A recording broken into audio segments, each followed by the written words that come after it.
Yeah, we're ready. We're ready.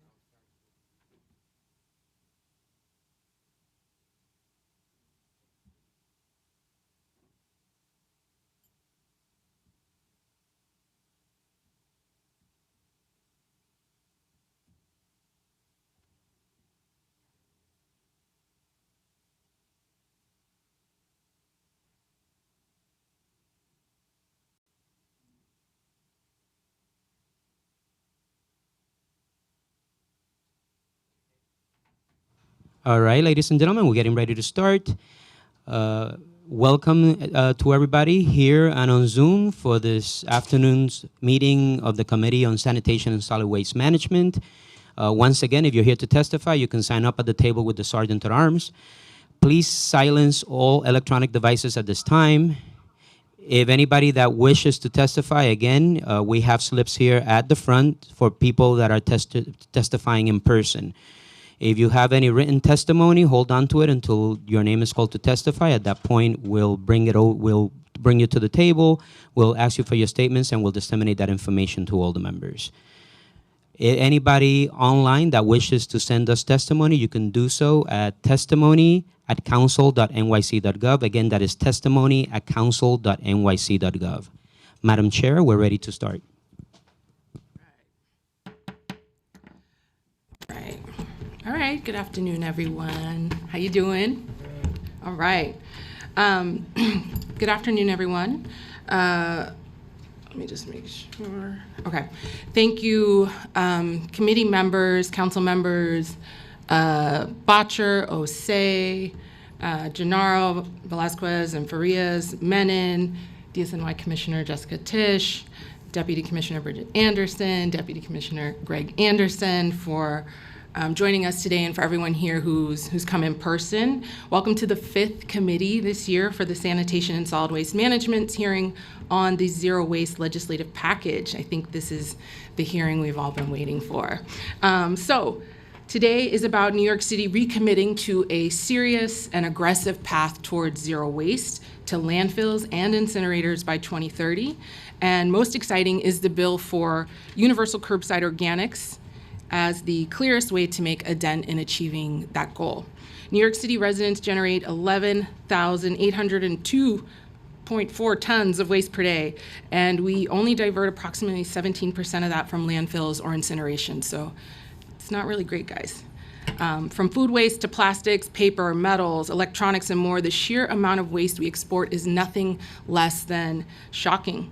The thing that makes it really hard is that single-use items have proliferated, from the plastic fork that goes right into the trash, to the biodegradable coffee cup that isn't being composted, to the million reusable bags that aren't really recyclable. It is a misleading situation where we make a lot of green stuff and we're not really set up to dispose of it properly.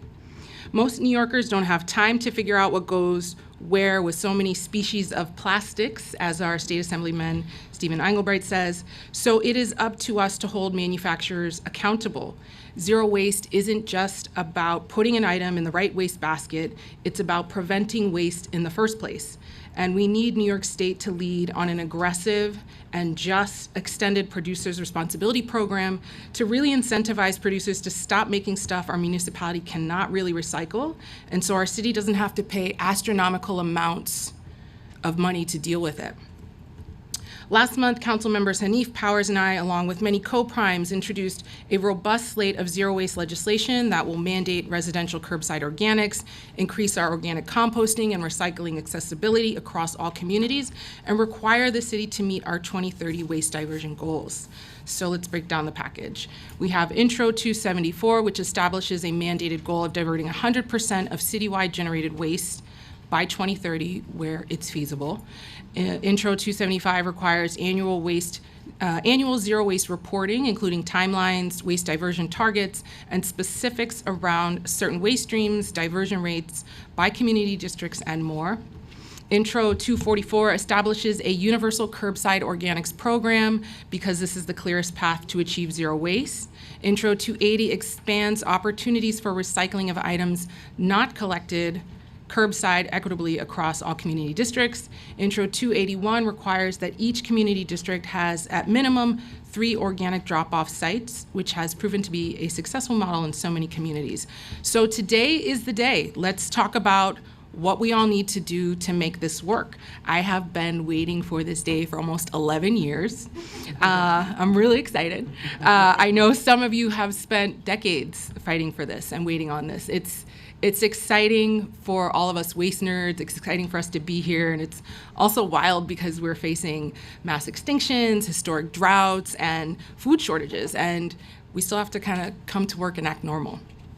And we are just at this very critical point of no return, and organic waste recycling is the clearest and cleanest way for New York City to make instrumental strides in achieving zero waste. So whatever ideas you have, whatever you all think needs to be added to make these bills stronger, however this council and this admin can work together to make it work well, let's hear it. Let's hear it out. Given that we need to implement a very large, a very expensive operation very urgently, I do feel some relief that that Commissioner Tisch and Deputy Commissioners Anderson and Anderson, along with the Mayor Adams' new Office of Climate and Environmental Justice, I feel some relief that you're going to get us over the finish line somehow, some way. And these bills are a call to action for our city to commit to being a city that the teenagers that are here in this room can actually live in at our age. And I'm proud to stand with the majority of my council colleagues as we set New York City on the path to being a national and global leader in addressing climate change, environmental justice, and waste equity. So I'll stop there. As usual, I just want to thank my team, the lovely Anel Hernandez, who is our Director of Climate and Environmental Policy, my Chief Muhammad Khan, who told me he wanted to dress up as a rat at our first sanitation rally. Can't get better than that. And I also want to thank the Sanitation Committee Task Force, and as I learned last week, not all committees are called a task force. So I think it's pretty awesome. Jessica Albin, who sadly is not feeling well, please send her some well wishes. John Seltzer, who I met for the first time last week and realized is significantly taller than me, and the fantastic Ricky Chawla. Thank you, Task Force. And now I will hand it over to Councilmember Keith Powers to make some remarks on his bills. Thank you, Chair, and good morning, everyone. It's nice to be back in this room. It's been a very long time, and it's been a busy week for all of us, but I'm glad that we're all here today to discuss some very, very important legislation. And I want to thank Chair Nurse and all the members of the committee for taking time today to hear our zero waste package of legislation, including 2 of my bills, Intro 280 and 281, which we've called the CORE Act, Community Organics and Recycling Empowerment Act, to be specific. This package includes, the Zero Waste package includes the CORE Act, of course, Councilmember Hanif's Universal Curbside Composting Bill, and the Chair Nurse's bills that I'm sure she spoke about as well. Our legislation will require 3 drop-off composting sites in each community district across the city, which must be easily accessible for all residents and open at least 20 hours every week. Many community districts, including funding that's in the budget for them, already have drop-off composting sites, but not all of them have enough, and some are open only sporadically. The second bill allows for collection of recyclable materials like electronics, which would divert significantly more waste away from our landfills. The CORE Act, alongside the other bills, will make it much easier for New Yorkers to incorporate composting and recycling into their daily routines by making them easy and accessible, and that is something that I think we all have seen is really critical for participation.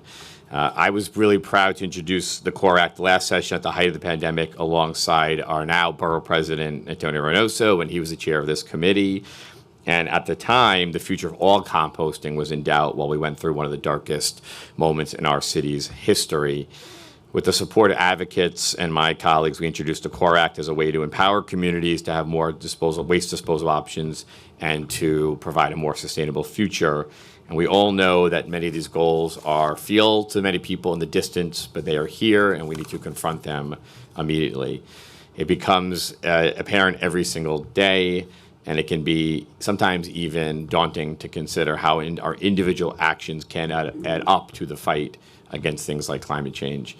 but the decisions we make in our local communities in this city can play a tremendous role in the future of our city and our planet, and enabling these everyday steps will make New Yorkers even more able to, in their daily lives, keep up our ongoing fight.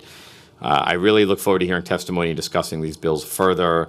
I want to really sincerely thank the chair, Sandy Nurse, and our colleague, Shahana Hani, for taking this up as soon as it got into the city council, and actually even before. I think the chair called me right after her election and said, can we get to work on this? So I really appreciate her enthusiasm, energy around it. And of course, I want to thank the commissioner and everyone who in my few months of being here have been really great partners, not on just composting issues, but on larger sanitation issues in my district, and has been willing to take my annoying texts and phone calls all the time about things that are happening in my district. So with that being said, I hope we'll get to a place of being able to pass these bills, and of course look forward to everyone's input and testimony today. Thank you. Councilmember Hanif is not here yet, and when she comes, we'll let her speak. So the only other thing I just wanted to mention is just how much support in the council these bills have. I think we are over 37 co-sponsors on each, which is a huge testament to all of the three co-primes here, our staff working so hard and talking to as many people in the council. And so there's really wide support. And so I hope this is really about the logistics of how we're gonna get this done, how much it's gonna cost, like what do we need to do? Because we're all ready to support this department in making it happen. So hopefully Councilmember Hanifa comes, but I'm gonna turn it over to our committee council. Thank you, Chair. I'm Irene Byhovsky, and I will be moderating this hybrid hearing today. I want to remind members of the public who are testifying remotely that you will be on mute until you're called on to testify. When you will be unmuted by the host, please listen for your name to be called. The first panelist to give testimony will be from the administration, Commissioner Jessica Tisch, Deputy Commissioner Bridget Anderson, and Deputy Commissioner Gregory Anderson of the Department of Sanitation. I will now administer the oath, so please raise your right hands. Thank you. Do you affirm to tell truth, the whole truth, and nothing but the truth before this committee and answer honestly to council member questions? Thank you. You may begin your testimony. Good morning, Chair Nurse and members of the City Council Committee on Sanitation and Solid Waste Management, and a special good morning to all the advocates, some of whom I know, some of whom I don't know, that I see sitting here. My name is Jessica Tisch, and I am the Commissioner of the New York City Department of Sanitation. I am joined today by Gregory Anderson, Deputy Commissioner for Policy and External Affairs, and Bridget Anderson, Deputy Commissioner for Recycling and Sustainability. Together we call them the Andersons. Thank you for the opportunity to testify this afternoon on this package of important legislation related to the department's zero waste efforts. I would like to begin the hearing by first thanking Speaker Adams, Chairs Nurse and Brannan, and of course, Mayor Eric Adams, for prioritizing sanitation services in the FY23 adopted budget. The budget agreement announced last Friday commits $40.6 million in new funding for the sanitation services in FY 2023, including $22 million for supplemental litter basket collection, bringing us to our highest levels of service in history, $7.5 million for precision cleaning to deploy targeted cleaning resources to clean litter and debris in the most challenging places, $4.9 million for additional lot cleaning resources for vacant lots and city properties, and $4.8 million for containerization and rodent-resistant litter baskets. This is an unprecedented investment in cleaning up our city. I commit that I will maximize the value of this investment in every neighborhood in all 5 boroughs, and you will see and smell the impact of these investments in your districts almost instantly next month. We can look forward to that. And now on to the hearing topic today.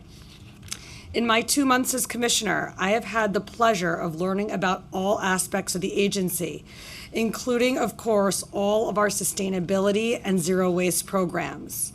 This department is so much more than just waste collection and snow removal. We are at the forefront of the city's fight against climate change, as we should be. Waste management is responsible for emitting over 1.9 million tons of greenhouse gas emissions per year, equivalent to the emissions from nearly 500,000 passenger cars annually. When you count the global emissions from extraction, manufacture, transport, and sale of the products we use in New York City, the impact increases several times over. We are at a fork in the road moment as an agency with great opportunities and equally large challenges when it comes to zero waste. Let me start with the good news. We know what we must do to continue on our path towards zero waste. We have programs for every major category of waste from New Yorkers. I've included in my testimony a chart from our last waste characterization study that shows what makes up our waste stream. And the mayor's executive budget for FY23 includes funding to conduct a new study that will help us make better decisions with the latest waste trends from New Yorkers, especially coming out of the COVID-19 pandemic. We are excited to begin our new waste characterization study this summer, with the full report expected to be finalized in 2024. Now on to our zero waste programs. First, let me talk about our longstanding residential program for curbside recyclables that include metal, glass, plastics, paper, and cardboard. These materials represent about a third of the waste stream. This is our most successful diverting initiative. We recycle about 690,000 tons every year with a capture rate of about 51% for paper and cardboard and 50% for metal, glass, plastic, and cartons. Our curbside recycling program has been around for more than 30 years, and over time it has adapted to the changing nature of the waste stream. As a result of investments in local processing infrastructure and facilities, we have weathered the past few turbulent years in recycling markets, as other cities and towns, unfortunately across the country, suspended or cut back on curbside recycling. It is amazing to me that a newspaper that you throw in your green bin in Manhattan today will be barged to Staten Island to become a pizza box sold in Brooklyn next week. This is the beauty of recycling. Products can live a new life, time after time.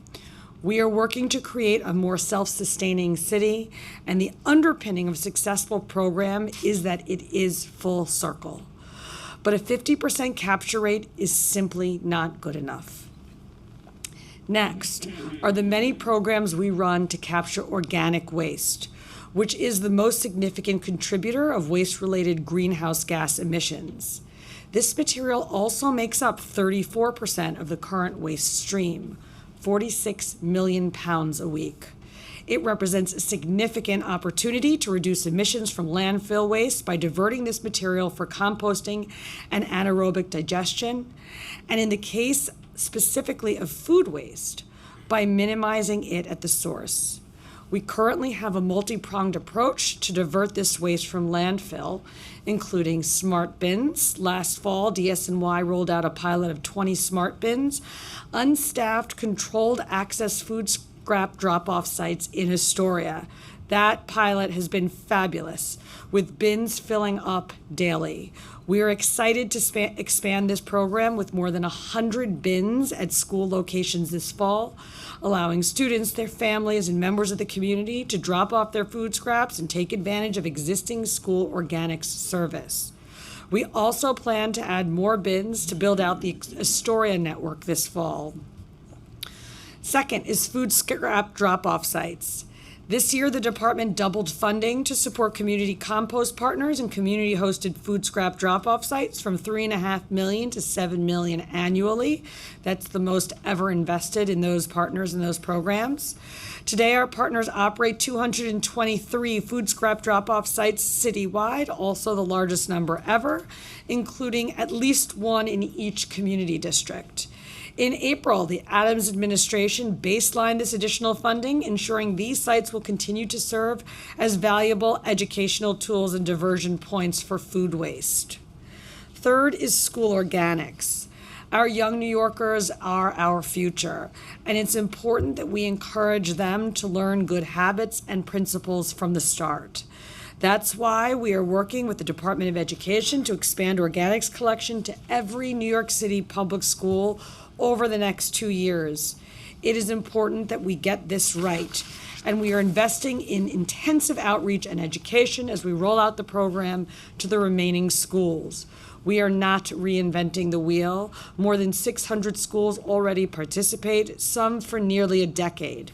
We will work with principals, custodians, food service workers, teachers, classroom aides, and students to ensure the right systems are in place and that they work. Fourth is Curbside Organics Program. This administration took the wise step of pausing the ineffective, inequitable, and overcomplicated opt-in Curbside Organics Program at the beginning of the year. As I mentioned last month, this administration is committed to making strides on organics, but we cannot throw good money after bad. I am in just my second month at the helm of this agency, and I am taking a deep dive into our past programs, what has worked and what hasn't. With this foundation, I am working with OMB, with City Hall and the City Council, and our dedicated community partners to develop a curbside organics program that people actually use and that is both effective and cost-effective. The last category of zero waste programs we run target the 9% of materials in our waste stream that are suited for reuse or require some form of specialized disposal or care. These materials include harmful household waste such as paint and other chemicals, as well as electronics. The department has several programs to help New Yorkers safely and sustainably divert these products, including drop-off sites, events, and curbside and apartment building collection. But these programs are hard to understand and often inconvenient to access. I am committed to streamlining these services so they are as easy to use as curbside trash and recycling collection. Those are the programs that we have to divert waste. But DSNY's approach to sending less waste to landfill is not just about diversion. We also facilitate donations and events for New Yorkers to swap unwanted clothing, furniture, and other products. Our Donate NYC portal helps individuals and organizations give goods and find goods. By donating and reusing goods instead of discarding them, New Yorkers can greatly reduce waste, conserve energy and resources, save money, and help provide jobs and human services for New Yorkers in need. Donate NYC also provides vital support for New York City's reuse community, helping nonprofit organizations and local reuse businesses increase and promote their reuse efforts. Now, I did mention some challenges that come with our zero waste programs. The first issue can be seen in the pie chart I mentioned earlier, notably the 23% of items that are not recyclable in any way. What that means is even if we captured every single item that could be diverted from landfill from the categories of our waste profile, we'd still only reach a diversion rate of 77%. Addressing this 23% will take much more than just the Department of Sanitation. We're talking about changing consumer behavior and forcing drastic production innovations or packaging restrictions on producers. For some products, disposal is unavoidable, and we must look to technology advancements to extract energy from waste rather than just send it to landfill. We also must take steps to reduce waste at the source, including by making manufacturers, not municipalities, responsible for the products they manufacture and that they sell. Extended producer responsibility, or EPR programs, are an important tool in our toolkit. So far, the state EPR program for electronic waste has funded electronics collection programs across the state and diverted millions of pounds of valuable and hazardous materials. A program for paint rolled out last month, and a bill to create EPR for carpet awaits the governor's signature. This session, we were strong advocates alongside the City Council for EPR bills for packaging and paper products, which would have unlocked a major new revenue stream to support recycling in New York City and forced manufacturers to rethink the way they make and sell products. I was very disappointed that this bill did not pass this year, and I hope we can have productive conversations this summer and fall to position us for a better outcome in Albany next session. Before I turn to the bills being heard today, I want to reiterate to you that reducing the amount of waste we generate, collect, and dispose, and the air pollution and greenhouse gas emissions that come along with it has been and will continue to be a core mission of this department. Our wide range of diversion programs are all meant to reduce the amount of waste we send to landfill, saving the city money, conserving energy, and, of course, doing our part to meet the city's ambitious climate goals. Now on to the legislation. Intro 244 by Councilmember Hanif requires the department to create a mandatory citywide curbside organics program for residential buildings. The bill would further require DSNY to develop outreach and education materials to inform residents about the program and instruct residents on how to properly source separate organic waste. A few things on this. First, the council is correct to be focusing on increasing our diversion rates for organic waste, as this represents the largest, most impactful opportunity we have to reduce greenhouse gas emissions. Second, I believe that a curbside organics program must be an important component of an overall organics strategy. Third, we have to recognize that, to date, less than 50% of New Yorkers have ever had access to a curbside organics collection program. I believe that you have to give people voluntary access to curbside food waste collection and allow them to develop the muscle memory of separating out their food waste material before we contemplate mandatory programs. Food waste separation requires complex cultural change that cannot, in its first instance, be strictly punitive. The next time that we roll out a curbside organics program must be our last. We must get it right this time. That is an area of my intense focus. I made it a priority during my first 2 months as commissioner to do a review of the previous iteration of the organics program, to learn from our mistakes and come up with potential solutions. I look forward to discussing our long-range proposals with the council in the future. Intro 274 by Chair Nurse establishes a goal of zero waste for New York City by 2030. The bill further requires a report and recommendation if the department determines that such citywide diversion goal is not feasible despite the best efforts of the city. Though I support and applaud the spirit of the bill and the urgency of the issue at hand, we do have concerns with the bill in front of us. The previous administration set the goal of zero waste to landfill by 2030 in 2015, and very little progress has been made in the 7 years since. The citywide diversion rate in 2015 was 17.8%. That number today is just 20.8%.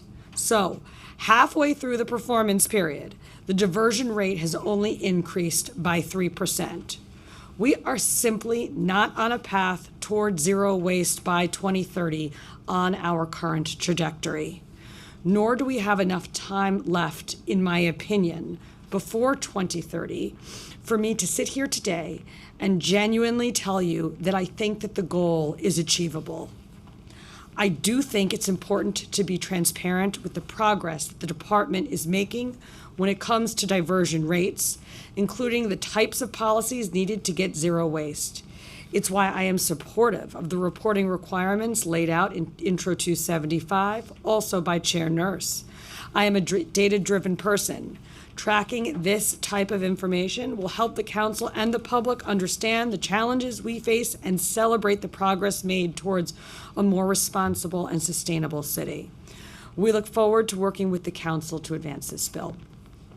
Intros 280 and 281 by Councilmember Powers would require the department to establish and operate at least 3 community recycling centers and 3 food waste drop-off sites in each community district respectively.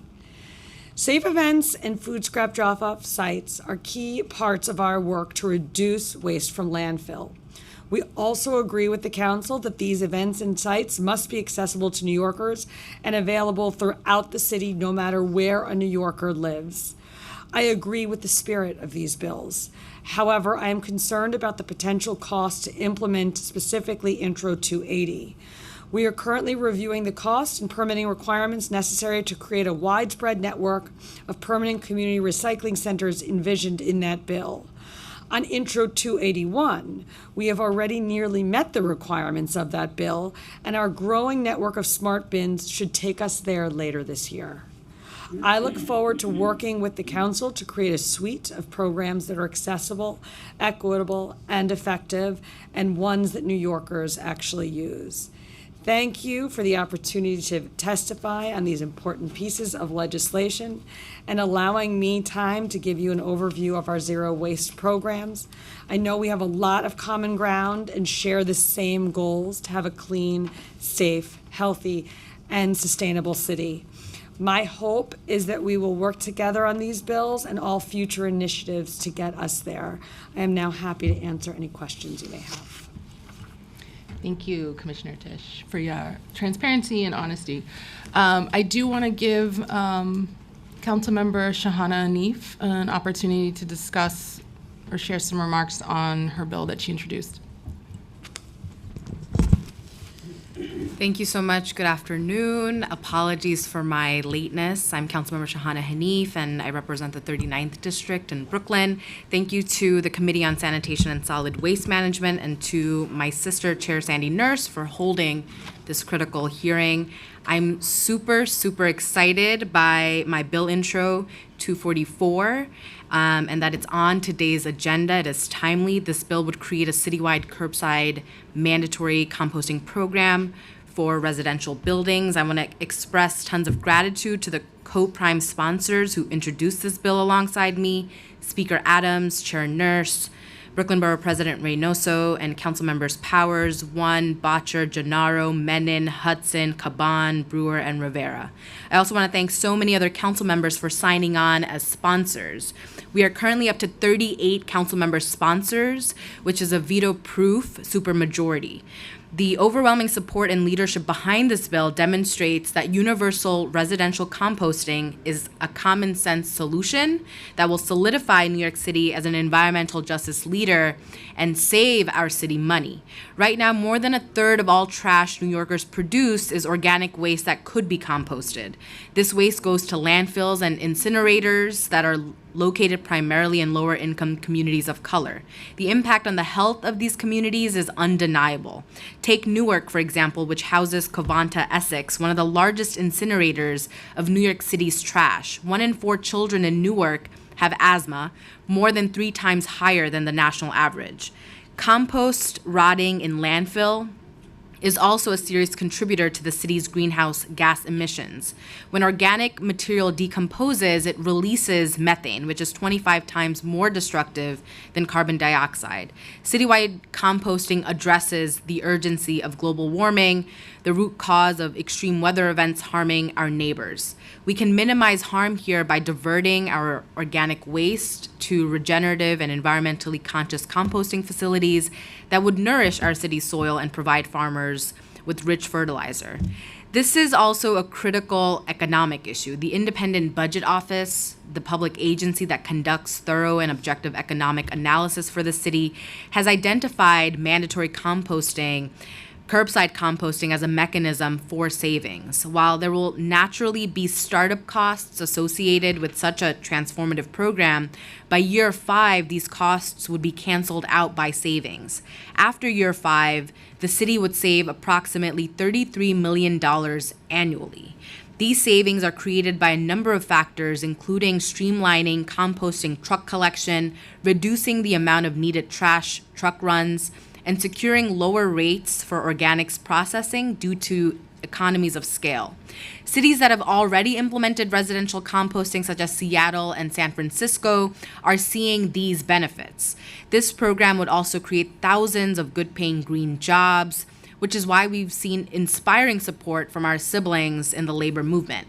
I've seen the benefits of curbside composting through the opt-in program still available in Community Board 6 and 7, which overlap with my district. But an opt-in system that is disproportionately available to higher income and whiter neighborhoods is not economically sustainable and fails to reach the environmental impact that the current crisis moment demands.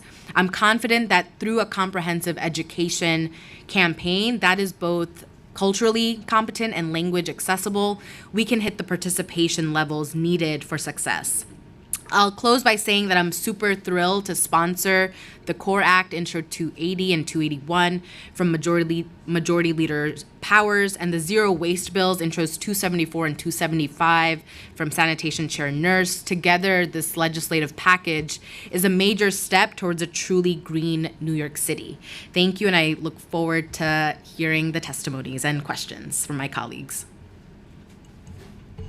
Thank you, Councilmember Hanif. Okay, so I think this is the first hearing where we have a majority of our committee here, so I'm trying to manage my questions with everyone's time constraints. And also we have a lot of young people in our audience that I hope you'll stay and listen to.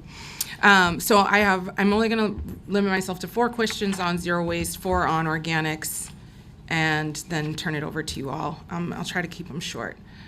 Okay, so on the topic of zero waste, can you discuss which parts of the city stream specifically are the hardest to divert? I know you mentioned you've been rolling out chemical and paints and electronics, but some of the other things that we just aren't able to deal with? I would say that the hardest is the 23% of the waste stream, the other category. That we don't have, that are not divertible. So that includes dirt, small debris, diapers, construction debris, pet waste, non-recyclable paper, certain non-recyclable paper, plastic, and glass products. With these items, diversion is incredibly challenging. I think the best tool to deal with some of them is bans, not for all of them, obviously. And for others, the best option that we have is waste to energy. Right. Thank you. So what types of waste and how many tons of it are sent to incinerator facilities on a monthly average?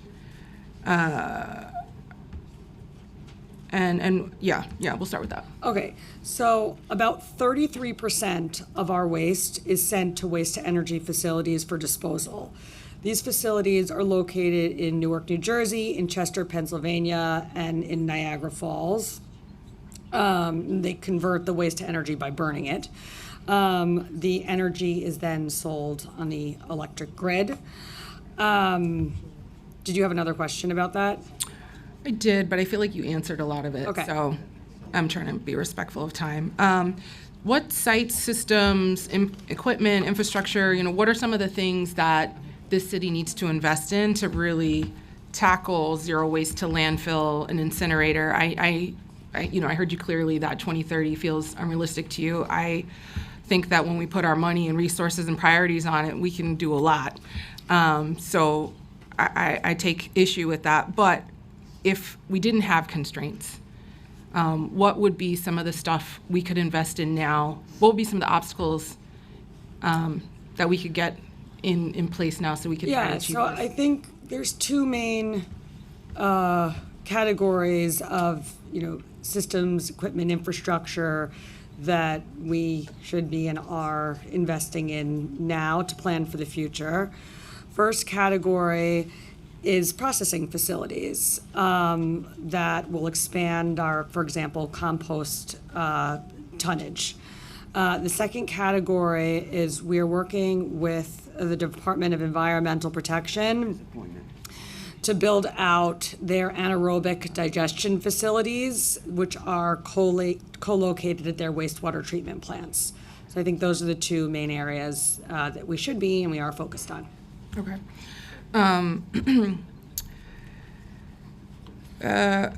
So, sorry, I just got distracted by Jim leaving. I'm going to move to organics.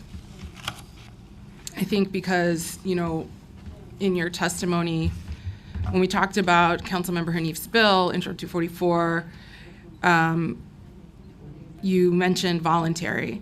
And I think the administration has raised the issue of limited participation in the current program. It's the reason he gave for not expanding the program. It's the trucks aren't full. We're spending a lot of money on it. We got people on overtime. The OMB specifically pointed out that a voluntary opt-in program is not effective and is costly. So if it's not a required program, that if we pass this bill and it's not a required program, or your vision of it is not a required program, I guess I'm not clear how it would be different from the phased up expansion that we already failed to deliver fully to New York City and we just cut. And to kind of, I would just love to hear more about what an approach would be, a little more in detail. Sure. So I would say that there are two levers that you have to think about and look at when you're looking at these curbside organics program. First is cost. The old program was done so inefficiently that it cost over $1 million per district to run. That's like bread and butter stuff, right? Like, is it done on straight time versus overtime? Are we routing the trucks appropriately? Are we using dual bins or rear loaders? Like, are we, those are the types of things where you can like squeeze out a whole lot of efficiencies and make drastic improvements over the old program to substantially bring down the cost. So I think a key driver of, the reason why we wanted to pause the expansion of the old program was because the program just wasn't designed well on a cost basis. And I do have a lot of confidence after looking at this for 2 months that a program can be designed at half the cost you'd hope and expect.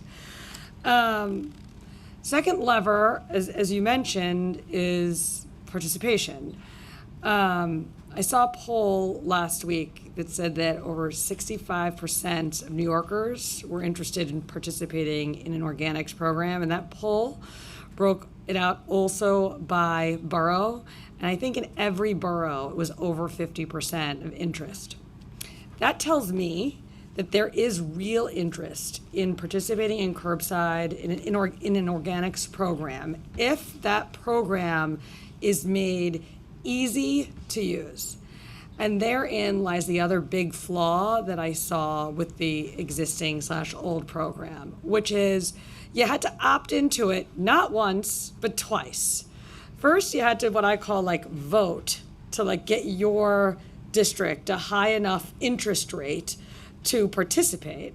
And then you had to tell the Department of Sanitation, again, like once your district was selected, also, by the way, I would like a brown bin and I want service.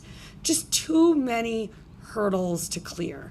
We need to make this uncomplicated. We need to make this straightforward for New Yorkers because we could spend as much money as, 10 times the amount of money that we spend on messaging, but when the message is so convoluted, no one's gonna get it, or not enough people are gonna get it. And what I'm talking about doing is doing something that is like, eventually, like universal and easy to use. So would that have a phase-out program, or would that, would it be the same as adding more districts, or it'd be like, all right, we're giving everyone a bin, No, and you can use it or not? I believe that you have to walk before you can run. Okay. And to date, as of today, June 2022, less than half of New Yorkers have ever had an opportunity to participate in a curbside organics program. And I think you need to give people a voluntary opportunity to participate, my opinion, before you go straight to mandatory. So I also think that investments that we have made, for example, in the schools, in teaching our kids, like our next generation of New Yorkers, that is going to like culturally change the way this city and people in this city think about organics collections. So I think the first thing we have to do is invest in our kids. Second thing we have to do is roll out a voluntary program, and then we start thinking about mandatory, in my opinion. And I think you can do Yeah. it much more cost effectively than was previously done. I guess it's just hard for me to imagine what you mean about everyone's participating, but it's not mandatory. So are we just, how does that happen? If we're saying, let's have a curbside program for everybody. I've never got to use it, by the way, so Me neither. I'm in that choir. But if we pass this bill and we say, and it's veto proof, and we say, hey, we're gonna do this program, how are we going to allow every New Yorker who wants to do it?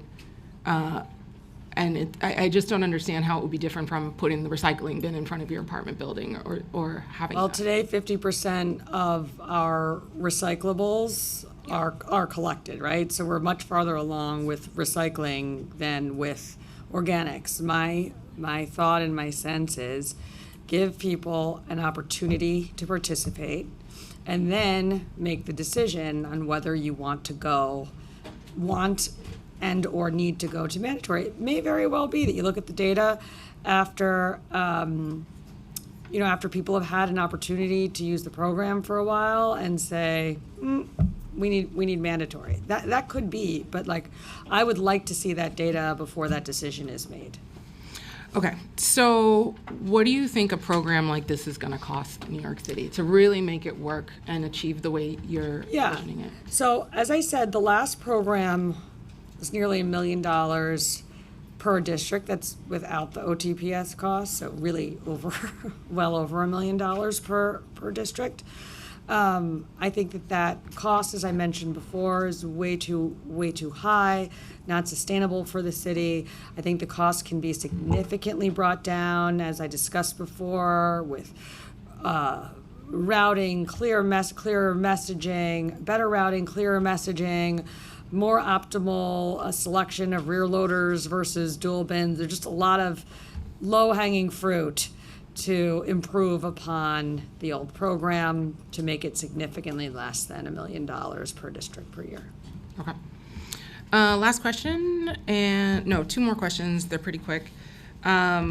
You've mentioned some of the existing facilities we sent to, and that there's plans for the kind of dual wastewater recovery plus the anaerobic digestion. Do you know if there are plans to site some of that in New York City? Or how many? Well, as I mentioned, we are working with the Department of Environmental Protection to on their anaerobic digesters to build out that capacity to be able to process significantly more organic waste than is processed there today. And I think that infrastructure, which is co-located at our wastewater treatment plants, is the infrastructure that is among the infrastructure that we should be very focused on building out. I think it's an incredibly exciting opportunity, and it's something that I look forward to delving deeper into as we develop certain plans, including the solid waste management plan, the sustainability plan of 2024.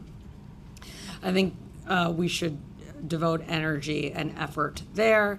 And also in New York City, this fall, we are building out, we're adding significantly more capacity to our composting facility in Staten Island up in Fresh Kills. So I think those are the two main areas of focus. Okay. Do you know by chance how many you think of those anaerobic digester co-located facilities New York City would need to really absorb a lot of this material? So today they're processing, it was 250 tons a day? Today their capacity is 250 tons a day. My sense is that if we invest in those, upgrading those digesters, I don't want to speak for DEP, I want to be careful too, but you can do like an order of magnitude more. But I would like DEP, that is my guess, I would like DEP to speak about that. And that is something that will be and must be a crucial part of the solid waste management plan. Great. My last question, and I'll turn it over to everyone, is how can DSNY effectively partner with NYCHA to establish a successful organic waste collection operation? So I think one good example of that is we have an organics bin in front of the Ravenswood houses, and that bin is full every day. And as we roll out our smart bin program, we've had such a successful pilot in Astoria, co-locating them or locating them nearby. NYCHA developments is definitely a strategic and important thing to do and build on the success of that program. The other thing I would say about the smart bins is we get pristine organic material from those smart bins, so it really has been a very exciting strategy that we are looking to roll out, to say nothing of the fact that they are not staffed and that they're just accessible 24/7. And are there any conversations besides the smart bin? Because, I mean, one of those smart bins is like, what, less than 50 pounds for, you know, a sizable development. So I understand the idea of putting them around. Residents still have to come, you know, down the elevator when they work and go all the way out. But do you think there should be more conversations with NYCHA for a more scaled up program Oh, in sure. development? And as I think, you know, we work very closely with NYCHA. Specifically now we're working with them a containerization pilot, which we're very excited about. But as we develop a curbside plan, NYCHA has to be at the table and a very important stakeholder in the development of those efforts. Great. I'm gonna pass over some time now to council members. So I'm going to recognize Councilmember Menon for questions. Great. Thank you so much, Chair Nurse, and thank you, Commissioner, for the testimony. So I have a number of questions. So you indicated that limited public participation is obviously an issue with the curbside organics collection program. What kind of outreach is the agency doing? So there's different buckets of outreach. On the schools rollout, the outreach is robust, meaning the plan is, as we roll out at the next, we spend about $1 million a year on outreach at schools. That's going to double over the next 2 years as we roll out organics at the remainder of New York City schools. We do that through a partner called Grow NYC. Right. And then, Greg or Bridget, would you like to talk about the outreach that is done for the existing curbside organics program? Thank you for that question. We have a multi-pronged approach, as the commissioner mentioned. We do mailers.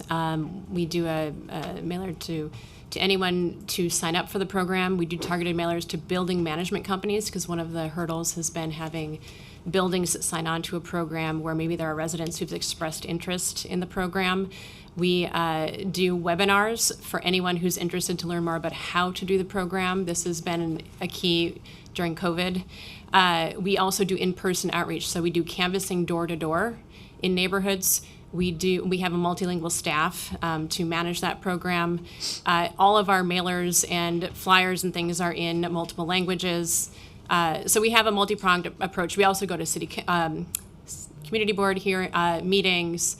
Anyone who wants to host us at community groups, we go and we speak to them. We have giveaways for kitchen containers for people who are interested in participating in the program. So we have a number of different incentives, in-person, remote tools to educate. Okay, what about NYCHA and civic organizations, CBOs? What is the outreach there? Yep. So we request to get onto the agenda to any community board that is interested in having us speak about the program. We have a working group with NYCHA Sustainability and their operations staff where we work out how to leverage existing green groups within NYCHA to advance composting programs. basically any community group that invites us to a meeting, we are there. So we have a robust staff, both sanitation and a nonprofit called Big Reuse, who does outreach on our behalf. And I know that other cities like Minneapolis have a very high uptake rate. Are you looking at other cities, both domestically and internationally, and what are you using in terms of lessons learned from those cities? Absolutely. We have very strong relationships with Minneapolis, with Seattle, with Toronto, with San Francisco. When we look at their programs, figure out how their programs relate to New York City and our condition, and what best practices we can take and use. Absolutely. Okay, moving on. For the Clean Curbs pilot program for bids and commercial property owners, one request that I've heard now repeatedly from participants is for a uniform city standard design for the containers. Could you give an update on that? Yeah, I can. And thank you for that question. We need a uniform city design. And in the adopted budget, we had $4.8 million to develop that design and for rat-proof litter baskets. And so the work to develop the general parameters of that design begin now. Begin with that funding that was allocated for that purpose.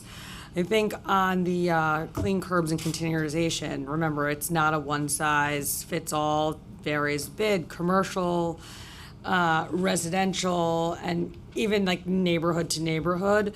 But I feel strongly that there needs to be a common design or common elements of the design for New York City to create as much standardization as you can create, and we don't have that now with the Clean Curbs program. So with the Clean Curbs program, there are like very few local vendors who make these containers, so we're buying the container from the local vendor who does it, but that can't be the container that is rolled out more broadly.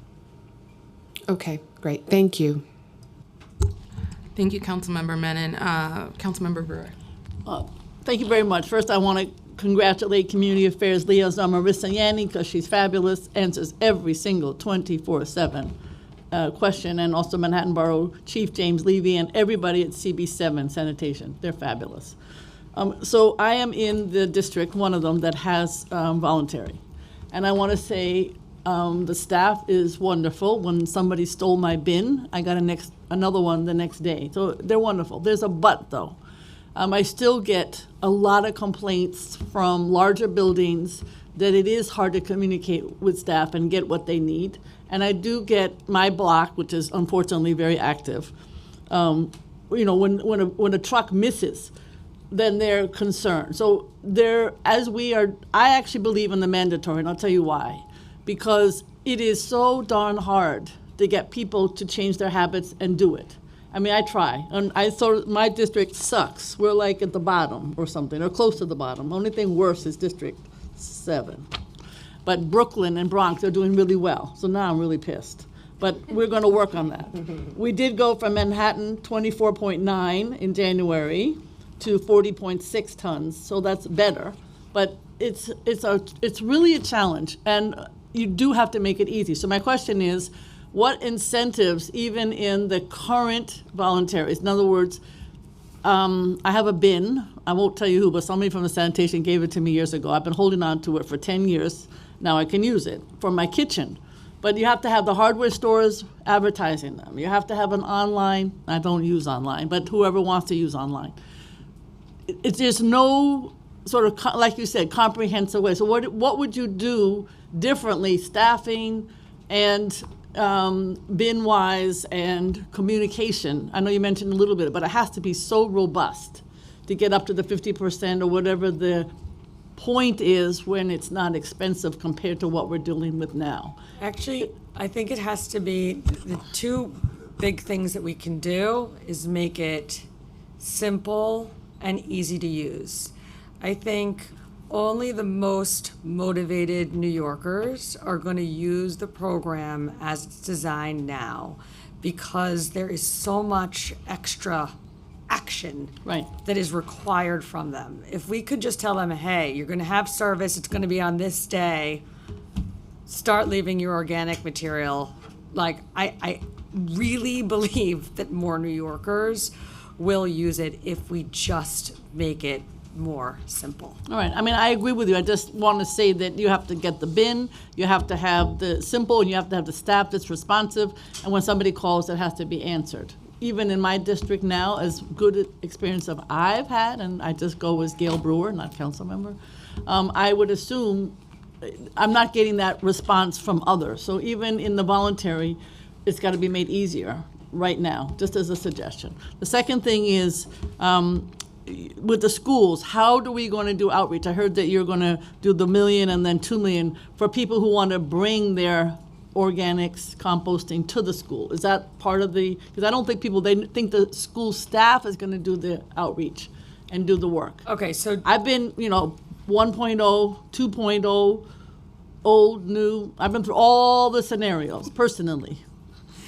So with the schools, there's two different pieces of outreach. The first is the outreach to get the school up and running with their organics collection. That's like in the school. For that, we have Grow NYC, $2 million a year for the next 2 years. That's what they are going to be doing to work on the 500 or 600 schools that still don't have organics collection, bringing them online. And I think there is a robust robust communication plan and outreach plan around that. The second piece with the school related is the smart bins. Right. And for that, I would like Bridget to talk about how the communication is going to work. You have 2 Andersons, we have 2 Adamses. Just so you know. That's right. So the smart bins are co-located with schools to leverage efficiencies of service, right? So, but they're not a school program. They're really for the neighborhood and for the community. So the outreach plan will be to be communicating directly with the neighborhood and the community where those bins are located, and that'll be the same combination. It'll be mailers, it'll be online opportunities to learn about it. We'll have we'll have canvassing and field staff in the field. We'll be doing attending any meeting anyone invites us to. So it'll be robust, it'll be multilingual, but it's really geared towards the neighborhood and for the families of the students who are at the school, because it's not the school staff that are doing that program, it's us. Okay. I would also add, I believe that the outreach is important. The bin itself, located right in front of the school where parents or family members, adults drop their kid off, it's a bright orange bin that says compost on it. It's hard to miss. The one thing that I am very interested in, where I think we're learning from the pilot in Astoria, is the bins need to be locked, but we need to make it so that it's very easy for people to open the bin and not have a whole sign-up drama.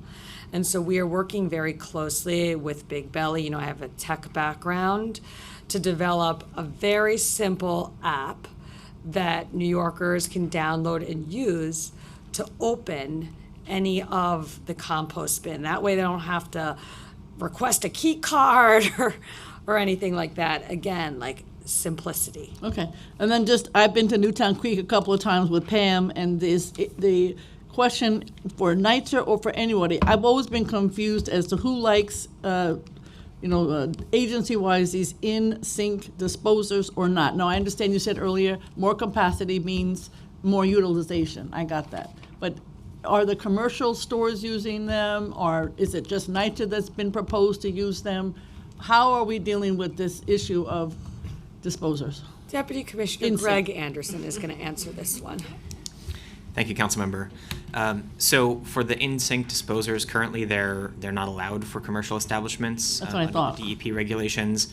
DEP does have some concerns, which they could speak to in greater detail about the impact on the sewer system and the runoff into the harbor. Correct. But as far as residential properties, those are totally legal, and there have been some pilots, particularly with NYCHA. I think Baruch houses when you were borough president, council member. So Baruch, sorry, I'm not a Manhattan resident, so I don't practice that. So I think that's somewhere that there's opportunity to grow. Obviously, we also are looking at curbside options, as the commissioners mentioned, and that's where we're really focused. Okay, it's a little confusing to see that this in sync would work for people, would be easier, but there may be concerns on the waste management side. I understand. The final question, how many people are on the staff now for the composting program for the 7 districts? So there's 2 types of staff. There's collections, Right. those are trucks. Yep. And then there's Bridget's staff that does the programmatic and outreach stuff. Bridget, would you like to speak about your staff? And can you also, we're hearing from online, people can't hear, so just make sure to lean into the mic or speak loudly. Thank you. For the outreach staff, we have 4 full-time dedicated staff, and that's for everything, logistics, outreach, planning, et cetera. We also have 10 full-time nonprofit staff who are out in the field every day. And that's coupled with a lot of support from our communications team, from our community affairs team. So there's a lot of people working on this, but in terms of full-time dedicated staff, it's 4 from sanitation and 10 from the nonprofit group. Okay, thank you. Thank you, Councilmember Brewer, for all the knowledge you're bringing of the versions. And I'm going to recognize Councilmember Powers. Thank you. Thanks for your answer so far and your testimony. I want to dig in a little more into the drop-off sites and a little bit about residential composting. So right now there are 208 composting drop-off sites, 61 in Brooklyn, 55 in Manhattan, 42 in Queens, 35 in the Bronx, and 15 in Staten Island. And there's always been concerns around equity, around what neighborhoods have access to those sites, around concerns around staffing, signage, accessibility, hours of operation, so forth. And a map of the sites demonstrates that the greatest access to these facilities are currently found in some of the highest income neighborhoods. And I would imagine that the pickup also is happening. I know some of the higher areas of utilization are in higher income neighborhoods, with a need to kind of expand, obviously, the residential over time and hopefully we get there. But on the drop-off, so you're adding 100 in smart bins, I think. Is that correct? Yes, that's what's budgeted for. Okay, at school sites. And do we have the map yet of where those are going? No, we are developing that map and we plan to do it in coordination with the council. The bins don't start coming in until October because we can't place the order until July 1st. But we plan for the bins to come in October. They have to get their app straightened out. This Big Belly company has to get their app straightened out, so it's very easy for any New Yorker to use. And so we're going to begin the conversations about where to site the first 100 bins shortly. And there's 20 in Astoria, so it'll be 120 total then? Is that fair to say? No, so right now, between our, local partners who run their compost sites and collection sites and the bins, we have 223 places citywide where New Yorkers can drop off their organic material. I will say that some of the inequity you see, part of it is just based on where green markets are, where our partners, decide to do their work. I think we can compensate a lot for that, and we should compensate a lot for that with our siting of the smart bins. As I said, I think that that's a strategy we really need to double down on. The pilot in Astoria has been fabulous. So I think if we have a hearing like this a year from now, I think that the distribution of where these drop-off sites are is going to change meaningfully because we have so much more flexibility with the smart bins, and because that's going to be an important part of our go-forward strategy. So in residential pickup right now is very limited. I know it's Community Board 6 in my area has it. I know that Councilmember Hanif has it in her district. What, it's 7? Is it 7 community districts that have it right now? It is 7 community districts. I can tell you what they are. It's Brooklyn 1, 2, 6, and 7, Manhattan 6 and 7, and Bronx 8. Okay, so limited, of course, plus the 223. I had 208, but 223, I think, number, or maybe 233, Yeah. you said, stops. And then you're going to add in the 100 new smart bins. Correct. So how are you going to determine where those 100, what is going to be the criteria by which where those 100 So smart I'm a bins are? data-driven person. We're going to look on a map, dots on a map, of where the existing opportunities are and make sure that we cite them in districts or by schools where there aren't opportunities to do organics collection. There's a small amount of this, but it's important for me to point out of the citing that has to be done like based on efficiency, meaning we want to, if we're putting a bin at a school, in front of a school, we want it to be a school that is already turned on for organics collection. Because then the truck that picks up the organics material at the school also gets the bin, and it's like super easy and not expensive. You mean like schools that are already participating in a program That have around? organic separation in their school, like Got it. we But would collect the organic. I don't know this, but my recollection that some boroughs don't have that on top, but it's like Manhattan, the Bronx. No, in Manhattan, I have the numbers here, but Manhattan is about, hold on. I think most schools in Manhattan have organics collection and separation, and the only schools in Manhattan that don't have it today are the schools that that containerize their waste. So they'll be included over the next 2 years. But I'm saying once we move it, so let's take Manhattan. I know Manhattan has it, but does the Bronx, Brooklyn, Queens? Oh yeah, have it? there are schools in every borough today that have organics separation that are very good candidates today for bins. Okay, so when you put that whole big picture together, you have the 230, whatever it is, drop-off sites, you have 100 new smart bins, you have the resident composting.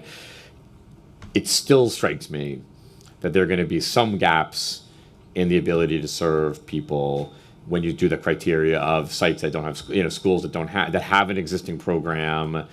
When you do all those layers, because 100 bins is 100 schools, but there's 100 is insufficient to meet, if you're getting at this, 100 is insufficient to meet the size and scale of the program that ultimately should be rolled out. But if you think about this, our pilot started like a few months ago. Yeah, our pilot started 9 months ago, and that was 20 bins. We are rapidly exiting pilot phase and going to full rollout phase. So I would think of the 100 as a start, which like hopefully 2 years from now we'll look back and say, hey, remember when it was only 100? Okay, so when we in the testimony say there's going to be meet the requirements of Intro 281, my legislation about requiring 3 drop-off sites.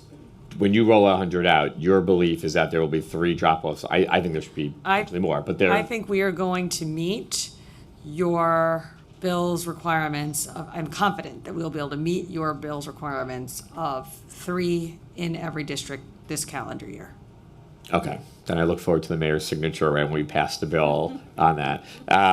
Okay, but that is good to hear, and I do think 100 is insufficient, but I'm glad we're starting. And obviously, we want to work together to figure out where those locations, because I have plenty of council members here, colleagues. I have some in my district or pickup. We have 3 drop-off sites in Community Board 6, I think, right now. But it'd be good to be able to expand it to other places in the city as well. Thank you. Thank you, Councilmember Powers. Next, I'm going to recognize Councilmember Hanif. And then I have, following that, Richardson Jordan, Botcher, Williams, Auste, Velazquez. Thank you, Chair. So I'm super grateful to know that the department is working towards developing a curbside organic program that people actually use. Could you remind us when this opt-in program began in New York City? Bridget, do you have the timeline? We call it the 2019 program, so I'm assuming. So we had the original pilot that was cut in the beginning of the pandemic, and then we restored a sign-up program, the opt-in program. The sign-ups started in August, and the first district to get service was in October. And so most of these districts, the 7 districts, have only had service since the beginning of this calendar year. So the organics program, just to be clear, the curbside program began in 2019. The current program began last fall. The current program that has 7 districts. I think I can help clarify. Okay. There have been multiple programs. There was a 2019 program, which was 24 districts. That program was ended at the beginning of the pandemic. It was fully cut. And then it was brought back with 7 districts, which is where it is right now, not growing or expanding, but it was brought back. And those districts started to get service in, you said December? Yeah, late fall and winter this year. Okay. That's helpful to know because that means we don't have a lot of critical data Right. on the program. We also know that many New Yorkers across the iterations of this program have been turned away from by managers or landlords, their buildings. What role does sanitation play here? Deputy Commissioner Greg Anderson is going to take this one. Sure. Thank you, Councilman, for the question. So in previous programs and in the current opt-in program, we work with building management to get them to actually participate. It doesn't help if a resident wants to participate, but the porter or the super in the building won't set out the bin or won't use the bin in any way. So our staff under Commissioner Bridget Anderson and our contracted outreach staff, they'll work with, sorry, there's a tremendous amount of feedback. They'll work with the building management companies, everything from large building management companies all the way down to small owners. And they will work with the porters. They work a lot with 32BJ as well to educate them on how to participate in the program and get them to actually use the bins. And who's they? Are you describing the very low number of staffers who are? Yeah, it's our staff, both in the department as well as our contracted outreach staff with Big Reuse. Understood. Yeah, and we then, also, sorry to interrupt, but we also have our field supervisors will go out to buildings and speak to the building representative, whether it's the super or the staff on site, and try to get them to participate as well. And then is there an evaluation currently set in place that assesses the number of people participating to help the department think through opportunities to expand and ask for meaningful funding? Yeah, we have a lot of data. Much of it is posted online, but a lot of data on participation in the 7 districts. So, for example, is there a specific district you're interested in, or do you want me to just give you like an example? I would love to get just an overview. Okay, so so for actual service, the households that actually like have the brown bins and are getting service among the 7 districts ranges from 4.4% of the district to 32% of the district. 4.4, which is far and away the lowest, is Manhattan 6. And 32%. That's Keith. 32% of the district is Brooklyn 6. So that's the range. I have numbers for every district, percentages, addresses with number of addresses with actual service, whatever data you want to see. So then knowing these numbers for the 7, what's the education component around the opt-in program? How many, I'd love to know just some more clarity around sanitation workers, the nonprofit partners. How are we viewing these numbers as a way to grow the program? One of the ways, so we did several mailers to recruit people to sign up. We've been doing in-person canvassing. We've been doing going to community groups, to civics. We've been doing volunteer coordination days so people who know their neighbors can speak to their neighbors about the program. Once we get signups to try to get a critical mass, we then canvass the blocks where somebody has signed up to say, hey, your neighbor's doing this. Why don't you join in? So that truck, it's already going down the road, could pick up from more locations. We have also had occasionally a free rider opportunity where people will set out a bin that they had, but they hadn't signed up. So then we go back, we make sure that they know that we get them signed in, so we know that they're participating and that the truck will pick them up. Got it. So the piece around neighbors, getting the word out to other neighbors, is there like a program, or is that just like one neighbor's doing it and you've sort of just voluntold them to talk to other neighbors? We have a volunteer program. So we recruit volunteers, we train volunteers. We have regularly scheduled times where the volunteers meet up, discuss strategy. Is there a specific program, or how are people getting involved? The place where all the information is makecompost.nyc. It's the website where you can see all of the information we have about volunteering to help us recruit more participants. Thank you. That's good to know. So currently, recycling is a mandatory program. How many residents are fined for residential recycling violations every year? I am so sorry, I do not have our summons numbers with us, but I can get that for you right after this hearing, or perhaps during this hearing. That would be great and helpful, given that the mandatory composting would be an extension of recycling, so that would be helpful to have. And then, what's the program rate for the opt-in program? The what rate?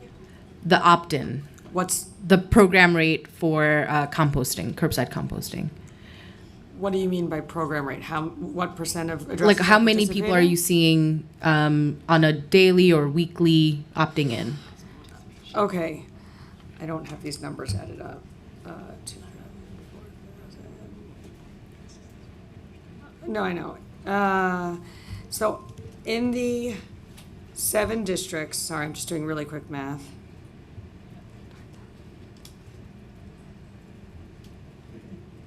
It's like 12,000 addresses with service. So at any one address, you can and I just did that very quick math, giving you a rough. You're right. Oh, good. Thank you. So it's 12,000, a little over 12,000 addresses that receive service. And just to be clear, at any given address, there could be, like, it could be multiple apartments. So I don't mean to say that it's just 12,000 households that receive the service. But what we're seeing is that in any given week for any given collection, only like less than 50% of those people who even like opted in, got the brown bin, and are on our route are actually leaving organic material out. Understood. I mean, from our brief conversation right now, it's just clear to me that we need a mandatory program, and we need it soon. And so I just want to emphasize what Chair Nurse said, that a voluntary citywide system, rather than mandatory, would mimic all of the issues with the current opt-in program. And so I'm really looking forward to more conversations and more thoughtful ways to expand, but really to get to where we need to be, which is mandatory composting across the city. And I have your answer to your question about the violations for recycling. In FY21, and we can get you more recent data, we issued 35,590 violations for recycling-related issues. Got it. That was 35,500. 590. 590. Okay, thank you. I will let you know if I have any more questions later. Thank you, Councilmember Hanif. I'm sorry to interject. I do have one question. Is that based at those recycling tickets or summons? I'm sorry, I don't know the right terminology.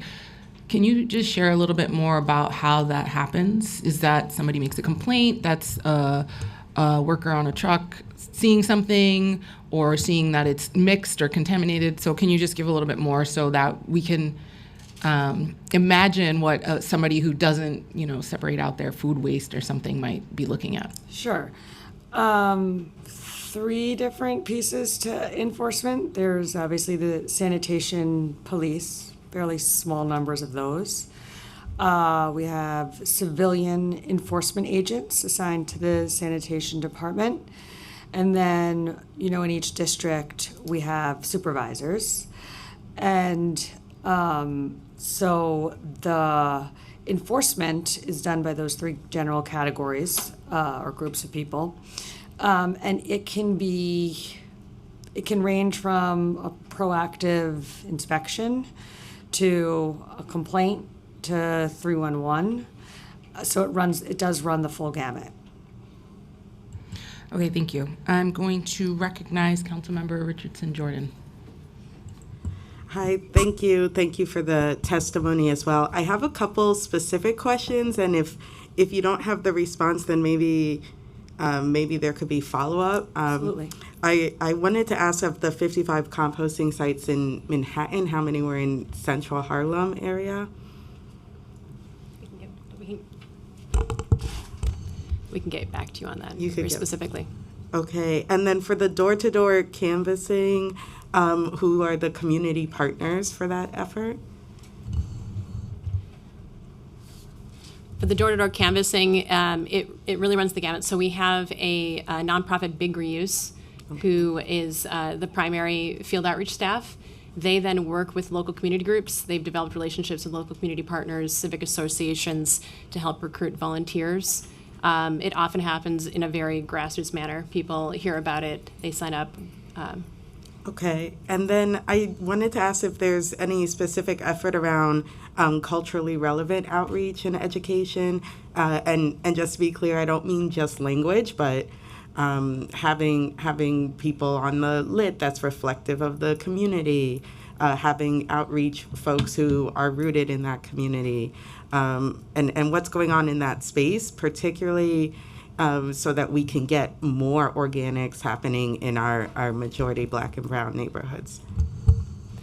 Absolutely, and I think we can always do more, and we want to do more.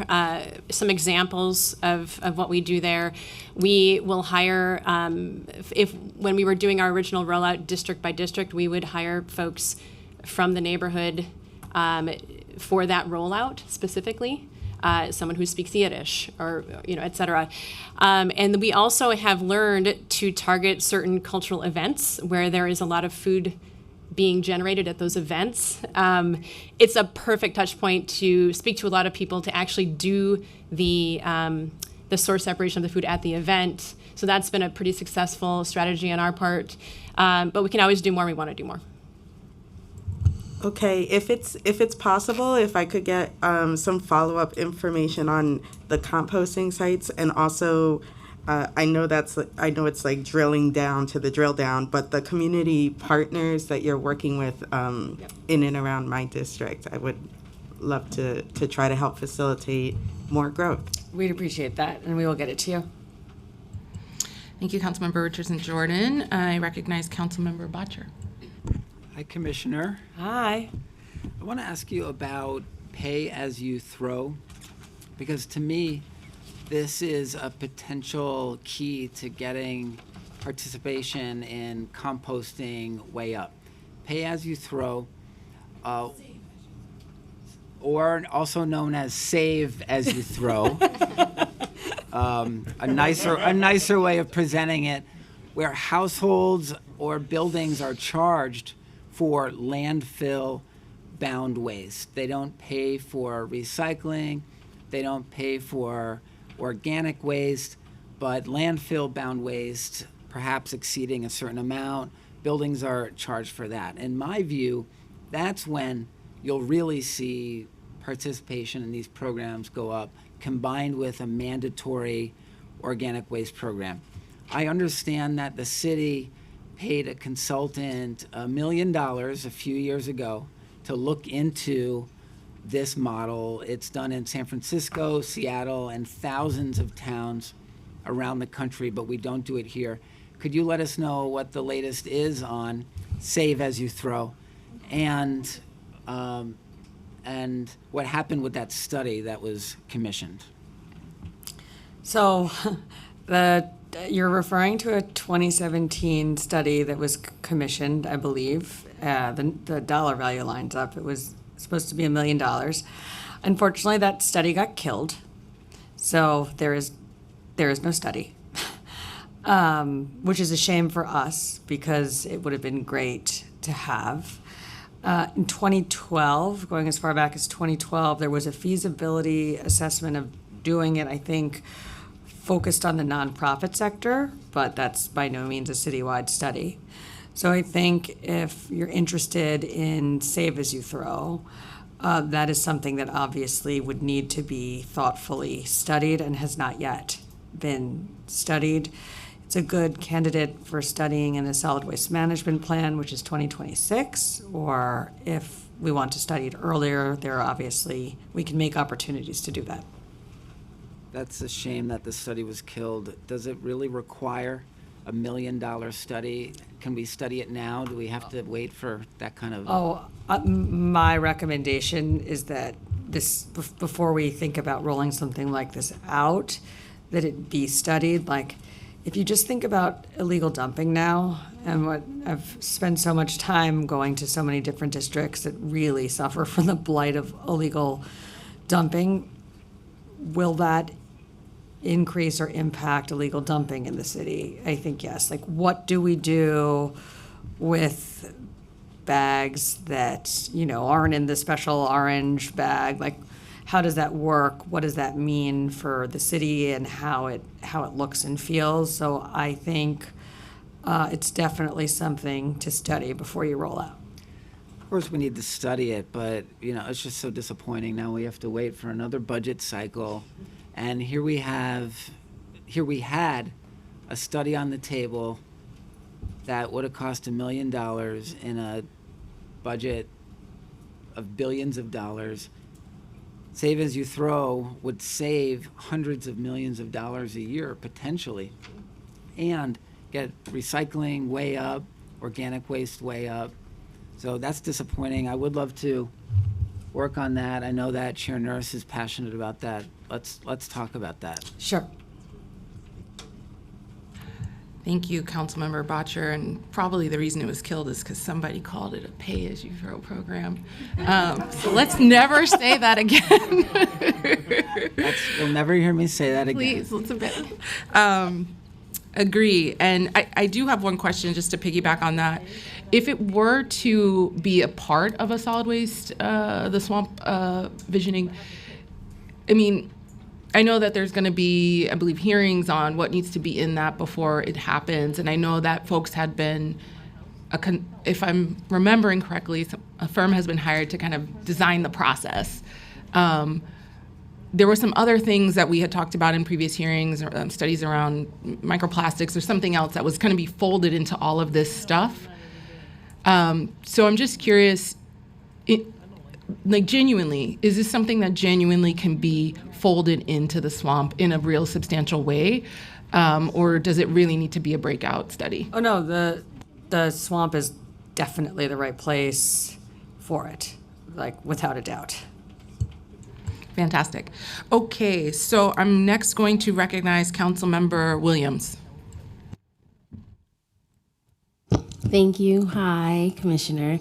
And before I start, I just wanted to, of course, as I always do, thank the Department of Sanitation, specifically Deputy Chief Aleko. We love him very much. As you mentioned, I think my district is probably one of the highest, is definitely one of the highest districts reporting illegal dumping. So we continue to have this issue, and Department of Sanitation literally comes out and cleans it up within 24 to 32 hours. So we greatly appreciate that, so much so that I'm using all of my time to give you this big thank you. That said, we also have waste transfer stations in my district, and we know they use tractor trailers to export and dispose of New York City's waste. This generates unnecessary traffic, truck traffic, and pollution. Some waste transfer stations are looking to shift to expand their exports to rail. So just wanted to know, from your opinion, do you think this shift would allow significant carbon waste reduction? Are there other methods that are recommended in order to achieve a more environmentally sound approach to dispose of waste? I think commercial waste zones is going to be huge in that area, and I specifically think it's going to be biggest for districts that have the transfer stations, and then we're talking about having the amount of truck traffic through those districts. So I think that is the single biggest thing going on in that area, and not just the single biggest thing. I think it's massive and it's coming.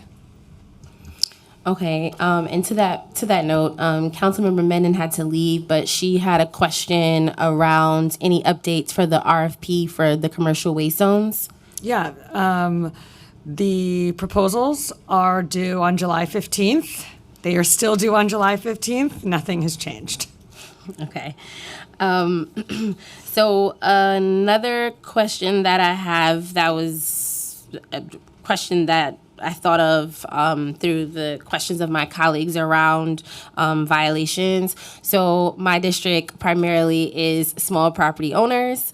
And so a lot of times they have to bear the brunt of lots of sanitation violations, tickets, and et cetera. And so as we look to create a mandatory composting program, I just want to understand how the department plans, and I know we've been talking a lot about outreach and education, and maybe this question is like for my colleagues, but I'm just trying to understand how we ensure that folks who, quite frankly, are going to bear the brunt of certain enforcements are actually aware. And so to your point about only less than 50% of New Yorkers actually use the program, one of the things that I used to say all the time is when they actually make this mandatory, people in my district won't even know what to do, and then again would be subject to fines. So I just want to understand, as we look to make it mandatory, how are we ensuring that people can actually comply and they're not further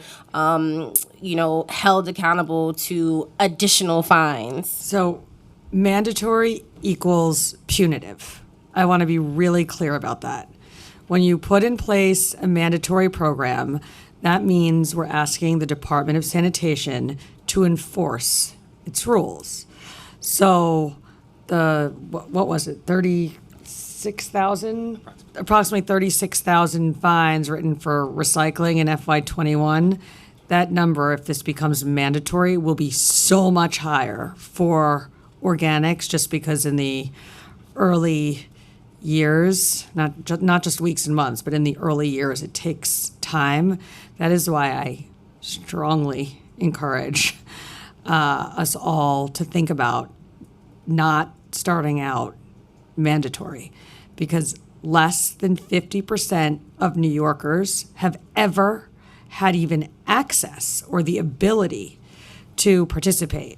So when you tell us to do a mandatory program, that means we go around fining residents for not participating. And I would like to start out by not fining them and giving them a reasonable amount of time to have access to the program and to participate before we start fining. Yeah, and it's just a follow-up. I would love to know, out of the 36,000 or 35,000 violations, how many are within my district? I know you may not have it now, but I would love to We'll get know that to you. how many are in my district, because that is something that I heard a lot. A lot of seniors have issues with bringing their trash. Again, we have illegal dumping issues, so sometimes people dump trash in front of people's properties and they have to pay fines. So yes, I would like to talk more about the mandatory issue, because I definitely don't want people in my district to then be subject to fines. I think it looks a Mandatory little is fines. Yeah, and I think it looks a little different for people that own property versus people who are renting. That burden is a little higher. Thank you. Thank you, Councilmember Williams. And just to note that the commissioner did mention and I think the comptroller's rep will reiterate that I think it was over 60% of people in the survey per district per borough want this. Yeah. They want it. So, Well, it's study in I was. demand, and people will use it, and people will use it properly. Yeah, the study I was citing was actually not the controllers. It was a different poll. But yes, the controller study also had great data around it. Okay, so we're almost done with our row of members. Then we will open it up. Thank you for all the young people here who are patiently waiting. Welcome to government. Councilmember Osei. Thank you, Chair Nurse. Hello, Commissioner. Good afternoon. How are you? I'm good, thank you. Good. I got two questions for you. You testified that the RPF process for the commercial waste zones is still ongoing. Historically, the routes trucks take pass through black and brown neighborhoods like mine, often bringing in congestion, traffic, and air pollution. How will you make sure that the RPF process for the trucking companies and other companies used to implement the commercial waste zone plan mitigate these issues? So, as I was just saying to your colleague, commercial waste zones put the RFP process aside for a second, the commercial waste zone program, when rolled out, from going to only 3 carters per zone in the city, will have the amount of truck traffic, the number of trucks in the city. And that impact will be most meaningfully felt. Well, it'll be felt everywhere, but it will be most meaningfully felt in the parts of the city that have the transfer stations in them, because that means fewer trucks going in and out of those parts of the city. As for the RFP process, I think the thing that's important about that is that it stay on track without delays, that the program actually get implemented so we actually see results instead of talking about how great those results will be. And so we expect to get the responses back on July 15th. There will be a cure period and an evaluation period. And then the zones will be awarded. And then there will be a phased implementation where we don't just turn on the whole city overnight, but we go zone by zone and turn them on. So that's how it will work. Thank you. And just a second question, and we talked about this in my office 2 weeks ago. I was really grateful for your answer, but obviously would love it on the record. When these organics drop-off sites and the citywide program is implemented into law, can we get a guarantee from the Department of Sanitation that this program will launch in the neighborhoods that have been left out of the opt-in organics program, like the neighborhoods in my district where constituents were unable to qualify for the initial program because of our shared distaste for signups? Yes. Thank you. For the record. I yield my time. Wonderful. Okay, last but certainly not least, Councilmember Marjorie Velasquez.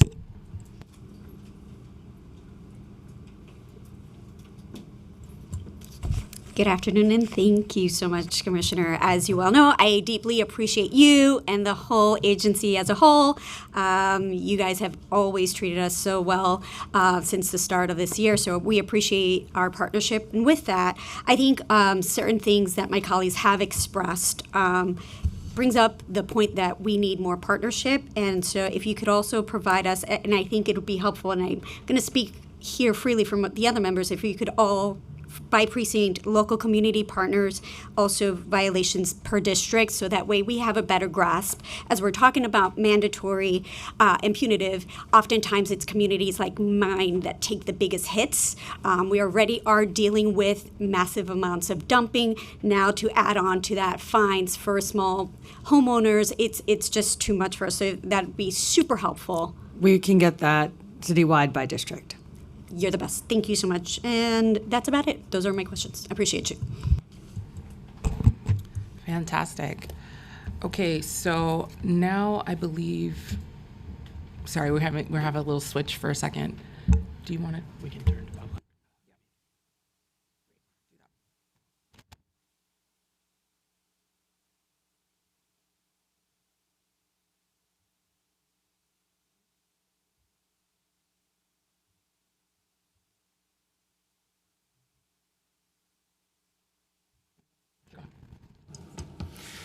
Thank you. My name is Elliot Lynn, and I will be moderating this portion of the hearing.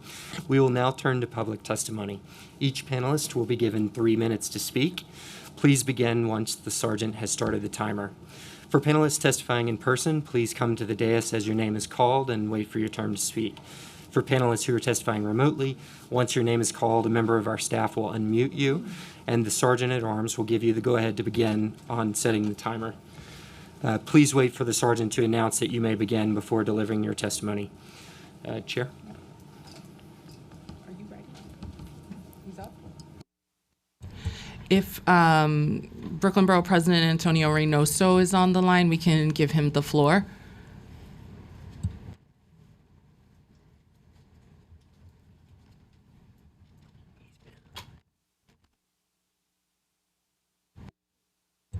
Okay, so let's go ahead and hear from Jamie Statter from the New York City Comptroller's Office, if you're present or online.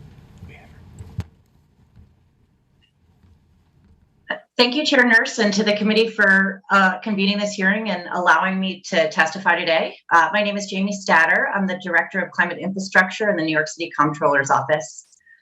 Comptroller Lander has long been a leading advocate for scaling up our city's zero waste efforts, including through his sponsorship of the plastic bag and styrofoam ban bills and as a champion of implementing and expanding the composting program. As the most populous city in the country, good government in New York requires that we get the basics right. And of course, nothing is more basic to urban life than waste management.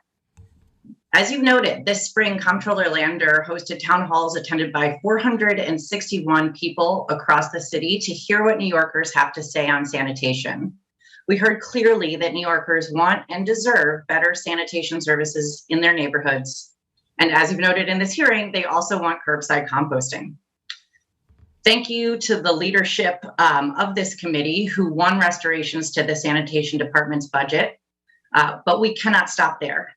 In his role as Chief Accountability Officer for the city, Comptroller Lander enthusiastically supports the bills you are considering today because they make real on our city's commitments. New Yorkers should hear regularly from the administration on its progress and efforts towards achieving zero waste by 2030.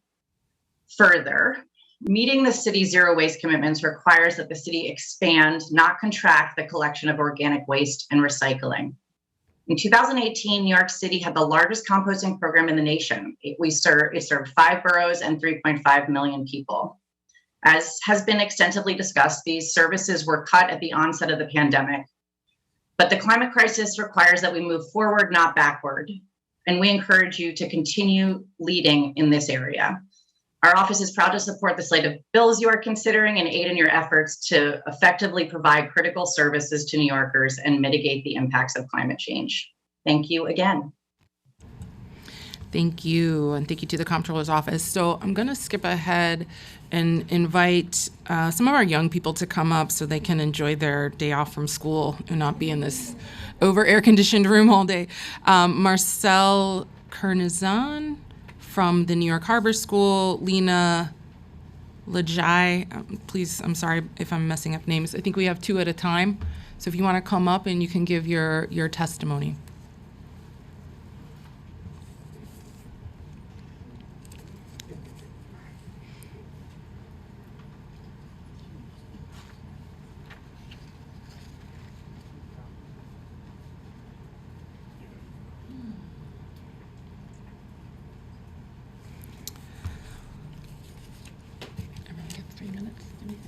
Okay, so Marcel, you can go first. You get 3 minutes, and the clock's there if you want to have a reference. Cool. Thank you, Ms. Nurse, and the rest of the committee. Hi, my name is Marcel Kernizan. I am a student of the Marine Affairs program at the New York Harbor School, and I've been composting and educating others about composting for about 2 years now, and I've seen how great it is. I even smelled it, too. Every time I ask someone about their opinions on composting, I'm always hearing varied responses, but a majority of the responses is I hear it's great. I've heard it from politicians, family, friends, and schoolmates. It's a great way to live it just a little bit greener.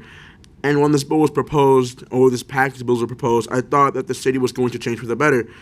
By passing this bill, you can create a lot of opportunities for people of all ages.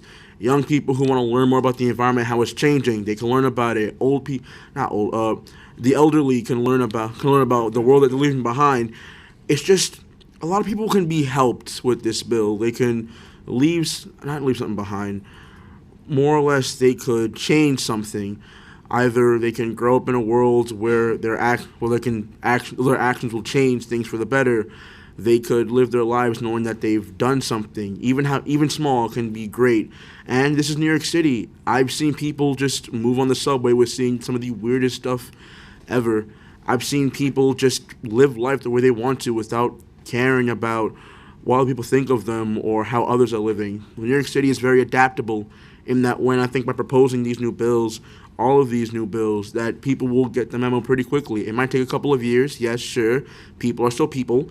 But at the end of the day, it all starts here. So I think instead of asking why should we be doing this, a better question will be trying to find an answer for why not. Thank you for your time. Thank you. Lena, I'm going to invite you to speak. My name is Lena Lychee, and I'm a student in Marine Affairs Policy and Advocacy at the New York Harbor School. I'm the Vice President of the Future Farmers of America chapter and Sustainability Club. I'm passionate about zero waste and sustainability inside and outside of school, and zero waste has been attempted in our school community through Marine Affairs and Policy. I support the introductions today. However, the big issue being noticed in schools and communities is the lack of curbside organics collection. Some people don't want to participate, some people don't have the materials, and some people don't have the ability to learn how to sort. Schools are a miniature version of how our society functions, and looking at schools could tell you the development of implementing these zero waste practices in the schools and communities, and my peers and I try to enforce proper sorting of waste. Since it is accessible in our school, it should be accessible in all neighborhoods and schools. If you can't sort in schools around New York City, how could this happen outside of schools and neighborhoods? The answer is most students aren't able to because the communities don't have compost buckets or pickup drop-off sites. The issue of non-accessible compost pickup or drop-off is a concern. This is not the first time this has been proposed. If we are ready to do this in school, what issue would come up if it was added to the community? By adding these pickup sites and compost bins, there's a bigger sense of community, and the people do not need to do all the extra work, just the bare minimum that gets everything started. In my neighborhood, superintendents and building management can pick whether they want a brown bin or not, and the reality is that once you get the bin, you have to educate the building. Adding a pickup would eliminate the chore that some people think of searching and even paying for a drop-off site. To sum it up, it is significant to fulfill the goal of adding more accessible residential curbside organics and bringing up the topic of limiting waste, as we know that zero waste is a long-term goal that could expand years ahead. Thank you. Thank you, Lena. So we're going to have Catherine Murphy and, Catherine Murphy, Liana Martin Peterson, and after that, Robert Markuske. Okay. The three of you can come up and get ready. And Lacey, whenever, just ping me.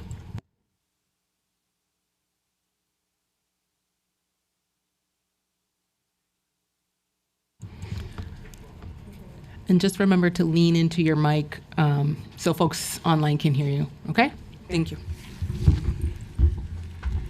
Hi, my name is Catherine Murphy, and I'm currently a junior at the Urban Assembly New York Harbor School, and I'm a part of the Professional Diving CTE program.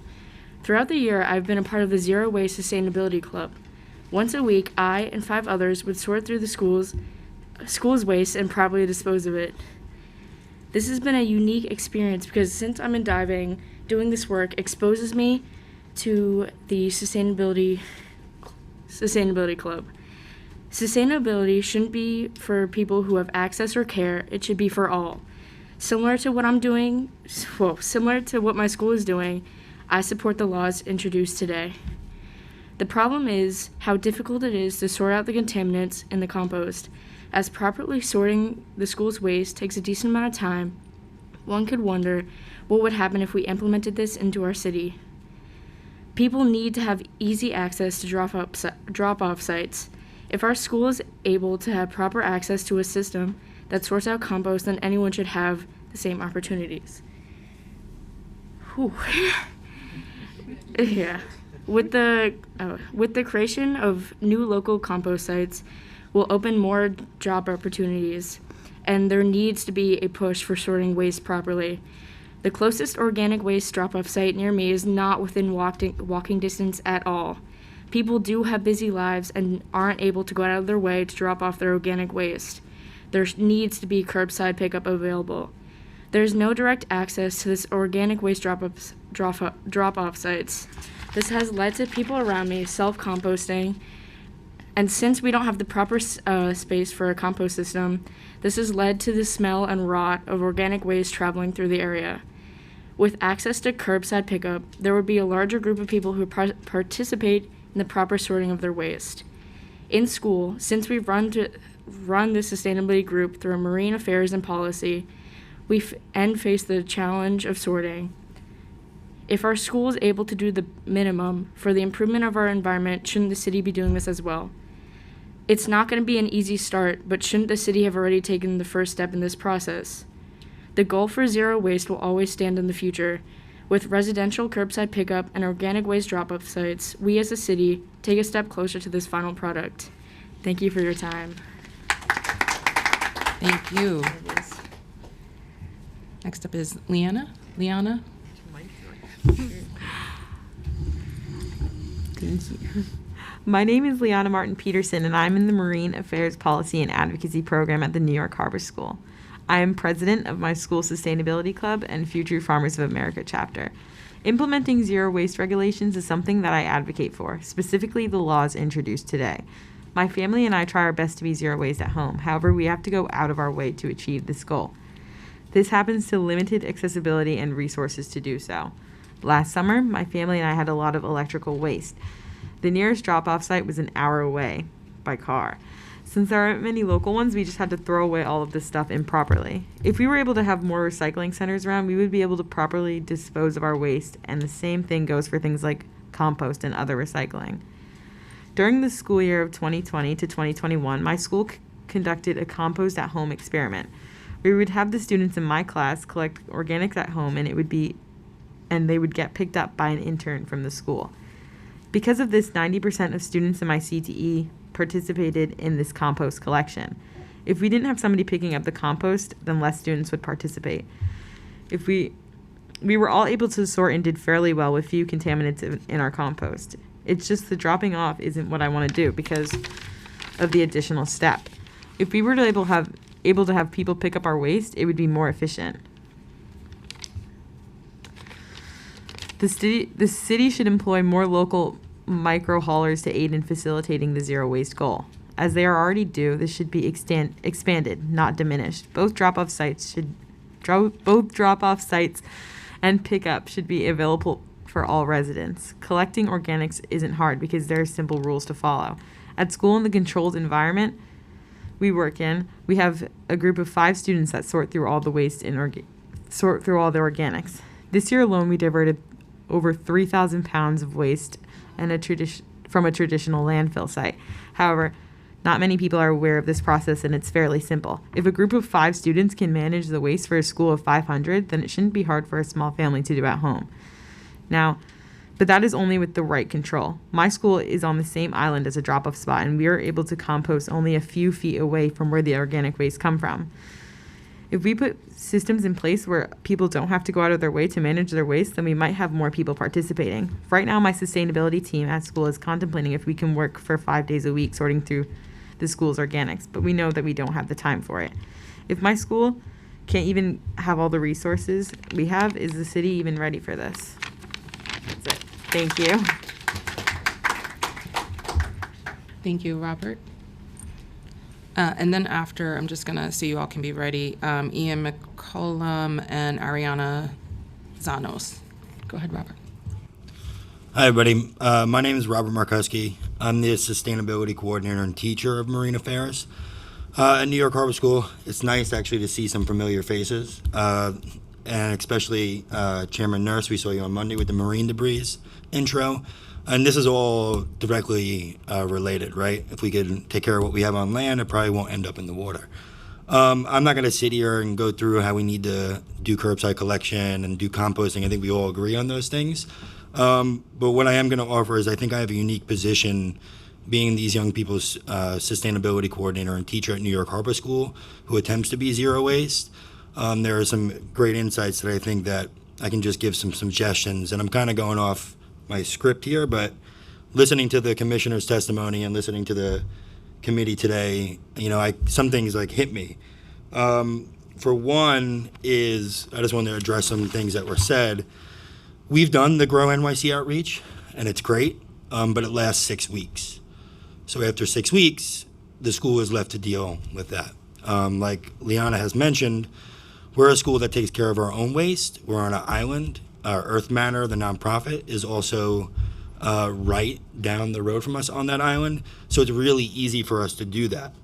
So I could just imagine, me, I'm a teacher of marine affairs that focuses on sustainability and a sustainability coordinator. It's a lot of work, right? And it's an unfunded mandate, as I like to say. So I don't think schools should be viewed as like the panacea. I also think that these outreach programs should last more than 6 weeks. A suggestion that I've been pushing for, and Marcel is actually back there because he is the person that I think of. I think a graduate from a school such as ours, there should be a sustainability coordinator that hires newly people right out of high school that should be put back into the community that they just came from to manage the sustainability. So Marcel is actually working an internship over the summer for Earth Matter. I'm hoping he's in our school in the fall to manage sustainability. So I think getting kids that leave a community to come back to the community would aid in education being a panacea for sustainability. That's really all I have, but I did have a comment. I think I heard there's 4 full-time staff and 10 nonprofit partners that work with you to manage this. That's about the same as I have. And I'm a school for 500 students. You're managing a city. So I just really sort of, this is a big ask. Of course, we all support it.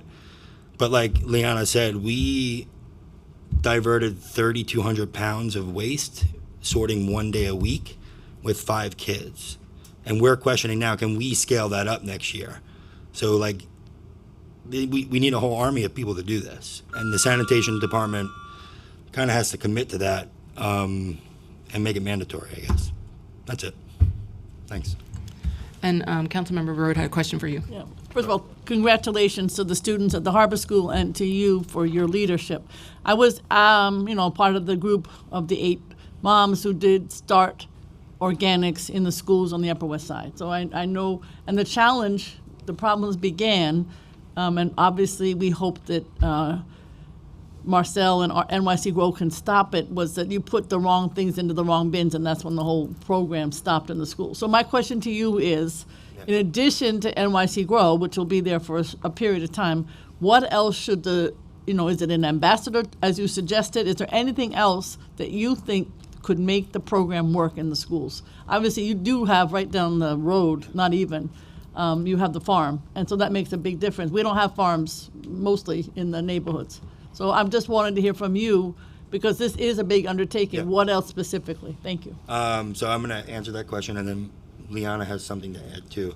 Like I said, I think that, like for instance, I teach a career technical program, and to make my life easier, I have integrated sustainability into that CTE program. So I actually teach about sustainability. So my job is, as a sustainability coordinator, managing that is made easier because it's part of her curriculum, right? But most sustainability coordinators, they're math teachers, science teachers, history teachers, and then they do that in addition, and it's generally unfunded. So like a sustainability coordinator should not be a teacher. It should be a staff position in schools. So that's why I suggested being students like Liana is going to be a senior next year. Let's say she goes to college in the city. She could work in a school being a sustainability coordinator, right? And I also, like another thing I thought about, like Marcel is actually taking the sanitation exam that's being offered right now. I'm unaware of if sustainability is on that exam, or maybe there should be a sustainability coordinator exam, a civil service exam, to fulfill these positions, right? It shouldn't be in addition to something else. It should be a whole thing itself, right? Go ahead. Did you two want to offer? I also think that the best way to enforce this is by teaching it in classes, and as he said, every single class, because Catherine and we monitored in our lunchroom, and so we would watch students, and I know you were bringing up the thing that the waste is not getting put into the right bins. And I feel like if we introduce that more in class, then it will actually happen, because just me and Catherine or telling a group of kids to do the right thing doesn't always work out. But I think if we go over something like this in class, like I do in marine policy, because all of the students in that class do it, if we have teaching this kind of thing in class, then I think it will happen more in the cafeteria. Thank you, panelists, for your insights. I'm going to bring a couple more of our youth participants here today. Ian, and Ariana. And then followed by Lacey on behalf of the Brooklyn Borough President, and then Eric Goldstein.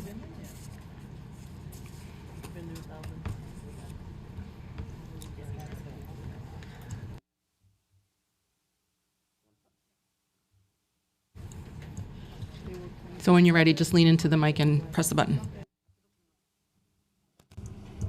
Can everyone hear me okay? Yep. Okay, perfect. Good afternoon, Chairwoman Nurse and members of the Sanitation Committee. My name is Ian McCollum. I'm a member of the youth-led climate organization Triage and a 9th grade high school student in the city. So as early as elementary school, I organized on our school's garden committee and green teams to educate fellow students on how to properly sort their waste in schools. I've seen firsthand the effects that compost pickups at schools and funding those pickups has had on the reduction of waste and broader awareness about our impact that we have on increasing landfill waste. We were able to reduce our landfill waste in schools only because our city picked up the compost separately and fully funded those supplementary education material programs in our schools. We deserve these compost programs citywide at all New York City public schools. I'm calling on the members of the Sanitation Committee to fully support this legislative package, which includes funding the expansion of the citywide composting and zero waste programs. During the onset of the pandemic, the city was tasked with balancing the fiscal budget shortfall and therefore cut major funding for street trash pickups and various other DSMY composting programs, as well as education around those composting programs. With a new budget season concluding, we have a responsibility to set stringent timelines on steps to achieve sustainably responsible waste disposal citywide mandated. City Comptroller Brad Lander noted that over $100 million in taxpayer money can be saved by taking food waste out of our landfills, which could be put towards expanding composting citywide as well as supplementary educational materials. These are simply common sense bills to strengthen transparency within composting and implementation, as well as restoring those vital programs that were cut since the onset of the COVID pandemic. Therefore, I urge members of this committee to take a closer look at the impacts that cutting funding for these quality of life programs has had on their constituents, as well as communities of color in New York City, and supporting and advocating for both a fully funded sanitation budget, restored citywide composting program that is mandatory and allows us to meet our zero waste goals in the future. Thank you. Thank you. Thank you. Ariana? Can you hear me? Yep. Okay. Good afternoon. My name is Ariana. I attend high school and live in Queens. I'm an organizer with Triage because I care about preserving the community I grew up in, one that is under attack by developers and polluters. Our city has seen the devastating impacts of the climate crisis on our frontline communities. I live in Astoria, which is part of Asthma Alley, and just last summer we saw the devastating impacts of flooding during Hurricane Ida. Our city was not ready for a crisis like this, and we cannot talk about the climate crisis without understanding waste management. We must ensure that we have a plan to send zero waste to landfills by 2030 and not after that, because we can't have trash piling up on our streets as natural disasters become more prevalent. It's a public health issue that affects frontline communities the most. The magnitude and intensity of the climate crisis makes it easy for young people like me to feel powerless and nervous about what is to come. At Triage, we understand that the city government cannot afford to renege on our climate commitments. It is imperative to invest in zero waste infrastructure and stay on target and meet our 2015 goal of sending zero waste to landfills by 2030. We should not only be investing in sanitation, but we should also commit to ensuring transparency. Bill 275 does just that by not only mandating that the commissioner has a plan, but that the public has an annual report detailing our progress and our shortcomings. Making sure the city meets these commitments is important to me, and students like me and New Yorkers should be able to follow this progress in real time. As a youth organizer, I do my best to fight for a present and future that centers climate justice, and I ask you all to do the same by passing these bills. Thank you, Ariana. Such informed young people here. So I'm going to invite Lacey Tauber on behalf of Brooklyn Borough President, former Sanitation Chair Antonio Reynoso, and then Eric Goldstein, if you'd like to join us as well.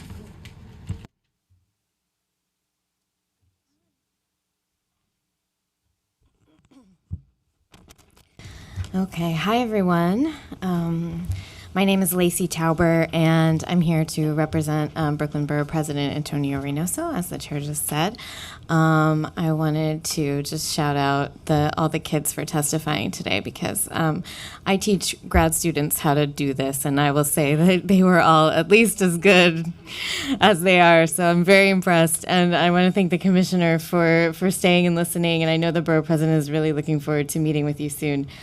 And so I want to thank Chair Nurse and the Sanitation Committee members for the opportunity to speak today on behalf of Brooklyn Borough President Antonio Reynoso. As the former chair of this committee, he wants to thank the committee for holding this hearing today about this very important package of legislation that will help bring our city closer to its stated goal of sending zero waste to landfills by 2030.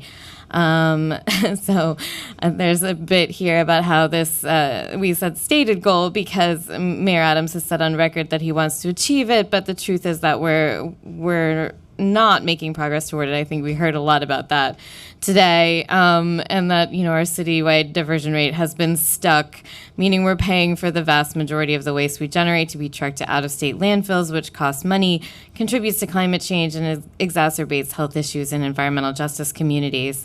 So making the progress we need is going to require quick implementation of smart policies like the ones being considered today. Because approximately 30% of waste that New Yorkers send to landfill is organic waste, changing the way we handle the food we throw away will help us make the largest gains toward this goal. The new school organics program and associated smart bins will help, but the scale isn't really enough to tackle the issue. Intro 244, requiring a citywide curbside organics collection program, is the best way to get this done efficiently. In more than one previous hearing and this one today, the administration has said that expanding this program, that they were concerned that they didn't want to throw good money after bad. However, as Councilmember Hanif mentioned, last year the Independent Budget Office found that increasing participation in the curbside program would reduce per ton collection costs significantly. As they put it, the more curbside tonnage, the cheaper per ton it becomes to pick up any of the waste streams DSNY collects. So even if this required extra trucks, the study found the associated increase in emissions would be more than offset by diverting the organics from landfill. Unfortunately, we lost our opportunity to plan for this in this budget cycle, but now we have a full year to get this legislation done and plan accordingly. In the meantime, we do need to shore up our community-based drop-off sites as proposed in Intro 281, which are the only option for so many New Yorkers who don't currently have access to the curbside program. However, the borough president wants to be clear that adding more drop-off sites is not going far enough to fixing the ultimate problem, and that universal curbside collection is the true solution. In the long term, we'll not only be helping the planet, we'll save taxpayer money too. On Intro 280, which would establish community recycling centers in every community district. This was conceived of during the height of the pandemic, when cuts to sanitation recycling programs were at their worst, yet it remains relevant today because proper disposal of e-waste and hazardous materials is important, yet compliance can be tough. The city's by appointment e-waste pickup program is limited in scope, and larger buildings must opt in. The hazardous materials program requires residents to transport their materials to a drop-off site, and with only one drop-off site per borough, too much of this type of waste currently ends up in landfill. So creating community-based drop-off centers is a smart solution, and residents can also have the option to bring their organics, their textiles, and larger items that cannot be collected at the curb. On Intros 274 and 275, the borough president wants to lend his support to codifying the goal of sending zero waste to landfill by 2030 and requiring the city to report on their progress toward it. This mandate could spur new investment and innovation from DSNY. For example, the EPA reports that communities that have implemented an incentive-based save-as-you-throw model have seen significant increases in recycling and reductions in waste. As we discussed, sanitation has studied this model, but has not yet, well, actually, I thought that they did, but maybe we don't actually have a study after all, have not taken steps toward implementation. So this, along with other transformative programs such as commercial waste collection zones, which the BP is very much looking forward to see beginning this summer, and policies to limit single-use plastics could help us make huge strides toward our zero waste goals. Thank you so much for your time today. Let's keep working together to make our streets cleaner and our waste management systems more sustainable.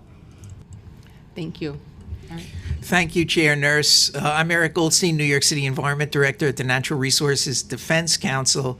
Thanks to you, to Majority Leader Powers, for Councilmember Hanif and every co-sponsor of these bills, as well as, of course, Speaker Adams for advancing them and this hearing. The Harbor students were terrific, but we don't want to have to wait until they run to for the City Council in order to see these programs successfully implemented. We've been waiting for this day, as you said, for more than a decade, even before Mayor Bloomberg said in his final State of the City address that composting was the final frontier for recycling, that it would save more money for taxpayers than landfilling, and that he wanted to see it go citywide. So it's really exciting to see the council at this point, and we look forward to working with you. We support all of these bills, but I'll focus on Intro 244, which we believe is the most important piece of legislation that's been introduced in the City Council this year. Councilmember Hanif's statement was really beautiful and said it all. Just to recap very briefly, food waste accounts for a third of what we throw out in our municipal waste stream. The overwhelming bulk of it goes to landfills and incinerators. In landfills, it generates methane. In incinerators, the high moisture content fouls the burn and adds to added pollution. We've got one of our incinerators in Newark, New Jersey, so most of these incinerators and landfills are in Black and brown communities. It's an environmental justice issue. It's a crazy way to go. In contrast, composting produces a useful end product. It creates twice as many jobs per ton of waste disposed of as does landfilling, 4 times as many jobs per ton of waste disposed of as does incineration. And as the IBO concluded, and as the experience in Seattle shows, we can save money over the long term if we implement this program successfully. The heart and soul of Intro 244 is the directive that the Sanitation Department shall establish a mandatory citywide organics curbside collection program. We know from experience that the voluntary programs haven't worked for a variety of reasons. And while we support and continue to support the community drop-off programs, they play a vital role and will continue to do so. They will never be able to achieve maximization of the benefits of composting or the economic advantages of wide-scale composting. The commissioner, and we welcome her and respect her views on this, but she said that we need to go back to voluntary before we contemplate mandatory, and we respectfully disagree. The council needs to lead the city and the sanitation department. We don't want to wait another 10 years to move these programs forward. And as the council moves forward, we know for a fact that mandatory does not have to be punitive with sensible enforcement programs. We can't leave the timing of full implementation to City Hall. That didn't work for Mayor Bloomberg. It didn't work under Mayor de Blasio, and it's unlikely to work under Mayor Adams. That's why visionary legislative leaders adopt mandates. Congress didn't wait for the automobile industry to voluntarily decide to install pollution controls or to increase gas mileage. They set realistic dates and set a mandate. Nobody's looking to create unrealistic deadlines or draconian enforcement. These programs can be phased in, say 6 months of voluntary phase-in period before it becomes mandatory, and maybe even another 6 months before violations are issues. But you need mandatory collection and an element like that to ensure broad participation. With that, we have 3 friendly amendments to proposed Intro 244. First, we recommend that the final bill include a provision directing the Sanitation Department to produce a study on what went right and what went wrong in the city's previous curbside composting pilot projects. The commissioner has indicated that much of this work is already underway, and that's terrific. We need to learn the lessons from successful mandatory composting programs in other jurisdictions. And so a study like this should evaluate the public education program that we've used in the past, what went right, what went wrong with that, assess the frequency of curbside composting collections and how that affects participation, review the design of the brown bin collection bins and whether adjustments are needed to that, figure out what measures other cities have used to implement and maximize public participation. Second, we recommend that the final bill incorporate a provision that the sanitation department prepare a comprehensive plan for how its universal collection program will be designed and implemented. Again, that plan should be based upon the study that it's completed or would complete under the prior paragraph that I mentioned. That plan ought to include a schedule that provides for phase-in of at least weekly curbside collection organics at every city residence, a directive that school buildings be required to separate their organics, a strategy to ensure convenient composting opportunities for residents in every NYCHA development, proposed adjustments that may be needed or advisable for the department's collection schedules for their work rules, and a description of how the department will work with the unions to ensure smooth implementation of any changes that are necessary, and a discussion of how community organics collections and local composting processing operations that are now successfully run by nonprofits like Grow NYC and the Botanic Gardens can be integrated into the whole program. So that plan ought to be produced by the department by a date certain, and there ought to be an opportunity for public comment before the plan is finalized. And third, we recommend that the final bill include a non-discretionary timetable for completion of that study, completion of that plan, as well as for full-scale implementation of curbside composting collections for every city household. We suggest that this program include intermediate benchmarks so that there's a clear timetable for initiation of public education efforts, for a phase-in of the mandatory program so that the department can assess unanticipated startup problems. All of this can take a 3 or 4 year period of phase-in, but it's essential that the council set forth an unambiguous timetable so that the department knows what is expected of it, and so that the public then is given the 3 or 4 years to familiarize itself with the program and therefore lead to a successful implementation. So again, we support the other pieces of legislation too, and in our written testimony we set forth some of our thinking behind that. We look forward to working with you and appreciate this opportunity to testify. As I said at the outset, this set of bills is among the most exciting moments we've had on the solid waste front, with the exception of the enactment of the commercial waste zone legislation. This is the biggest news that's happened in decades on solid waste in New York, and we want to get it with you across the finish line. Thank you, as always, Eric. Thank you so much. Is Lonnie here in person? No. No, that's you. Okay.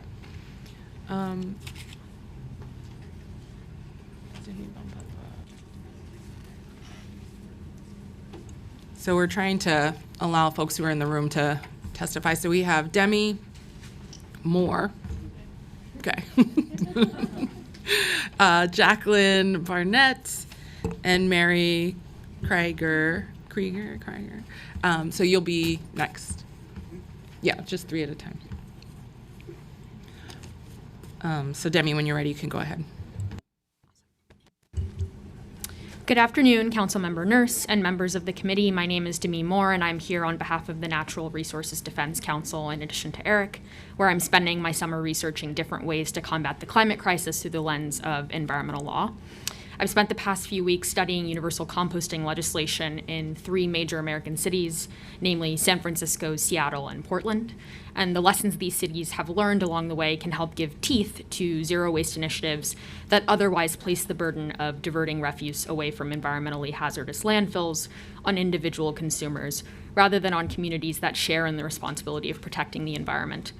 All 3 cities started out like New York. They were all where we currently are, struggling to manage voluntary composting programs that proved to be unsustainable due to a general lack of incentives, widespread participation, and logistical support.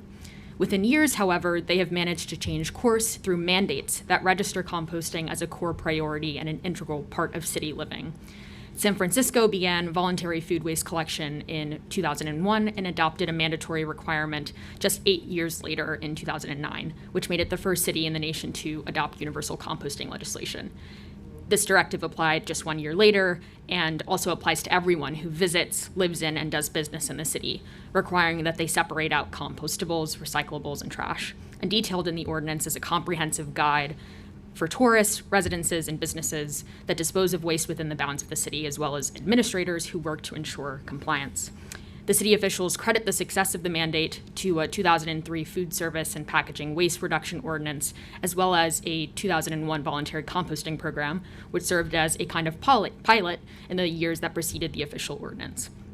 Seattle was the second U.S. city to implement a universal composting program in 2015, when the city initiated a total ban on food waste in the garbage after it had begun requiring that residential properties participate in food waste collection years before that in 2009. These mandates were also preceded by a voluntary collections program that began in 2005.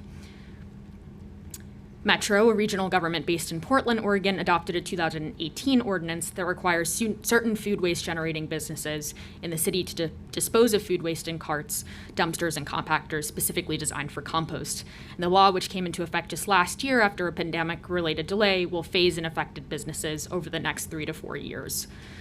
Though the mandate currently includes businesses that generate 1,000 or more pounds of food scraps per week, it will eventually include most businesses and institutions, as long as these establishments discard of 250 or more pounds of food waste scraps per week. And Metro anticipates that the requirement will more than double the amount of food scraps diverted from landfills in any given year, and is planned for a total ban on landfill disposal of commercial food waste in 2025. Universal composting programs in San Francisco, Seattle, and Portland put into evidence that we need not compromise the health and safety of the environment and our communities for what appear to be short-term savings. An alternative way forward will require a plan that is comprehensive in its offerings, administratively feasible, agile in its approach to the climate crisis and food insecurity, and accessible to New York City's diverse population. These cities serve as a testament to the fact that there is no time to waste when there is so much to be gained. I urge a vote in favor of a mandate for universal composting in New York City. Thank you for your time. Thank you, Demi. Thank you so much. I'd love to get some of that testimony on the record. We'd love to look at it in your studies. Jacqueline, are you here? Okay. Mary, would you like to come up? And then for the online crowd, we're going to hear from Shiv next, Samuel Nimir Olivares, and then we'll move down the rest of the list. Thank you, Mary. My name is Mary Krieger. I'm a member of the compost team at It's Easy Being Green, an Upper West Side neighborhood environmental group. I'm also a member of the Jewish Climate Action Network. I'm testifying today in support of Intro 0244 and all the other bills in this very important package. And I want to thank Councilmember Hanif and the sponsors and the chair and all the co-sponsors of this important legislation. Several years ago, I decided to work in my neighborhood to support curbside composting. My teammates and I have talked to our neighbors at block parties, subway stops, and educational events. We've met with residents, board members, supers, building managers, and owners. Without exception, stakeholders in participating buildings are enthusiastic about the program. Supers like it especially because the buildings stay cleaner and the bins are rodent-proof. After a Department of Sanitation outreach worker answered questions at a kitchen container giveaway event in my building, several residents told me they were going to start to compost, and our building compost output increased accordingly. However, our efforts have reached only a fraction of the buildings in our neighborhood. There are buildings where tenants want composting, but the management or landlord does not understand the program and is not responsive. Even in my building, which had composting pre-pandemic and since December of last year, while 50% of, I would say, of the people in the building compost, The other 50% of the people in our building choose not to. It's not a matter of education, it's a matter of developing a new habit. It's simple and easy in our building, but it is not required. And as Gail Brewer said, it has to be required if we're really going to meet those 2030 goals. And there can't be a long period where it's voluntary. We'll never get to those goals. People in other cities do it. It's not rocket science. And I think that there are ways that the sanitation department can deal with educational outreach in parts of the city that have not had the advantage yet of composting. There's no reason they have to level fines right away. There can be a phase-in period with that to give people time to learn about the program so they're not unduly penalized. Recycling of non-organics is mandatory. People just do it, and I think it should be the same thing for composting.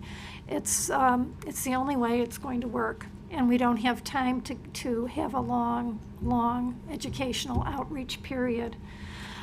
So I urge you to pass this bill and the other bills, and thank you for putting this together. Thank you so much, Mary. Next up online, we have in person. You've gone through everyone, I guess. Oh. So the next online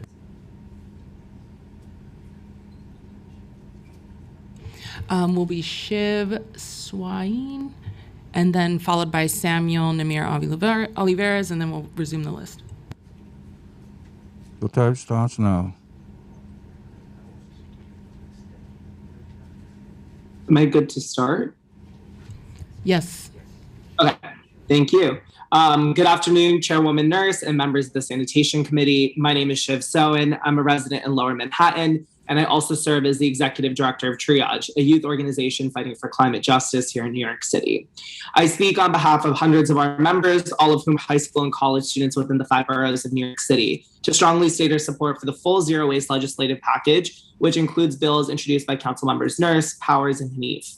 I also want to take a moment to thank the hundreds of advocates who have been pushing for a legislative package like this, many of whom are on the call, and several environmental bills, quite frankly, longer than I've been alive. So I'm humbled to share my voice and support and hope to see these bills implemented. Our city is facing a climate emergency. New York City's solid waste system creates 1.66 metric tons of greenhouse gas emissions annually. Communities of color and lower income residents are feeling the impacts of the climate crisis right now. This is not an issue for the future, it's an issue for the present. One of the most important actions that New York City and this committee in particular can and should take is passing the zero waste legislative package. More than 1/3 of the city's waste can be composted, and if we make composting universal, we can make significant progress in our emissions and environmental justice goals. Universal composting and zero waste schools is also a critical issue for everybody in our city, but in particular the students that are our members, as well as students that we also did hear from earlier today. I hope we can see zero waste schools in particular expand so that all students have the opportunity to learn and engage with their environment in a thoughtful manner. I spend my day talking to hundreds of students across the city, and they tell me the importance of going to a clean, healthy school and the positive impact it has on their education. Every student and every New Yorker deserves a clean environment, and we need to act. I urge the committee and the council to move forward on this legislation and implement it as soon as possible. Thank you so much for your time.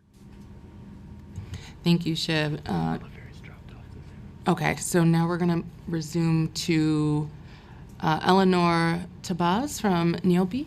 Time starts now.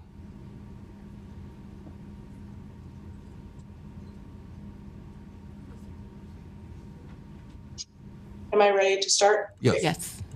Good afternoon, and thank you, Chair Nurse and members of the Sanitation Committee, for the opportunity to speak today. My name is Eleanor Tabaz, and I'm a policy intern at New York Lawyers for the Public Interest, and we support all the bills being presented today.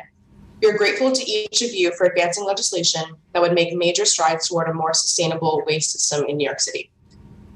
As our world faces an escalating climate crisis, the city continues to send almost 80% of our municipal waste to landfills and incinerators. This waste could be recycled and reused. Solid waste is estimated to contribute at least 12% of this state's greenhouse gas emissions, and the harmful impacts of our inadequate waste system are felt daily throughout the city as rat populations surge, piles of garbage bags block our sidewalks and streets, and environmental justice communities continue to experience disproportionate harm. NOPE is in support of these bills, and we offer the following suggested amendments, which are in more detail in my written testimony. We urge that Intro 274 critically define city-generated waste to explicitly include all municipal waste, commercial trade waste, and construction and demolition waste generated in the city. In Intro 275, we urge this council to include diversion from incinerators in the diversion plans and include the waste generated in NYCC housing. We also believe it's important that Intros 274 and 275 include planning for diversion of commercial waste in each waste zone established by Local Law 199. We applaud Intro 244 because it establishes mandatory and universal composting across the city, and we recognize how extremely important it is. Finally, NOPE continues its support of Intros 280 and 281, known as the CORE Act, which would lock in and build upon the success of community drop-off sites for organic waste and recyclables, and ensures equitable distribution and access to these sites. In recent years, budget cuts, freezes, and delays to diversion programs have undermined participation in recycling programs, taking us backward from our goal of zero waste by 2030, and perpetuating existing inequalities within our waste management systems. Therefore, we enthusiastically support these bills and the rapid citywide scale up of our waste system, and we urge the council to pass these bills and then for Mayor Eric Adams to sign them into law as soon as possible. I also want to applaud all the young people here today who are participating and calling for action. It is great to see and hear how much you care for your communities, and you should all be very proud of your efforts here today. Thank you again to Chair Nurse and the Sanitation Committee. Thank you for your testimony. Next, we will hear from Justin Green, who will be followed by Carlos Castel-Croke and Claire Mifflin. Justin? Time starts now.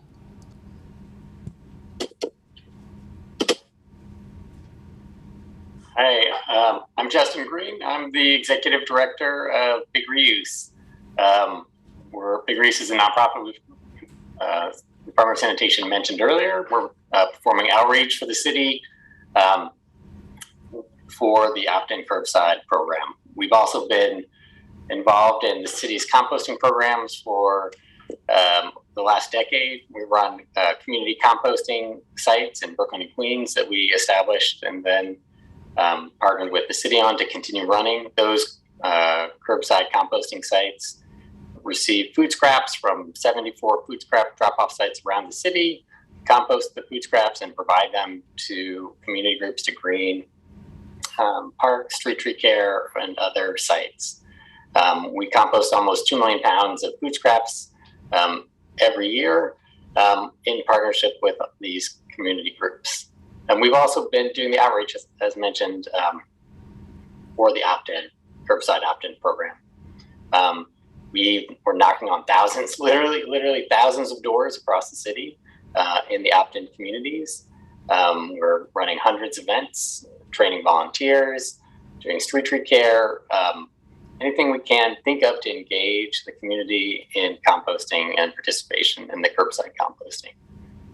And what we see really is that there's a lot of enthusiasm for the program and a lot of enthusiasm for composting, but really unless we make it mandatory, as everyone said, to reiterate, as someone who's been on the ground doing this work for over a decade, unless we make it mandatory, we're not going to have the participation we need to make it a cost-efficient program. It's just, there are too many, New Yorkers have too many things on their minds, too many things to, we all know all the different obstacles as a New Yorker we have to handle. And as a native Brooklynite, I know to get New Yorkers' attention, we need to just make it mandatory. There's no other way.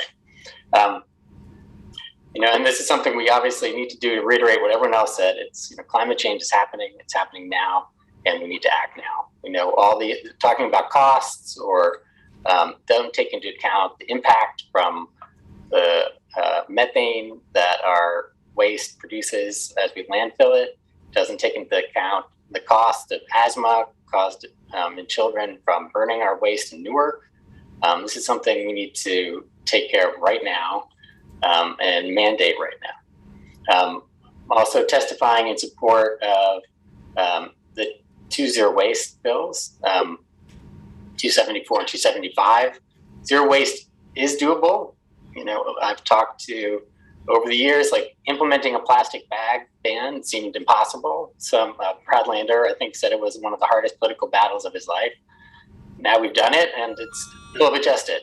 So it can happen. Time We expired. can do it, and appreciate your time. And City Council and Department of Sanitation's leadership on these sustainability measures. Thank you.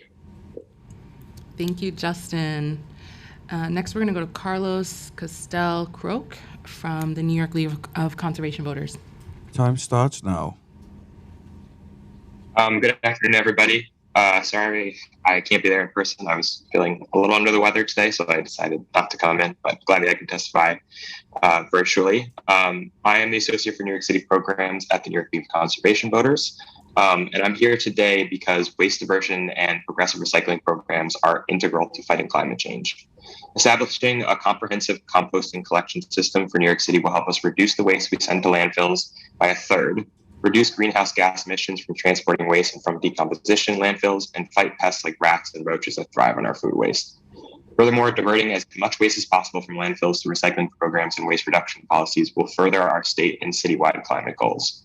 We're so excited that these bills are finally at a committee hearing. And I want to wholeheartedly thank Councilmembers Hanif and Powers for their visionary work to introduce these bills, and even more so to commend Chair Nurse for bringing these bills to a hearing and ensure that we are actually making progress on waste reduction in our current climate emergency. While the prospect of implementing these pieces of legislation is enticing and long overdue, I'd like to bring attention to the feasibility of the aggressive timelines before some of them. As mentioned previously, the goal of zero waste landfills by 2030 was first brought forth in 2015, 7 years ago. And since then, we've only made minor progress toward the 90% diversion goal, increasing from 15% to 18% in 2020.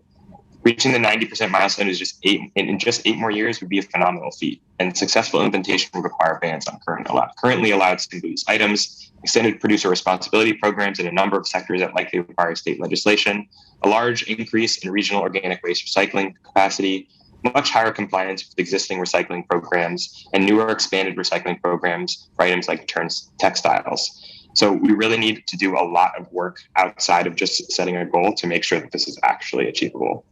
Additionally, the curbside composting pilot, which would essentially be expanding the pilot program, which has lost funding and ground over the past years due to budget cuts. We already know that through the experience of trying to restore curbside organic waste program and the difficulty the city has in restoring metal, glass, and plastic recycling rates after the program was suspended in 2002, it's incredibly difficult to educate and re-educate residents about how to participate in these programs, and a full education campaign will take time and resources to implement. Participation is going to be key to success of a composting program, and a longer time frame may be necessary to ensure a productive program. After years of inaction, this hearing is finally moving us towards our zero waste and climate goals, so we're really excited about it. NYCC strongly supports the goals of these bills. We believe it's important to work with DSNY to determine feasible timelines and make sure that we are successful in our work. Thank you. Thank you, Carlos. Next up is Claire Mifflin from the Center for Zero Waste Design. Time starts now. Hi, I'm here online. Can you hear me? Yes.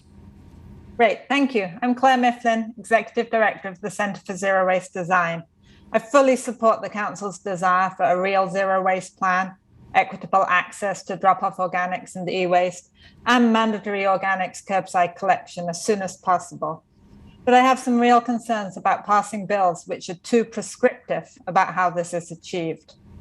Developing the city's zero waste plan should be a transparent, analytical process with an advisory committee and coordination by the Mayor's Climate and Equity team to ensure the full collaboration needed across agencies. It should be the upcoming solid waste management plan and consider the whole integrated system from disposal in buildings to set out on streets, collection, transfer, transport, and processing for reuse or disposal. Last year, we outlined the design, planning, and logistics strategies we believe are necessary in our Put Waste to Work for vibrant streetscapes, green jobs, and healthy neighborhoods vision plan. The city has put out an RFP for a study to develop a comprehensive and equitable plan for organics with an advisory committee, stakeholder workshops, and an analytical framework to review various integrated scenarios. We hope the 4 million study announced on containerizing waste leads to a similar comprehensive study that considers more than clean curbs, but solutions that will work in high-density neighborhoods, such as adding lifts to the back of DSMY trucks to pick up 2- or 4-wheeled bins, which can be brought by building staff direct to the truck and tipped into it in the existing trucks with no impact to streetscapes. This would make implementation of Save As You Throw easier, make labor better and safer for DSMY workers, and allow larger organics bins to be used, reducing building labor, which is really especially important in under-resourced building. All these studies should be coordinated into the swamp, and there should be a publicly visible quantitative model which evaluates a full range of feasible components integrated into the full range of potential solutions. In the meantime, the city can support and expand current successful food scrap drop-off and composting programs, secure their leases on parks lands, and start innovative pilots to support the studies.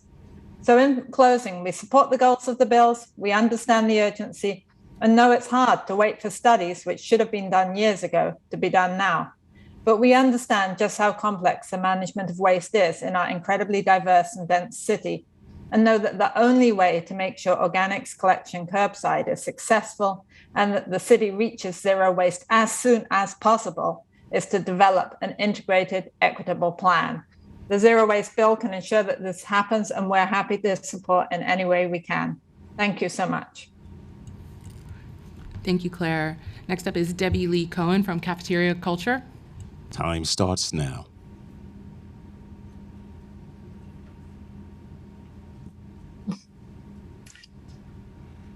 Hi, good afternoon, Chair Nurse and committee members. Thank you so much for this opportunity to testify. I'm Debbie Lee Cohen, Executive Director and founder of Cafeteria Culture, environmental organization. I'm also the co-director and producer of the award-winning movie Microplastic Madness, a parent and an educator. And my team and I are deeply concerned about the dangerous impacts of overlapping climate and garbage crises on our students, especially our most vulnerable children from Black, Brown, NYCC, immigrant, and environmental justice communities in New York City, Newark, New Jersey, and beyond.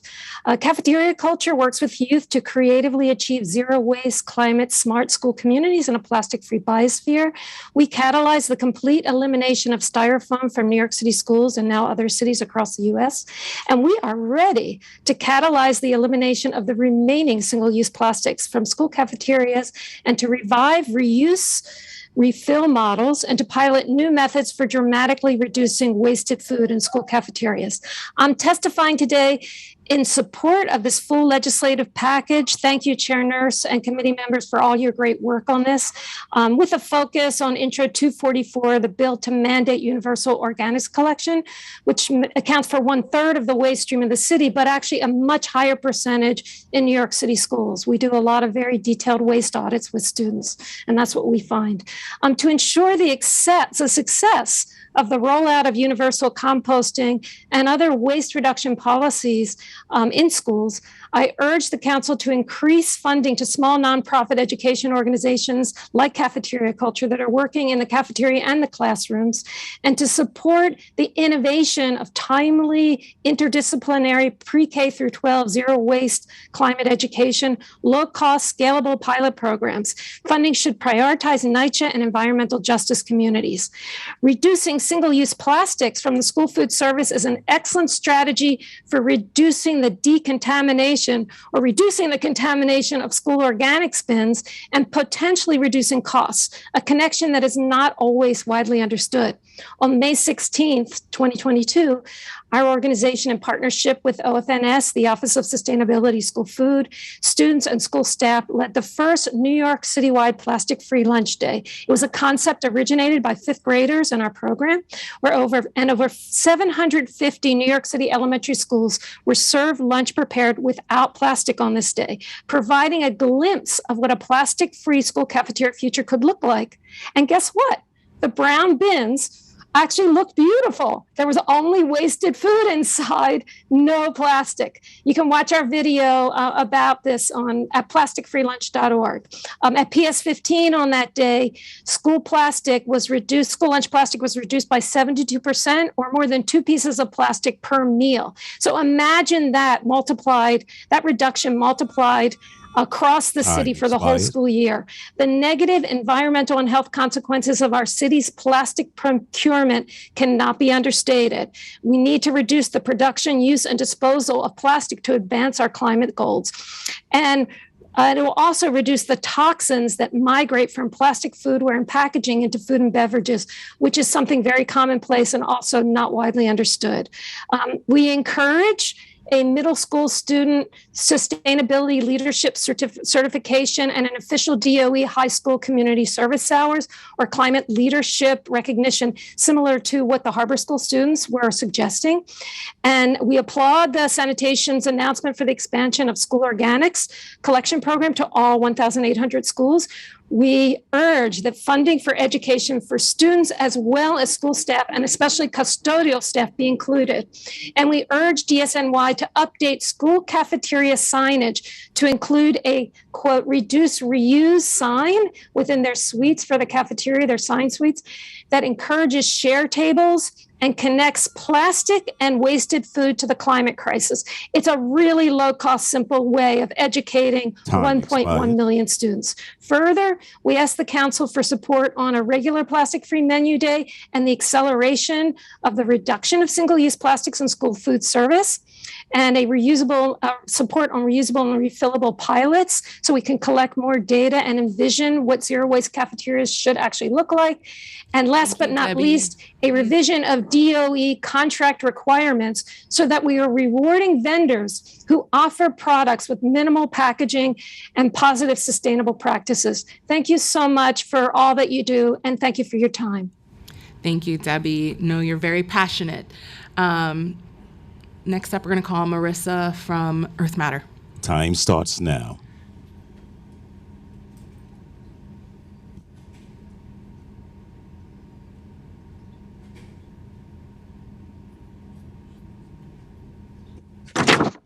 Well, good afternoon.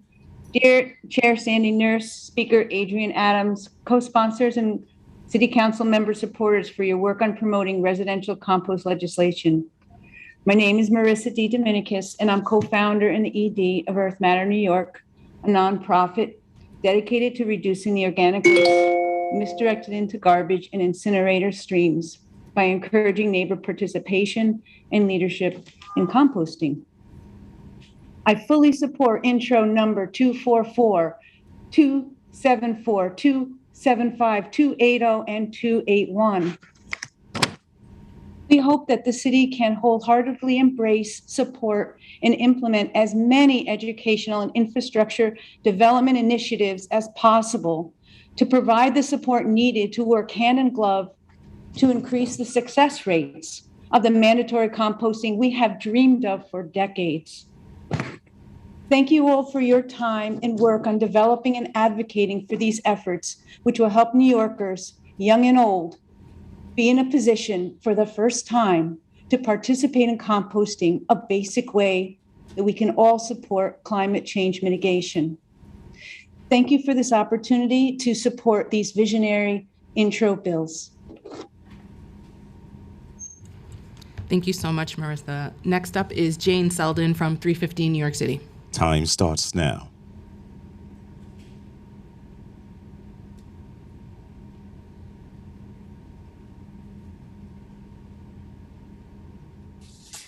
I'd like to thank Chairperson Nurse and the committee members for giving me the opportunity to speak today. My name is Jane Selden, and I'm testifying today on behalf of the grassroots climate activist group 350 NYC. Our group recognizes the critical role waste reduction plays in meeting the city's and states' greenhouse gas reduction goals, as well as the harmful impact waste disposal facilities have on frontline communities. For these reasons, we fully endorse the package of zero waste bills under discussion today, as well as the soon-to-be reintroduced Skip the Stuff bill. 7 years ago, the city made a pledge to send zero waste to landfill by 2030, citing expansion of organics collection as its priority. However, little progress has been made towards achieving that goal. Intros 274 and 275, sponsored by Chairperson Nurse, will strengthen this pledge by codifying this pledge into law and requiring the DSNY to present data demonstrating evidence of its progress.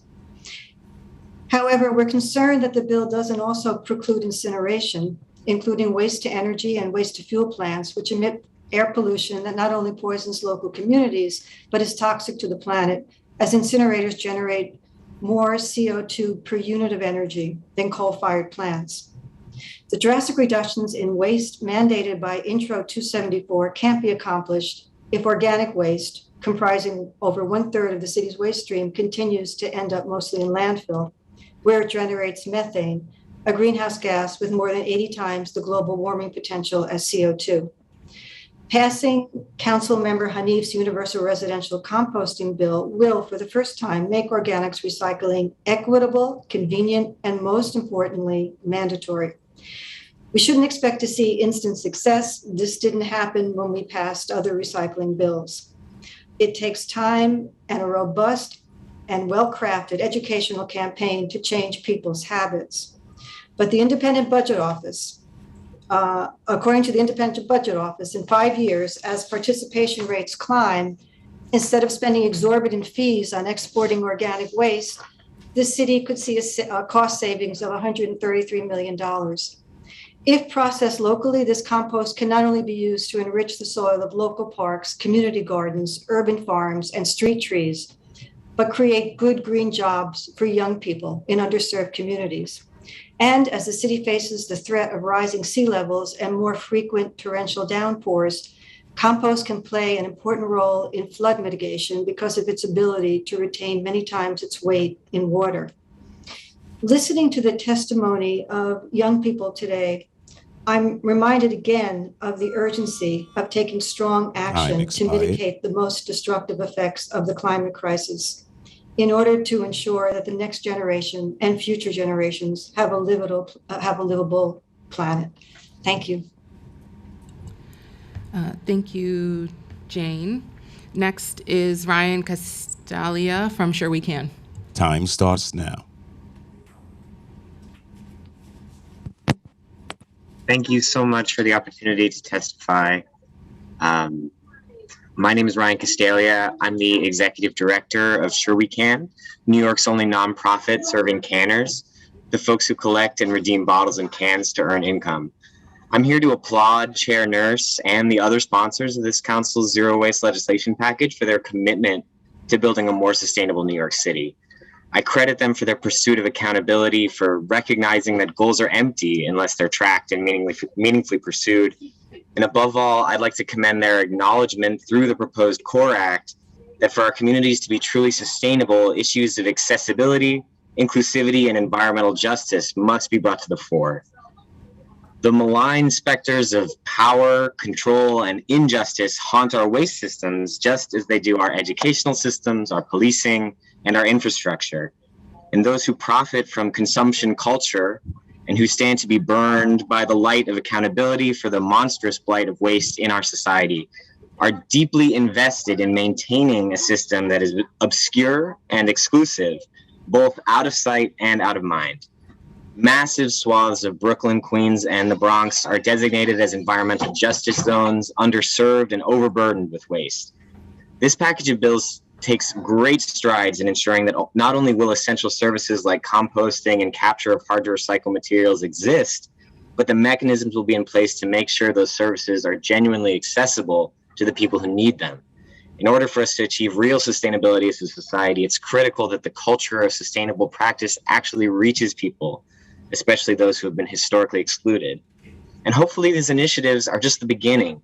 The waste crisis is huge and an unavoidable issue. It's an all hands on deck situation. And every solution needs to be considered, and every person or group that wants to contribute should have a pathway to do so. Container deposit redemption, the work that our canners do, has tremendous benefits in terms of recycling outcomes and economic empowerment. Each year, our redemption center diverts around 500 tons of waste and distributes around $700,000 into our community of around 1,000 canners. And that's the result of the work of just a fraction of the estimated 10,000 canners working and living in New York City. That community is overwhelmingly made up of severely underserved demographics, including new immigrants, non-English speakers, undocumented folks, people experiencing disabilities, and the elderly. And they're all working to make our communities better. Canning is environmental justice in action, and this work costs the city nothing. Yet we still struggle for recognition and support, as redemption centers are priced out of neighborhood after neighborhood, even entire boroughs. We may see changes soon at the state level, including the raising of the bottle deposit, and that'll be amazing. But it won't bring the holistic change that we need to combat these crises unless it's backed up with infrastructure, accessibility, education, and critically for any system like this, community input and empowerment of community organizations. Whether it's bottles and cans or organics, the city should be placing trust in communities and the groups that live and work with them to guide the way forward. I'm so grateful to the council for recognizing these issues and for stepping up to tackle them. To those elected leaders swimming upstream against the forces of the status quo, again, thank you for your courage. And I hope we're just getting started. Thanks. Thank you, Ryan. Next up is Oliver Wright from Brooklyn Swab. Time starts now. Hi there. Can you all see and hear me? Yes. Great, thank you. Good afternoon, Chair Nurse and members of the committee. The Brooklyn SWAB, the Solid Waste Advisory Board, is pleased to present testimony relating to the package of recently introduced zero waste bills. We thank the New York City Council's Committee on Sanitation and Solid Waste Management for holding this hearing and the relevant council members for their leadership in introducing and reintroducing these important pieces of legislation. As a reminder, the SWABs exist to advise city agencies and elected officials on matters related to effective management of solid waste. With regards to Intro 244, mandating citywide curbside organics collections, we're cautiously welcoming of a very long-awaited piece of legislation that would add an important and equitable approach to tackling the organic component of the city's residential waste. The council has already established a similar commitment with respect to organics generated by the commercial sector. A comprehensive organics program should include a curbside collection component. While committing to this is an important step, we offer a number of concerns for your consideration. Firstly, the proposed implementation timeline is very tight, occurring within the coming fiscal year. Considering the number of aborted expansions of the brown bin program we've already experienced, rushing to implement this legislation risks another expensive and discouraging failure. We therefore urge the DSNY to allow time and multiple approaches to increase participation while this vast behaviour change takes hold in this diverse city. Second, the legislation does not consider the interaction with or impact on other methods of organic waste management, including food waste prevention and reduction, which sits at the very top of the food waste hierarchy yet receives very little attention, redistribution programs, and community composting initiatives. The rollout of the curbside collections should come as an addition to other initiatives and not at their expense. And finally, the budgetary requirement for implementation would be huge. Given the recent struggles to adequately finance the food scrap drop-offs and community composting, it's essential that a multi-year commitment to this investment accompany any mandate. It's also vital that expansion of the curbside collection does not come at the expense of other zero waste initiatives or other essential services such as street cleaning. In the longer term, we hope that a reduction in organic waste to landfill should result in a commensurate reduction in the city's waste export budget. A robust planning process that makes a long-term business case for diverting organics will therefore be crucial to securing and retaining sufficient funding. Just briefly on the other bills, Intros 275 and 274 would establish a target of diverting 100% of citywide generated waste from landfill by 2030, create plans for achieving this and reporting on progress annually. As they're largely unchanged from Intro 2250 of 2021, our prior comments on this stand. We support a planning process towards zero waste that is properly resourced, leverages cross-departmental cooperation and ties in with existing work such as the new waste characterization study, the state's climate action plan, and the solid waste management plan. At the moment, the planning process outlined in Intro 275 is too limited in scope, prioritizes recycling over waste reduction and reuse, and it also doesn't seek to limit incineration as a method of disposal. And the Core Act is also broadly similar, to how it was in 2020. It's an important step towards equity of access to the city's growing array of waste initiatives, and it retains our overall support. As with Intro 244, the timescales are very ambitious and may benefit from a more phased approach in order to make sure that each site complements each community's existing organizations, projects, and infrastructure. We're providing more detailed feedback on the bills in our written testimony as soon as we've finished writing it. So thank you for your time and consideration. Thank you, Oliver. We will now hear from Matthew Savello from Manhattan Swab. Time starts now.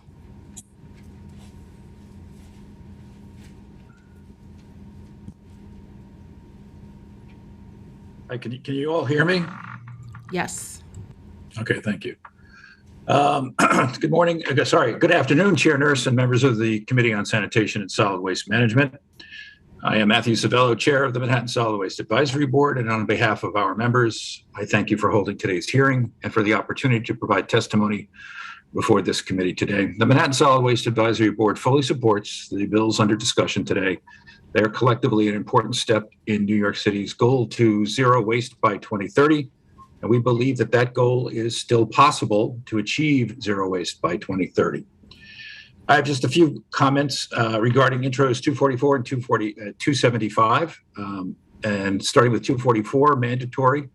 That bill must include mandatory. We recommend making organics collection in the 7 community boards that currently have voluntary curbside collection mandatory as soon as possible. It is a fundamental requirement to achieve participation and materials recovery to make the program sufficiently efficient to justify its continued and expanded existence in the city. Intro 244 needs to be equitable and relevant as a solution citywide by including NYCC campuses in the 7 districts where curbside organics is currently available. Turning our attention to Intro 275, we would request that we include the word incineration, making the goal of zero waste to landfill and incineration, and include a section requiring the implementation of the zero waste plan under consideration.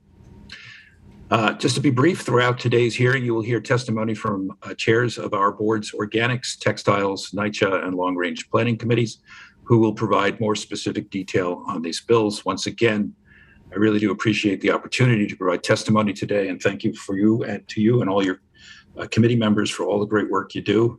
And again, thank you very much. Thank you, Matthew. We'll now hear from Allison, also from Manhattan Swab. Allison Allen. Time starts now.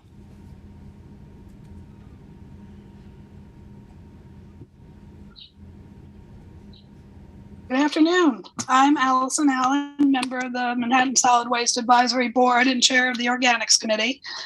We do support all the zero waste bills and thank all the council members that have again solidified New York City's commitment to zero waste by 2030, as we've fallen so far behind. We've separately provided suggested amendments for these bills that outline ideas for how best to advance towards the citywide mandatory organics collection and zero waste goals, and also for what we could do immediately to raise awareness and participation in the program. As Matt said, we suggest that organics collection be made mandatory immediately in the 7 districts that currently receive organics collection services. These districts could be redefined as pilots to test and tweak a variety of marketing, messages, and outreach tactics to determine what works best to maximize resident participation before a citywide rollout. Districts should also be reconfigured to make them more representative of the overall city population, as the current 7 districts are 22% more white than the population. Anyone who is concerned about how New York taxpayers, taxpayer dollars are spent should be made aware that the cost of not having a mandatory organics program is actually greater than the cost of having it. The city is spending approximately $193 million this year paying waste haulers to transport just the organic portion of waste to bury in landfills and burn in incinerators that pollute their local communities. And that does not include the significant environmental, social, health, and opportunity costs. which would bring those annual costs to discard organics alone to almost over $250 million or more. Over the last 10 years, New York City has spent approximately $4 billion on waste export costs after the close of the Fresh Kills landfill. It's clear that waste export is not a sustainable long-term waste management policy, so we want to pivot away from that. Because if we start diverting more organic material immediately, we can gradually bring these export costs down going forward, earmarking those savings for investment in the infrastructure required to build and market a robust organics program locally. And with all the recent interest and focus on containerized waste pilots, I urge all council members to include and amplify the message that we really already have a free waste containerization program available to residents who use DSNY's rat-proof brown bin containers. I'm hoping that any talk about litter, rats, and containerizing waste can also include mention that the existing brown bin program, it exists and it's all interrelated. And we need the brown bin program to get the same amount of coverage as the rats. I have much more. There's also some missed opportunities with Department of Health's rat portal and related programs, and we need to push the Department of Health also to do much more to promote the brown bin program in conjunction with 311 complaints and on the rat portal. I will include more of that in my written testimony, but thank you for the opportunity to testify today. Thank you, Allison. And just to note, there are some great rat bills that were introduced recently, so hopefully we can bring those forward as well. In fact, actually on the 21st, 2 will be heard at the joint sanitation and public housing hearing. I think one is on formally establishing rat mitigation zones. The other one's on reporting on it, and there's a couple other ones around construction mitigation plan, pre-construction mitigation plan on rat. So just plugging that some rat action is in the works. So next up, we will have Joyce Bailik from Manhattan Swab. And again, I'm sorry if I'm butchering anyone's names. Time starts now.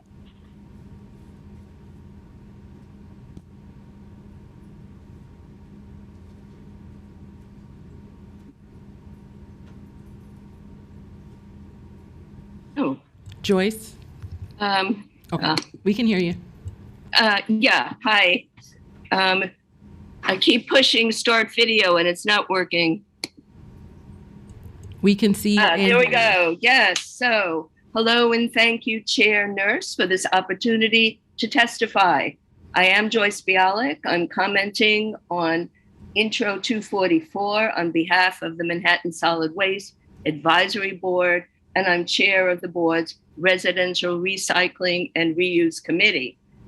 Now, we wholeheartedly support a program of mandatory curbside composting for all residential buildings and including public housing under NYCC. Voluntary opt-in programs exclude residential buildings whose management has declined participation, even if their residents want it. As an example, District 7 in Manhattan recorded this February a total of 129,000 households interested in the program, but 49% of their building managers either did not successfully complete the application or declined participation. In a mandatory program where all buildings in a district use brown bins instead of trash bags for their food scraps, we'll see an increase in food scrap diversion rates and an end to DSNY organic trucks returning empty. As we divert more food waste from trash and come closer to the goal of zero waste, we'll see a significant drop of trash going to polluting incinerators and landfills. We also will see a reduction in rats from a building using trash bags for food scraps invading the grounds of buildings that are using brown bins. As we know, black plastic garbage bags with food attract rats as opposed to the hard plastic brown bins. But currently, even buildings in the curbside composting program can be on the Department of Health's rat activity list, as in the case of my building, whose neighboring buildings are not in the program. And that includes the NYCC campus Douglas houses. Of course, we're concerned about NYCC not only because its exclusion from curbside composting could promote rat infestation in neighboring buildings, but also because pests are one of the most serious problems for NYCHA residents. So to achieve the positive outcomes of a curbside composting program, universal mandatory participation must occur and must include NYCHA buildings. Thank you again for this opportunity to testify. Thanks, bye. Thank you so much. Next, we'll hear Rosa Chang from 20 Pine Street. Time starts now.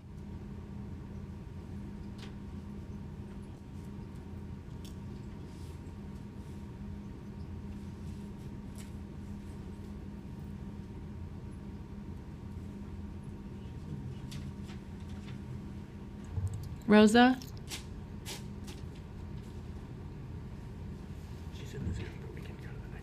Okay, Rosa, we're going to come back. Hello? Oh, okay, there you go, Rosa.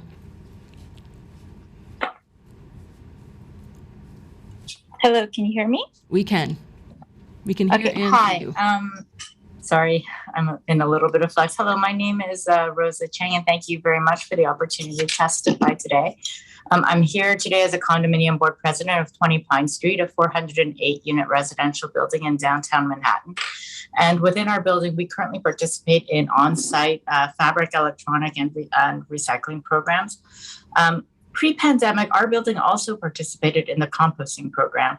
Within our building itself, we purchased our own compost bins for each residential floor, and we have 34 floors, which our staff then collected and combined into sanitation composting bins for curbside pickup.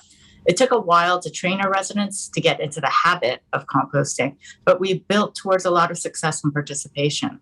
I was personally shocked to discover that I was composting about 60% of our waste, recycling about 30%, and landfill was about 10%. So we were so disappointed when the composting program was terminated during the pandemic. And while our building management has applied to participate in the building pickup program again now, we were told we do not qualify as there's not enough interest in our neighborhood, which I frankly just don't believe.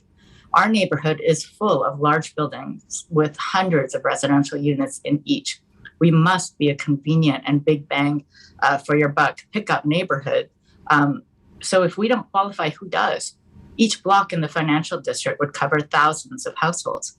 So I am here to ask for your help to make it easier for buildings to enroll, because the easier and closer it is to be able to compost, the more participation you will have. And people will need to rebuild their composting muscle memory.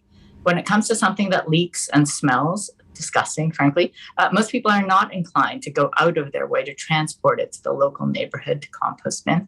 So I applaud your efforts in trying to build the composting system back up again, and hopefully it never goes away. Thank you very much for your time. Thank you so much. Matt Molina from New York City H2O. Time starts now.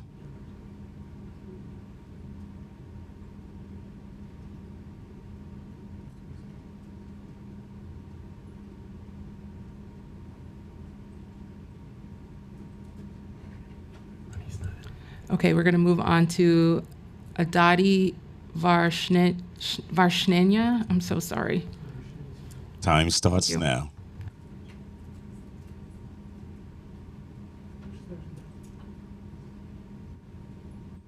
Hi there, everyone. My name is Aditi Varshney. I'm a resident of Washington Heights, a community organizer, an urban planning graduate student, and a former member of the Manhattan Solid Waste Advisory Board.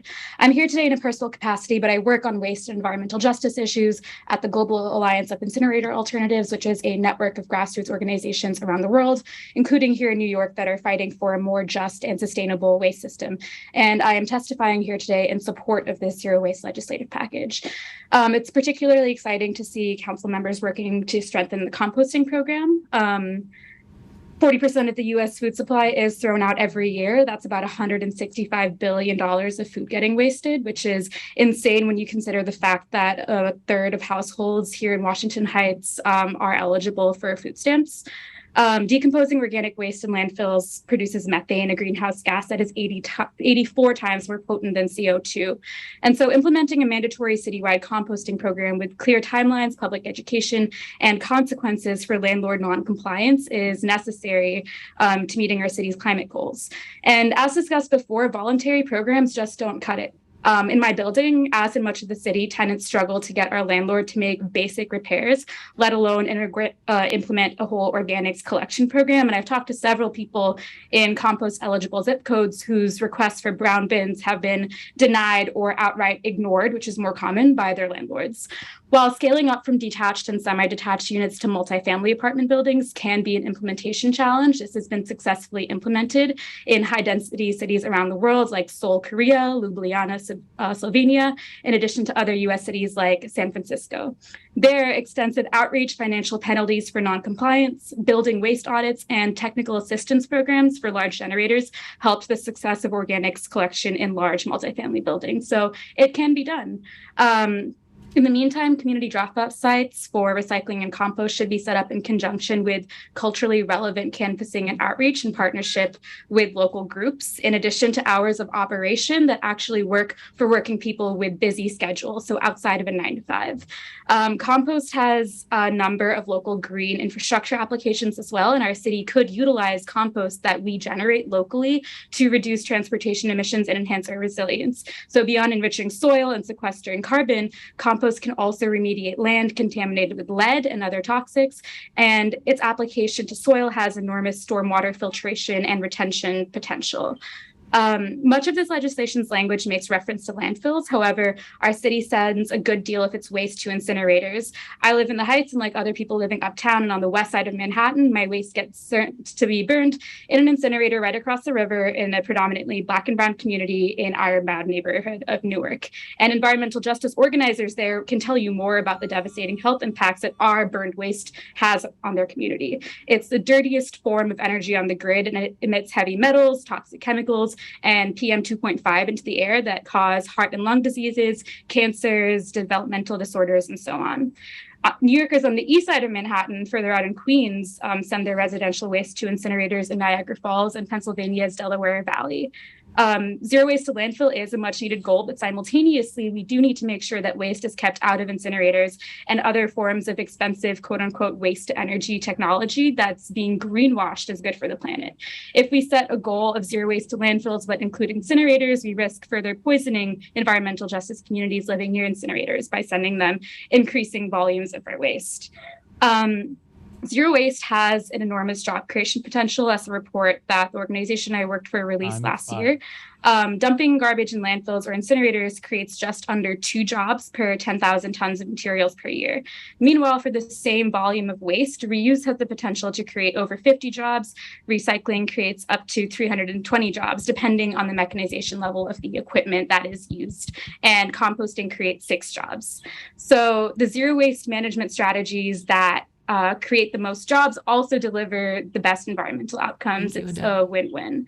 I also appreciate the approach this legislation takes to disaggregating data by community district as a measure towards equity. Hiring for jobs created through this legislative package should prioritize individuals in community districts that are bearing the brunt of environmental injustice in this city. And yeah, thank you so much to this community for raising this important issue today. Thank you so much. Really, really appreciate it. Alex Shapanka from Ribney. Time starts now. Can you hear me? Great.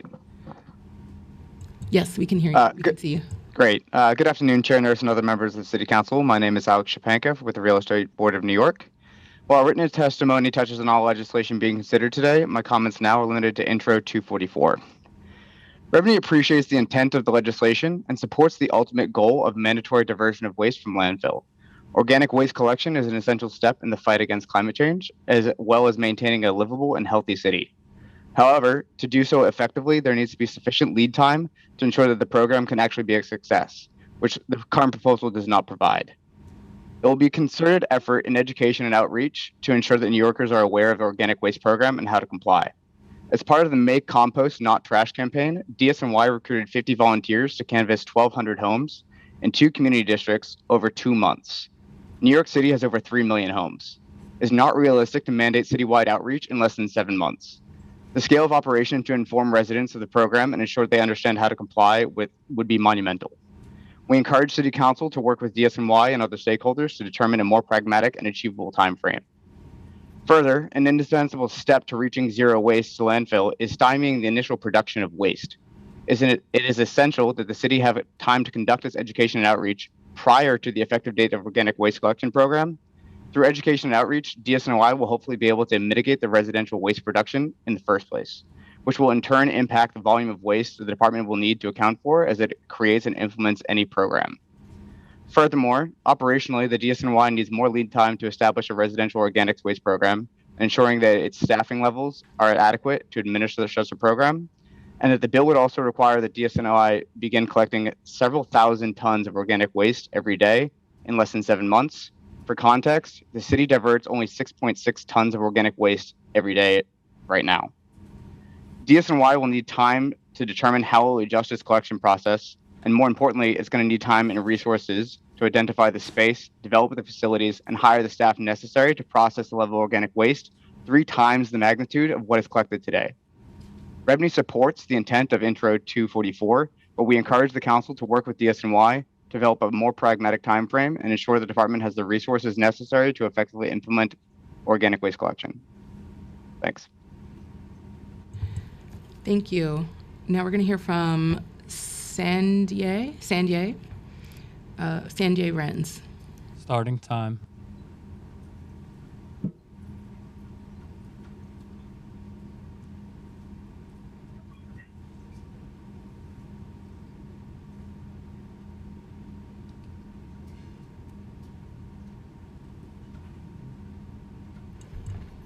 Sanjay, are you there?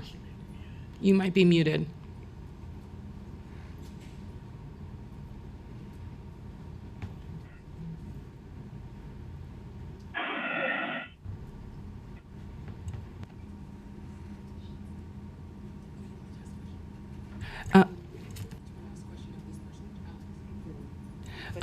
Sanya, why don't we wait for a second, maybe while we troubleshoot your technical difficulties, but Councilmember Richardson Jordan had a question for Alex from Rebney, if you can stay on for a second.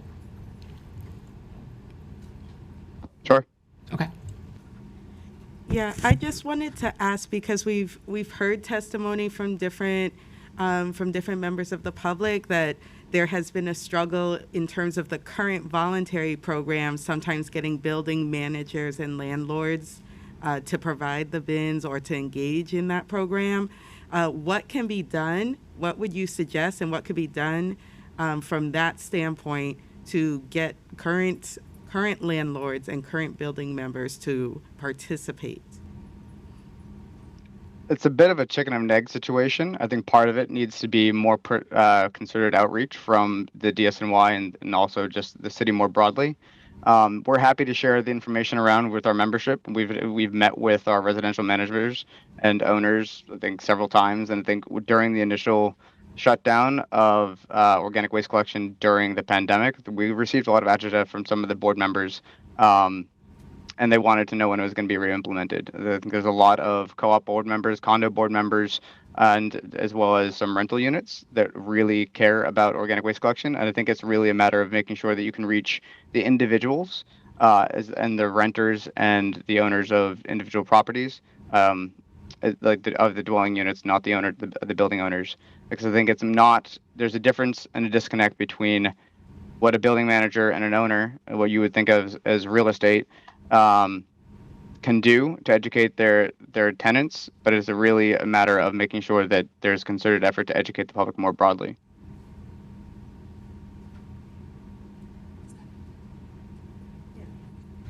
Thank you so much, Alex. We're going to try back again for Sanjay. Starting time. Okay, now does it work? It does. Yes. Okay. You're live. Okay. Hi, my name is Sandy Renz and I live in Gowanus, Brooklyn. I'm testifying today in total support of the 5 pieces of legislation in front of the committee. I've always thought that the destruction of our environment was bad. I have been composting most of my life. I volunteer at the Big Reuse Compost Facility at the Salt Lot in Gowanus. Despite my composting credentials, it was an eye-opener when I learned that putting organic waste in landfills is not in any way related to composting. Putting organic waste in landfills creates super destructive methane gas, one of the biggest causes of our climate disaster. Composting stops this from happening completely. It's shocking how many people don't know this. This fact alone should be enough to ensure the implementation of these 5 bills. I have convinced many friends and neighbors to compost just by mentioning this fact. I started volunteering at the Salt Lot when the city stopped brown bin collection because of COVID. This facility is off the beaten path. It's on a street that dead ends at the toxic Gowanus Canal, and it doesn't have mass transit very close. And I was continually surprised and delighted by the support this drop-off spot got, and in all kinds of weather. I truly believe that there will be enthusiastic support for composting and all zero waste initiative once there is good education, accessibility, and ease to participate. It's not that hard to do, and I'm happy to help. Thank you so much for proposing these bills and for letting me speak. Thank you so much. Next, we're going to hear Georgie Page. Starting time.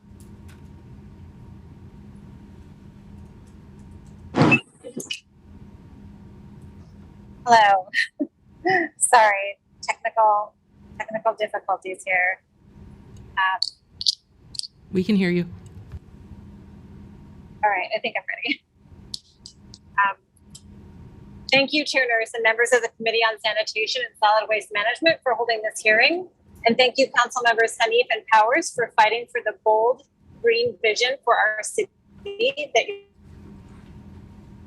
My name is G. Page, and I'm a senior organizer with 350 Brooklyn City Action Committee. I was introduced to composting some 30 years ago as a student in Seattle, but stopped when I moved to New York. When I started again, it was due less to muscle memory than a stark reminder of my responsibility to our planet.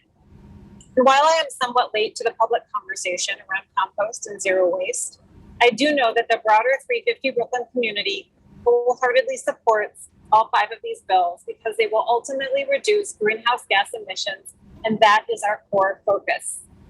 Yes, zero waste is a bold goal, but we must begin to work towards it now.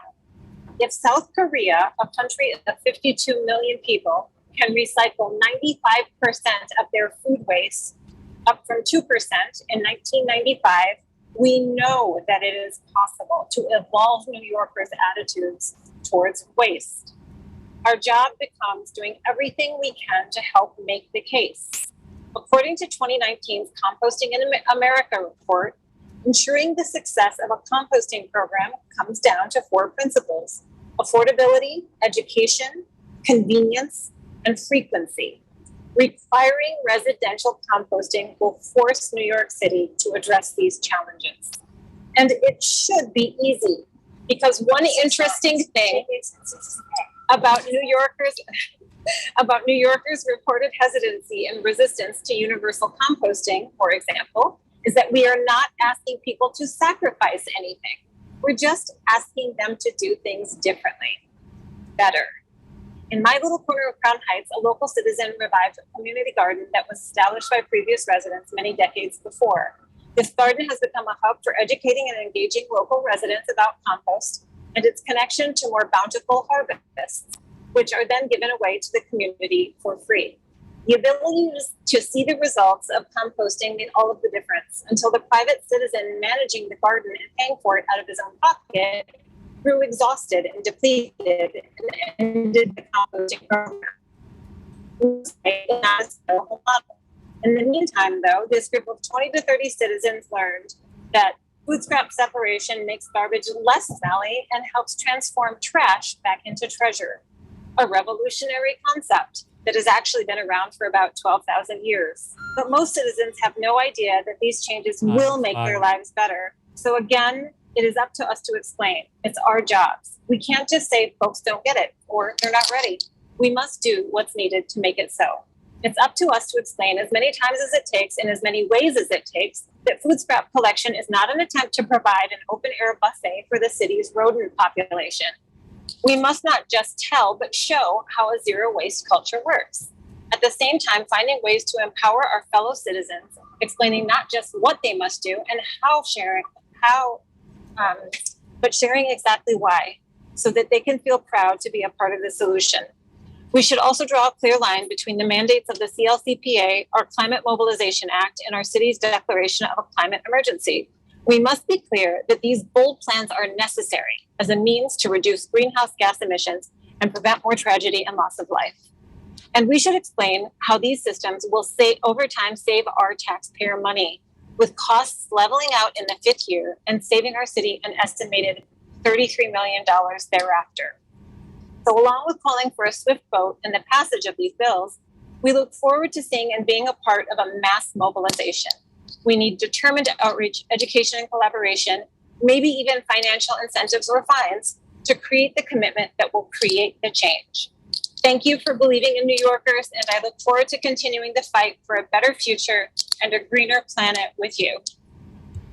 Thank you so much. Next, we'll hear from Eva Dean Welchman. Starting time. Hi, everyone. I am also from 350 Brooklyn, and Georgie Page, who just went ahead of me, said it quite well. I live in District 39, and I want to thank Shahana Hanif for introducing Intro 244, and I wholeheartedly support all of the zero waste intros that are before the committee today. I'm going to talk more. I'm not going to be able to be as eloquent as Georgie Page, but I'm going to talk more about being a neighbor, a person who's lived on my same street since 1988. I've been in this neighborhood a long time. I've seen some beautiful things happen. My block is one of the most diverse blocks in Park Slope. And years ago, a woman named Annie took the initiative to plant trees on our block. And now, because of Annie, we have a green street. And composting, all the points that people have been saying, that it will help decrease methane, it will help when we use the compost to nourish our trees, to nourish our community gardens. It will help what green we have in New York City to thrive, which will help our air literally the air that we breathe.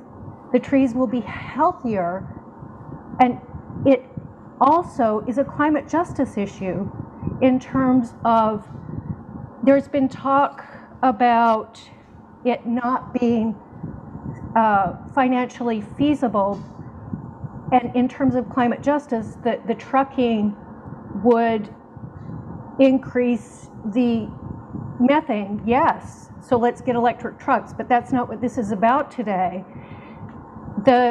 Somebody mentioned it, that the offset from the composting well outweighs the sanitation trucks.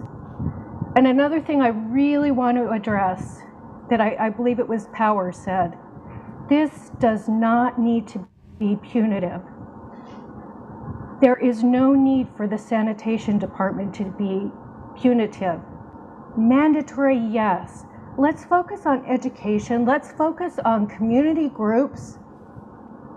I, for one, would welcome being able, I've just started to go out and talk with my neighbors about composting. Let's empower the people, we the people who live on the streets. And I want to say another thing. I'm kind of all over the place, but I'm talking about quality of life. I was so happy when I saw those brown bins, and that I could be rest assured that when I started composting, when it first went into place, that the rats on my street, I'm a street that has rats, could not get into my composting. And so I no longer had to have my bags ripped open by rats and it spilling out on the ground. So I thank Speaker Sandy Nurse for bringing this to the table. I'm in full support of all three intros. And let me make sure I said, yeah, oh, and also what our Brooklyn Borough President's representative said. Ooh, where is that? Thank you, Eva. You can also submit written testimony too. Can you wrap up your thought real quick? From our Brooklyn Borough Reynos, that a decrease in methane from organics program will more than offset the truck fuel. That's where I heard it today. I just want that to be heard loudly and clearly. And lastly, I spoke with Ceci Pineda from Brooklyn Rots, and she said, my community didn't have the privilege of composting. And making it mandatory, giving everyone the chance to have a bin is, in my mind, giving everybody equal access. And I think it's so important. Thank you, Eva. Thank you for your time. Thank you so much. Next, we're going to hear from Nicholas Shearman, followed by Anita Chan, followed by Michelle Greenberg. Starting time. Yes, thank you. Thank you, Speaker Adams, Chair Nurse, committee members, and staff. I'm walking to a bench, so sorry for this moving video. My name is Nicholas Shearman. I'm a resident of Astoria at 20th Avenue. I'm proud to live in Queens for 4 years now, and I'm a lifelong member of New York State from Long Island and the Hudson Valley. Today, I testify in support of all 5 intros on the committee's agenda and thank the committee for the opportunity to testify. I applaud the council for embracing universal composting, zero waste by 2030, a goal of zero waste to landfill, community recycling centers, and organic waste drop-off sites. I think you can see the park leaf behind me. I do undisclosed. I am a parks employee, but today I'm testifying as a resident of New York City, and I'm taking a break for this call. I urge the council to swiftly pass these bills into law to help clean our city and recover from the pandemic. In addition to supporting this legislation, I would like to share my support for additional legislative action by the council due to the dire state of the city streets since the start of pandemic, and I believe this additional action would complement the goals of these bills to reach zero waste. When I moved to Astoria in 2019, I was impressed by how clean the streets were. Yes, there were some problem areas on commercial avenues, but most of the streets were clean, allowing community members to enjoy the beauty of Astoria's buildings, street trees, and front gardens. We of course know that the public realm, including our streets, changed drastically in 2020. Once it was safe to leave our homes and go outside, I increased my usual habit of walking in the neighborhood to be outside every day for fresh air and to keep my mind healthy. I think a lot of us did this. I was saddened, however, by how filthy many of the streets have become with debris from residential garbage bags. I knew this was related to sanitation budget cuts, but it also became clear the city's archaic system of not containerizing its waste is not working. We, of course, need to make composting universal and I believe mandate it, as has been discussed today, but we're not going to reach our zero waste goals and anti-disposable plastic goals without containerizing. On my walks where I was trying to clear my head and survive the pandemic, I encountered trash not picked up, trash bags ripped open by rats with trash strewn on the sidewalks, and trash in the street gutter. This was especially bad after garbage or recycling days because the bags of waste had just been left on the street until pickup. I've learned from reporting on WNYC and Streets blog that our current plastic bag on the sidewalk system goes back to the chemical industry's donation of bags to the city during a sanitation worker strike in the 60s. This system is not working. Also, every last one of the city's old school wire litter baskets with no top need to be eliminated across the city and replaced with the long-awaited better bin wrap-proof bin. I really think this needs to be a law passed by the council. The wire baskets continue to let waste fly as they have always done. New York is a windy city despite being the Big Apple, but our choices in litter baskets on commercial streets don't reflect that reality.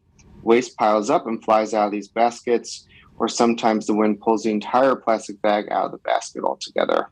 Thank you, Nicholas. I'm embarrassed to bring friends and family over to my apartment building because our avenue is so often dirty with trash.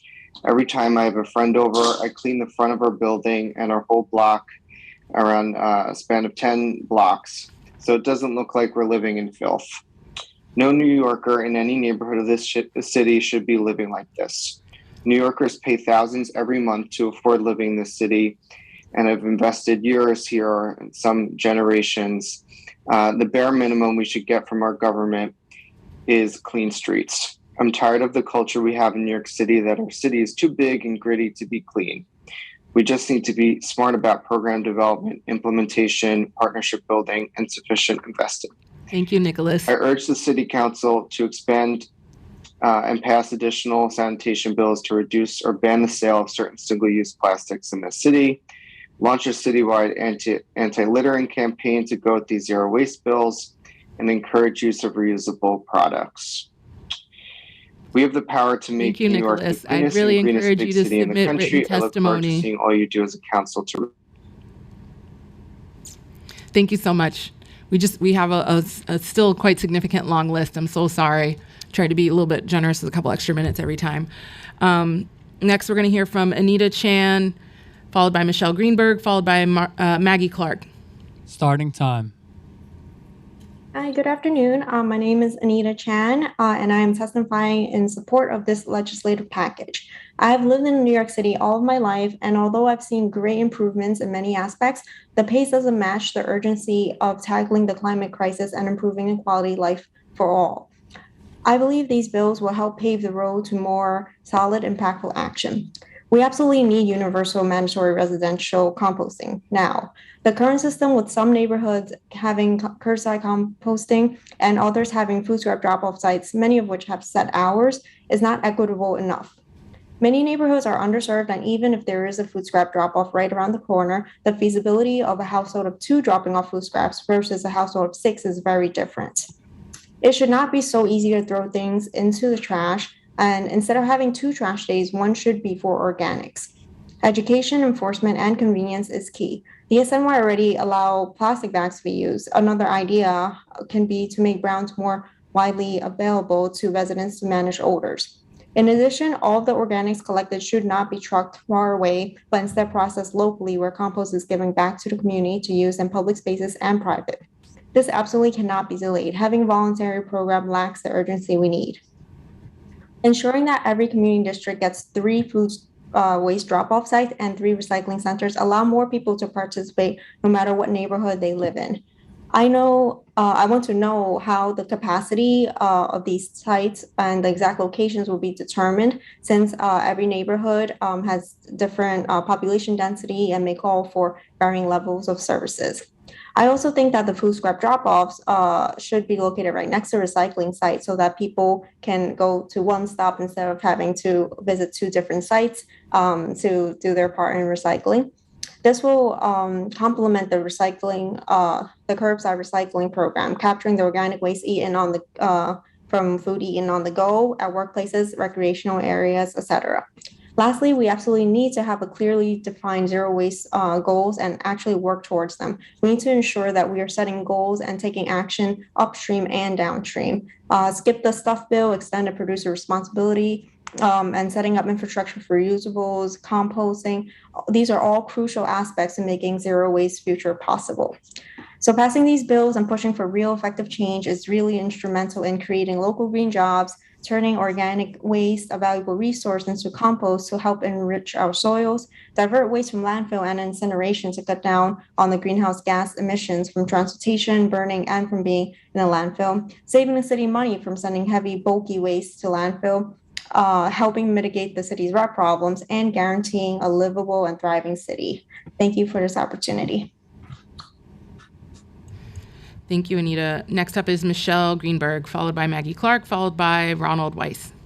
Starting time.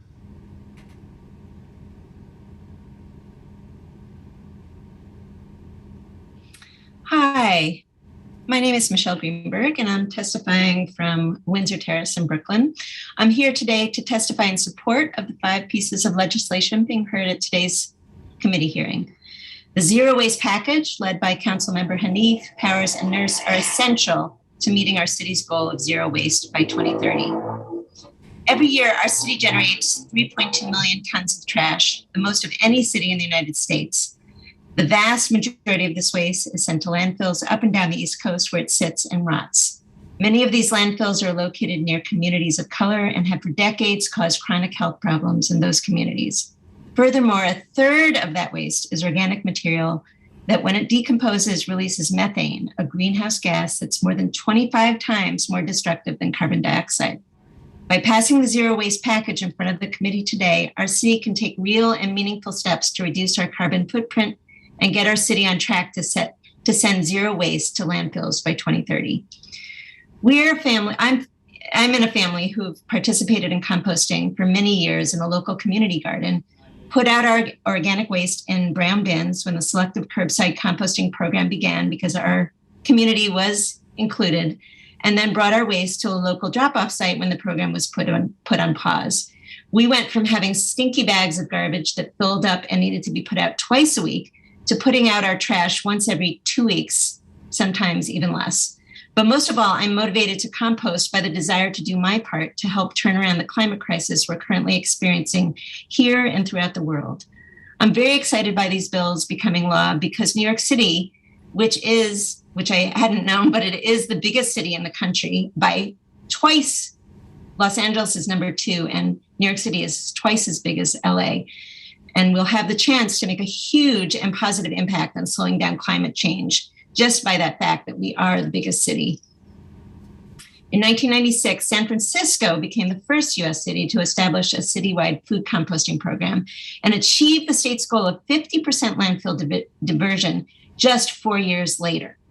Right now, that city composts and recycles about 80% of its waste. Granted, San Francisco is different from New York City, but if you translate that recycling and composting percentage to New York City numbers, it would mean that we would be able to divert 2.56 million tons of trash from landfills each year. That would reduce the amount of methane this city's trash releases by an astronomical amount. We'd be able to do this by investing primarily in education and people power rather than costly trucking and shipping to expensive landfills. And finally, we'd have the chance to lead as a world-class city that transitioned from sending more trash to landfills than any other any other city in the US, thereby contributing massively to the current climate crisis, to diverting more trash from landfills than any other city, thereby becoming a role model for the country and the world.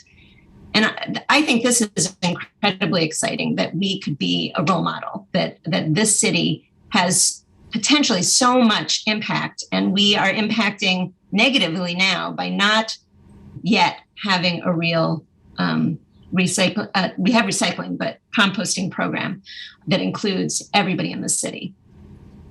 So it will allow us to positively impact not only the climate crisis, but the health and well-being of many communities of color. Expanding our composting program will also create thousands of good-paying green union jobs for our city. Thank you, Michelle. With mandatory residential composting and the CORE Act, we can ensure that New Yorkers have every opportunity to effectively dispose of their organic waste. Composting will not just reduce greenhouse gases, it creates an amazing byproduct that strengthens our soil and helps farmers across our state. Additionally, the zero waste mandating and reporting legislation. I invite you to submit written testimony just because we're running out of time.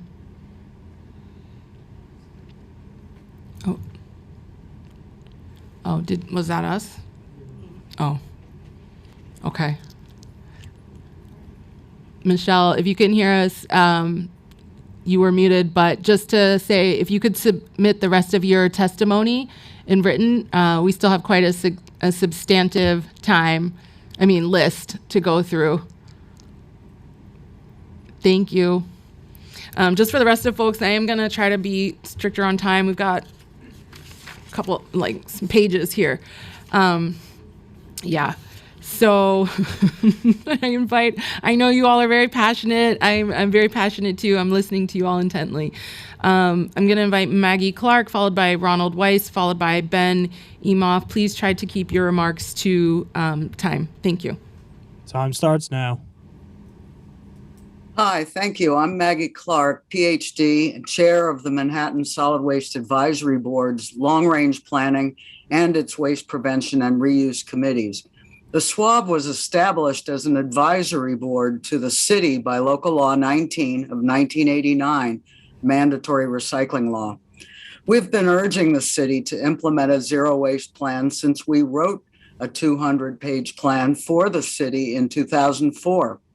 And we're delighted that the New York City Council has proposed zero waste legislation early in its first year. But we have some suggestions on how to make these initiatives even better. The SWAB just drafted a comprehensive zero waste bill that builds on the original mandatory curbside recycling law from 1989, laying out a schedule to achieve zero waste with mandates every year for the next 10. We will include this in our written testimony, and there's much more to it than that. Our bill has provisions to move the city towards 1, universally available curbside organics collection, 2, and this is really important, 100% program participation using well-tested and funded, targeted, multi-approach, consistently applied, motivational, educational materials, media, and campaigns with effectively designed and implemented enforcement. And 3, instituting waste prevention initiatives and reuse infrastructure across the city. Our bill directs the city to develop, tweak, and perfect pilot educational programs to maximize participation by all demographics and personality types, including those who are ready to participate and those who need special encouragement, incentives, and increased fines for not participating. We hope the city does pilots as they did before the 1993 curbside recycling program rollout. Studying mandatory universal curbside pilots right away in the 7 districts would be a good start. Every year, add more pilot areas, covering a greater diversity of demographics, readiness to participate, and housing densities. In the new waste characterization study that the city just mentioned, the city must also measure the types, quantity, and condition of repairable and reusable goods left at the curb and plan and build reuse infrastructure. The DSNY education programs need to be revamped and well-funded. Austin, Texas achieved 85 to 95% participation after they spent $1 per household per month. We spend 86 cents per person per year. Behavior science tells us the universe of people is divided into 5 types based on readiness to participate in recycling programs. A simple brochure will convince an eager beaver. Others require convenience, like curbside with kitchen organics bins. Others need to know others in their neighborhood, family, or culture are participating. Others need incentives like save as you throw. And still others require heavier disincentives for not participating, like bigger fines. Thank you, Pay Maggie. as you throw has been used in many thousands of. Thank you, Maggie. I invite you to submit written testimony. Thank you so much, and very excited to know that you did write a plan for the city. Very, very great to know. Next up, we have Ronald Weiss, followed by Ben Emoff, and followed by Sharon Silberman. Time starts now. Hello, Madam Chairman, members of the committee. My name is Ronald Weiss. I am a longtime resident of Park Slope, Brooklyn. While I'm here today in my individual capacity, I am also the secretary and a member of the Board of Trustees of the Park Slope Civic Council. While the Civic Council does not yet have a formal position on mandatory curbside composting, in our fall 2021 newsletter, we ran a front page article on the city's composting program and urged those to participate in it. Park Slope, as you know, and as Commissioner Tisch reported, is a neighborhood that is participating in the curbside collection program. My understanding is that it is one of the most active, and yet looking down my block on Sunday evenings when I put my brown bin out, I'm disappointed by the relatively small number of bins I see. Our collective goal should be to increase this. For the last 22 years, I have been fortunate enough to live where I've had access to a small backyard. As I tried my hand at composting, I learned how poor the quality of the soil in Park Slope is. The glacier, which came through here and produced, in effect, Park Slope, wasn't kind. At about the same time I began this gardening endeavors, the city introduced a program, which I believe was in conjunction with the Brooklyn Botanical Garden, where for a small fee, my recollection is $20, $25, one could purchase a bin. It was made out of recycled plastic. It was, in effect, like a Tinker Toy. You put it together. It was pretty simple. And in fact, that's still the bin I use today. Encouraging more people to become backyard composting would not only be good for their gardens, but would also remove that much more waste from the city.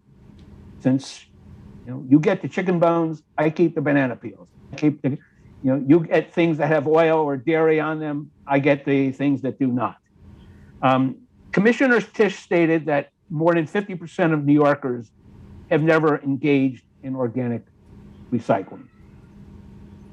I would posit that increasing the amount of those participating in backyard composting, either through further education or perhaps reinstituting the bin program that was done so many years ago, might increase that. People who do engage in backyard composting, are often are asked, well, doesn't it smell? Well, if you do it right, and it's not hard to do it right, it doesn't smell.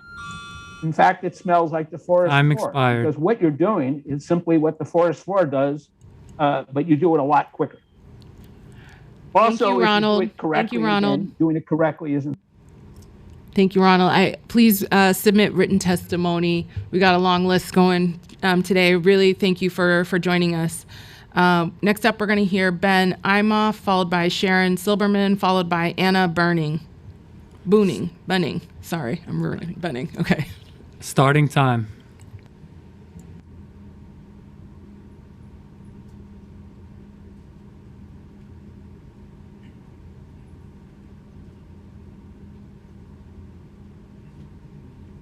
Well, good afternoon. Hello. Thank you, Chairman Nurse and members of the City Council. My name is a little changed up there. That's part of my last name. My name is Alan, A-L-A-N. Last name is Benimoff, B-E-N-I-M-O-F-F. I don't know how that happened. But anyway, I support this mandatory curbside organic program. This makes a lot of sense to reduce the amount of organic waste into the landfills. Composting makes sense, and we heard all about it.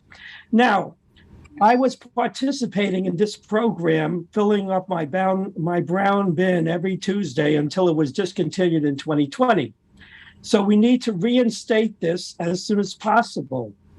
And this curbside organic program. So I thoroughly support Intro Bill 244. And as we all know, it makes fiscal sense for the city of New York. I thank you for your time. Thank you. Model testimony. Thank you so much.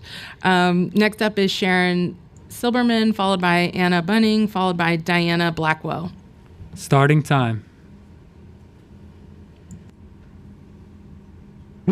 Thank you all. I'm Sharon Silverman, Textile Committee Chair for the Manhattan Solid Waste Advisory Board. I'm speaking in support of the entire package, concentrating here on textiles in the Intro 274 and 275 zero waste plans. We'll likely change outfits 2 to 3 times today, but do you know where your clothes came from? The thousands of hands that had a part in making them, their impact and complex supply chain? With 30 years as a fashion designer, I speak for the 1 in 8 people globally whose jobs connect to making your clothes, that apparel and textiles are never trash. We're shockingly overconsumptive. It's embarrassing that New Yorkers in our global fashion capital throw 400 million pounds of apparel and textiles into our garbage annually. Our overrun charities resell all they can, and still huge amounts are leftovers and get shipped back overseas to foreign markets too small to absorb this excess. In turn, it's dumped on their beaches and in their oceans and deserts. Our brands source virgin materials because they're deceptively cheap, and there's insufficient recycled fiber at scale to satisfy the demand to create new apparel. Production of virgin fiber into textiles accounts for the majority of greenhouse gases produced, along with the huge quantity of water and energy used in agricultural and manufacturing. Recycled fibers cut that by eliminating virtually all virgin fiber processing. Today's technology is capable of circular textile recycling. So why aren't we investing in and legislating for building a circular textile recycling and innovation industry infrastructure right here in the city? Apparel and textiles are responsible for 8% of global GHG emissions, equal to that of all maritime and commercial flights combined. Per Sanitation's 2017 waste characterization, textiles are 6% of our waste stream. Their collection, transportation, and disposal costs $93 million. The fashion industry is forecasted to grow 63% by 2030, our deadline for lowering GHG emissions by 50%. Notably, textiles is the fastest growing of all waste streams. If unaddressed, this will increase textile waste cost to $152 million in just 8 years. This money should be spent on curbside collection and drop-off, education, sorting, and building circular recycling infrastructure. So we are telling you that you must take bold legislative and infrastructure building actions now. At scale, recycled content should cost no more than virgin, whose real cost is never realized in the environmental and health harms it causes. This is the basis for the need for effective textile EPR legislation. If you don't act, don't complain when cancer is caused by microplastics that make it into our waterways and food supply, end up in your liver or kidneys or chest, or disrupt your childbearing ability. Don't complain when irreversible climate change causes global food scarcity, unbridled inflation, and shortens your children's lives, all for the love of overpacked closets and an industry whose history lacks any environmental and labor limitations. You possess the facts and political power to change the scenario now. Use them to make the only choice that makes sense, and please let us help you create legislation and implement measures to achieve zero waste for apparel and textiles. Thank you all very much. Much appreciated. Next up, we have Anna Bunning, followed by Diana Blackwell, followed by Laura Sewell. Starting time. Hi, everyone. My name is Anna Bunning, and I'm joining from Manhattan today. And I'm here to support the whole package of bills that's being heard, but I'm going to focus my testimony on the universal composting bill. I am a German immigrant, a wife, and a mother of 2 small children, Oliver, who's 3, and Noella, who's 1. And even before they entered my life, my kids, I enjoyed cooking at home. But now with the little ones, it seems like I'm serving up meals all day long. If you've ever been a parent to young children, you know what that your food waste explodes once you're feeding picky eaters. I often make a very healthy dinner and then a toddler dinner that was, accepted after the healthy one was refused. And then 2 hours later, I make a dinner that's more appropriate for adult palates. Now, our dog gets lucky sometimes, but overall, we still generate an incredible amount of food waste and food scraps. Currently, we keep about 1/3 of our freezer space reserved for compost. And once a week, I try to find time in my hectic schedule. And I forgot to mention that I also work full-time as a CFO to startup. And I bring our, 30 to 40 pounds of compost to our local bin. That's part of the Downtown Public Compost Pilot Program in FIDI. You can imagine the logistics of all of this certainly takes away time that I don't really have. But composting and climate change in general is an issue that our family cares a lot about. It's an issue that we all should care a lot about. Humans have been composting since the beginning of time. I mean, just Google it. It's something like 5,000 or 2350 BC, depending on what source you want to trust. We don't have to create or wait for some new technology to help us combat climate change. Other cities like Seoul and San Francisco, Munich, my hometown, and Minneapolis are already doing this successfully. We know composting reduces greenhouse gases and creates amazing byproducts. By passing the zero waste package in front of the committee today, our city can take real and meaningful steps to reduce our carbon footprint and get our city on track to send zero waste to landfills by 2030. Oliver will be in 5th grade then, and Noe will be 10. It's hard to imagine that, but we only have 8 short years left to zero waste. Thank you for letting me testify today. Climate change is very real and demands immediate action. And I urge you to pass the zero waste package. Thank you. Thank you so much, Anna. Very much appreciate your testimony here today. Next up, we'll have Diana Blackwell, followed by Laura Sewell, followed by Ella Ryan. Starting time. Good afternoon, Chair Nurse and committee members. Thank you for holding this hearing. My name is Diana Blackwell, and I'm not only the co-chair of the Manhattan Swab's NYCHA Recycling Committee, but a 20-plus year NYCHA resident. Today, I would like to remind City Council the importance of including NYCHA buildings in the city's plan for a residential curbside organics collection program. Waste equity in New York City means not only removing the unequal burden of pollution caused by waste removal, but providing equal access to waste collections for all communities. While we were encouraged by Councilmember Hanif's mandatory citywide organics collection bill, the Manhattan Swab is concerned to see that the public housing has thus far been excluded from the bill's proposed organics collection services.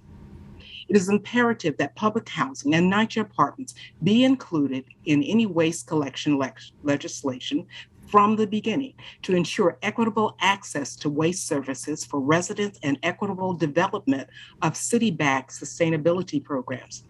NYCHA's dismal recycling rate of just 1.5% is a testament to how a subsection of the city can fall behind when it is excluded from mandatory legislations for over 25 years. Including NYCHA in the decision-making and program design of organic collection rollouts avoid the future challenges in the unequal infrastructure, development, and staffing procedures that NYCHA is currently navigating with recycling. Enhanced access to recycling and organic collection is also part of the NYCHA sustainability agenda, and including NYCHA buildings in Councilmember Hanif's bill would greatly support this goal. For the 1 in 15 New Yorkers who are NYCHA residents, inclusion in the mandatory organics program shows that they too can help the cities battle the climate crisis by composting their organics. Residents are ready and willing to learn and to participate. We urge City Council to revise the bill to include mandatory organics collection to all New Yorkers. Thank you.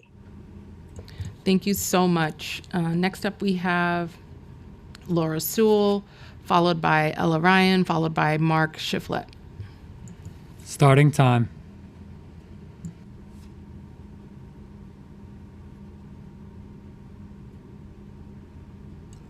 Oh, Laura, you're muted. Sorry. There you go. I think I'm good now. My apologies.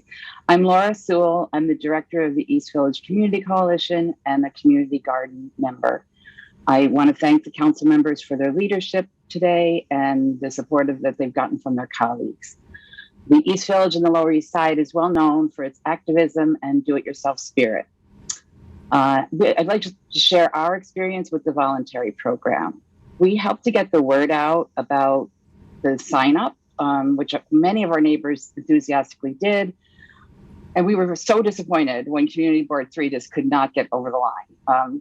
Then Councilmember Brewer then Borough President Brewer would come and say, you're almost there, but we couldn't do it. And the reason is that our landlords and building managers of some of our larger landlords have a lot of buildings. They just wouldn't get on board. So it has to be mandatory. that just isn't going to work. It worked for us in 2019 when it was. I appreciate people who might be challenged in implementing it in their buildings. So I would suggest cure orders, a period before enforcement, cure orders, exempt buildings with less than 4 units, or elderly or people otherwise physically unable to comply. We have very few options in our neighborhood right now. We lost the Lower East Side Ecology Center drop-off site for the duration of Esker project. So our options now are Union Square or Tompkins Square Park on Sundays. Luckily, and we do it. We still do it. We keep it in the freezer, like other people have said. Luckily, we have a lot of community gardens, and some of them process compost internally, either amended soil or compost. And we have one drop-off site that I'd really like to highlight, which is Down to Earth. So in 2019, and this was when we had the regular curbside compost program, we processed at Down to Earth 11 tons in a year. 6 of them were used internally with the gardens, and 4 were picked up by DSNY. For people who don't think in tons, it's 4 brown bins 3 times a week. It adds up. We still have a long way to go to, the amount of tonnage we need, but it adds up. The idea of being able to drop off at one of our many neighborhood schools sounds amazing, but I share the concerns the schools themselves expressed that they just don't have the capacity to handle it.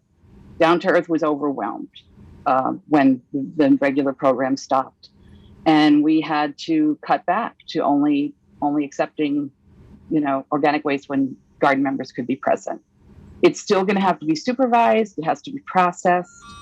You can't, but time expired. But we can do it. And I'll say one more thing, and my apologies. 3 pickup sites per community board district is not enough. Other than that, I love these bills. Thank you so much. Thank you so much, Laura. Next up, we have Ella Ryan, and then Mark Shivlet, and then Barbara Hertel. Starting time. Hi, my name is Ella Ryan, and I'm testifying from Brooklyn. I want to say thank you to the council members for introducing this important package of zero waste bills, and to the hardworking staff and sanitation workers of DSNY. I fully support all of the bills being discussed today, bills we desperately need if we're to achieve our zero waste goals. But I want to share a little bit more of my experience with curbside composting today. When curbside composting was cut in 2020, we missed it immediately.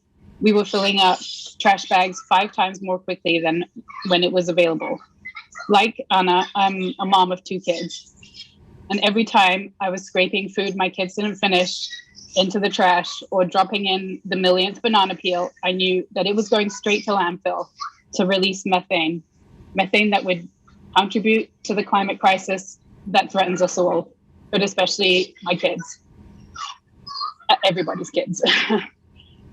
Sure, we had the option to traipse our fruit scraps, some of them anyway, to a local community garden. But really, who but the most dedicated has the time for that? Part of the beauty of curbside composting is that it made it so accessible. Every New Yorker should have the opportunity to compost, not just those with a backyard worm bin, the luxury of time and a large freezer, or the ability to pay for a private composting service. We are lucky enough, my household is lucky enough to be in one of the only 7 of 59 community boards that now benefits from the limited curbside composting program. But since it's optional, our landlord was reluctant for us to participate, believing it to attract rats. We had to advocate to be able to use the service, and because it's optional and off cycle, we manage the bins ourselves. The supers who manage the trash and recycling are not paid to handle the compost. With a less open-minded landlord, we probably wouldn't have been able to participate in the program at all. That's why it's so important that New Yorkers should be given the opportunity to learn about composting, about how it actually keeps food away from pests, and how it returns nutrients to our soil instead of irretrievably burying those nutrients in landfill. Many don't even realize that putting food in the trash contributes to global warming. That's why I support Intro 244, for its mandatory curbside composting, but also its educational components. Passing all the bills in the zero waste package will create green jobs. It will begin to address the inequalities suffered by communities situated near toxic landfills. It will bring us closer to our climate goals. It will be an investment that we will reap the rewards from far into the future. Thank you for the opportunity to testify today. Thank you so much, Ella. Next up is Mark Shiflett, then Barbara Hertel, followed by Ella Mosca. Thank you. Starting time. Hi, everyone. Thank you, Chair Nurse, for scheduling these hearings. I have a whole page of stuff I wrote, but I'm going to diverge a little bit and really talk about, I support these bills, but I also see these as like a chain in the process of essentially converting our waste streams to resource streams, and within resource streams, they're being repair and reuse. My name is Mark Shiflett. I live in Central Harlem, and I'm also a member of the Manhattan Solid Waste Advisory Board. One of the areas that is very near and dear to me is open data, which I think will be a huge role in analyzing our waste streams and converting them into resource streams. Other things are like extended producer responsibility laws and expanded bottle bill, which are currently in the state level. These, again, are another example of turning waste into resources and eliminating unrecyclable single-use plastics and packaging from our waste streams. But the one thing I really want to finish on is really recognizing the moral component to zero waste.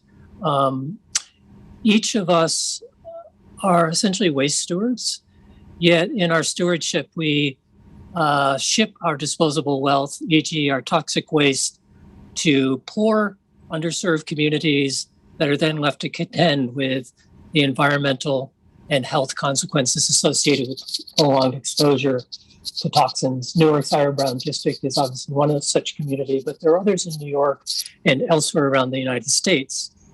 The threat our waste poses to global climate security has never been really more clear or more unequivocal.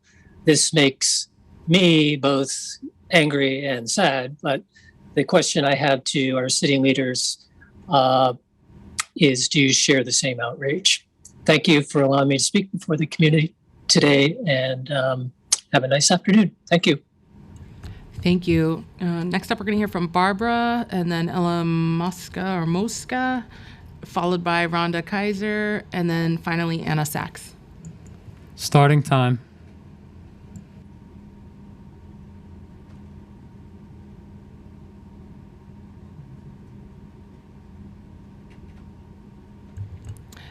Barbara Hertel or Hertel.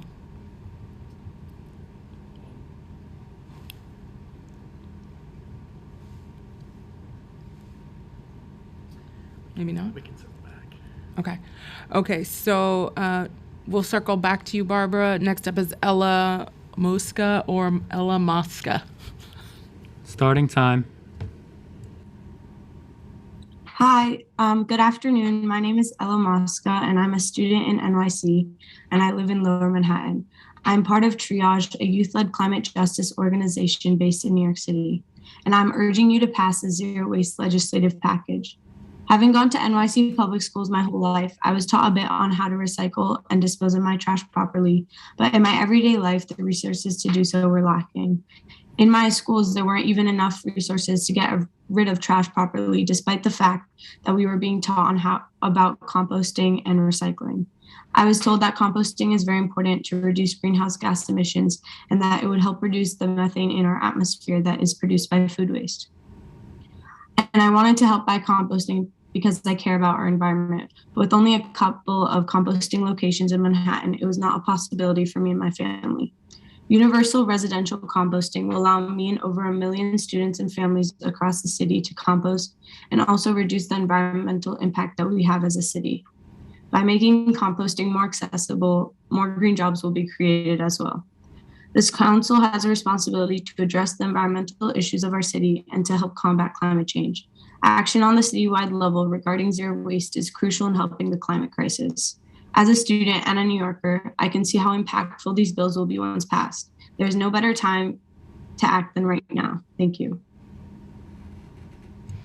Thank you so much. We're going to try to circle back to Barbara, if you're there. Starting time.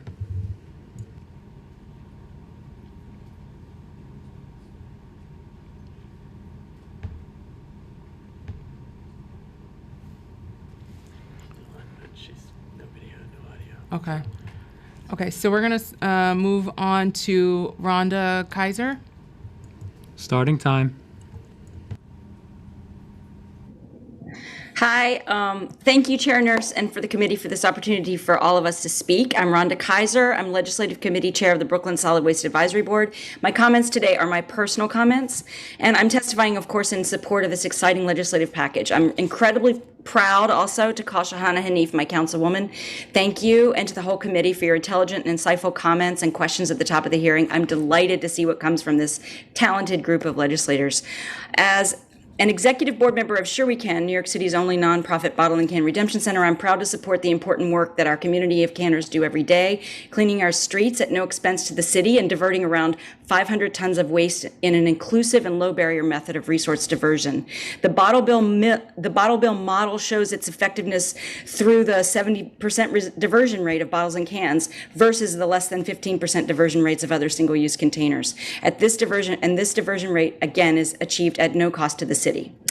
I am also Education Director of Cafeteria Culture. I just want to echo and underscore Debbie Lee Cohen from Cafeteria Culture, her comments about Plastic Free Lunch Day. The success of New York City's May 16th Plastic Free Lunch Day cannot be denied. Through our pilot, the Department of Education reduced the number of plastic items from school lunch by 72%, or 362 items. That's more than 2 pieces of plastic per meal. That would be a reduction of 360 million pieces of plastic per year in New York City.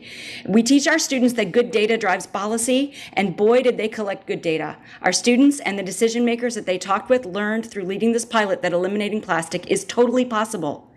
And now, emboldened by their large systemic plastic reduction success, our students reviewed the single-use plastic that came into cafeterias from home lunch and put on their problem-solving hats. They concluded that simply asking families or delis in stores is not the way to curb single-use plastic in a meaningful way. Even talking directly to creators of single-use plastic pollution proved to be a daunting task. But they were delighted to learn about New York State Assemblymember Engelbright's EPR bill, A10185, and the Bigger Better Bottle Bill, A10184, Senate S194. They believe that his bills are picking up where they're leaving off for the summer. So we hope that the City Council will recognize and endorse specifically these bills going forward. And finally, I just want to say about containerization, I just want to say that New York City has already invested in the most effective containers for repelling pests and vermin, brown bins that should contain our organic waste. At Cafeteria Culture, we teach our students that there is no away with respect to our garbage, and investing more money in hiding sidewalk garbage in containers only masks the need to reduce our garbage footprint. The quicker we can reduce and divert our waste from the waste stream, our resources from the waste stream, the more quickly we can actually tackle these environmental justice issues for folks in the catchment areas. That's it. Thanks. Rhonda, really quickly, Councilmember Kristen Richardson Jordan had a question about the two bills. If you could say the bill numbers again that you at the state level. The state Engelbright's bill is A10185 is the EPR bill, and the Bigger Better Bottle Bill is A10184, and it has a Senate sponsor, Senator May, Senate S9146. Thank you, Rhonda. And just to note that I believe we introduced a resolution at the council on the bottle bill, so hopefully we'll see some support. Okay, so I believe this is our last testimony. And then we'll check and see if anyone else. Okay, we'll check after. Anna Sachs, if you're there, you are last but not least. Starting time. Hi, thanks for having me. I wanted to comment today as an individual. I'm also a member of the Manhattan Solid Waste Advisory Board as legislative chair, and I'm a member of the Save Our Compost Coalition. For organics, I want to suggest right-sizing the collection. So we know from the 2017 DSNY waste characterization study that a third of our New York City's residential waste is recyclable, a third is organic, suitable for composting, and a third is other. And 6% of that, the total pie, is textiles, actually. So even within the other, there are other opportunities for diversion. But with the third, you could do 1 day of recycling pickup, 1 day of organics pickup, and 1 day of this other, the trash pickup. And once you keep the labor constant, then it becomes an issue of tipping fees. And we know that landfill incinerators are more expensive than recycling and composting, as they should be. So I want to suggest that instead of having 3 days of trash pickup and maybe 1 day of recycling for most New York City neighborhoods, it depends on the neighborhood, then instead we do 1 day of recycling, 1 day of organics, and 1 day of trash. And that is another mechanism of getting people to comply with this program. So I think we need to study changing the pickup days. We need it to be mandatory and we need it to be universal. There's no zero waste without mandatory universal organics, given that pie chart. And there's no zero waste without NYCC, which is a city within the city the size of Atlanta. I think that the timeline, as we know, is a little too ambitious for the start date, but I think it makes sense to do it all at once. So we have a one message, one rollout, a massive media campaign to get people on board, versus the confusing voluntary program that we've been doing under de Blasio and Bloomberg and Adams also. We cannot start and stop. We have to commit to this and know that it's going to be more upfront costs at the beginning. And then eventually, as the IBO report stated, over time, we will see those cost savings. But we know that it's not going to be upfront and we have to be prepared for that. And we can't back down even with those increased costs. For the schools, I want to echo that we need to eliminate single-use plastic, and that will make the compost stream much more clean as a result of that. And we need to focus on source reduction. So as an individual, I go through the public school waste stream sometimes, and I see entire trash bags filled with unopened carrots, for example, or unopened milk cartons. I think that schools need to invest in a better inventory management system and track what's wasted and find whatever patterns that they can find. Another easy thing is share tables. It is totally allowed on the federal level. I've spoken to different public schools about this, and they're afraid of losing their funding. So I think that if the city council were to provide some clarity on share tables, that would be helpful to them. And then also moving away from individual milk cartons to a milk fountain. That's another way of reducing waste. I don't know my time, but I want to say the CORE Act, I think it's an opportunity to pair empty storefronts with community spaces and free stores, swap spots, repair, and other things that can serve community and divert items from landfill incineration. For fines that we spoke about briefly before, I want to suggest that DSNY have to add a photo to the fine.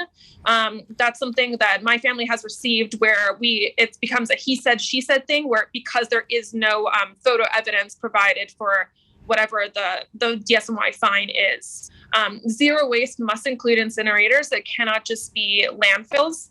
And I want to also suggest regarding hazardous waste that we have a volunteer enforcement corps where maybe we take a course for citizens and then we're able to help enforce that. And that's something that as an individual, I have found electronics in residential waste and certain types of rechargeable batteries that can cause fires in the trucks or at the recycling centers.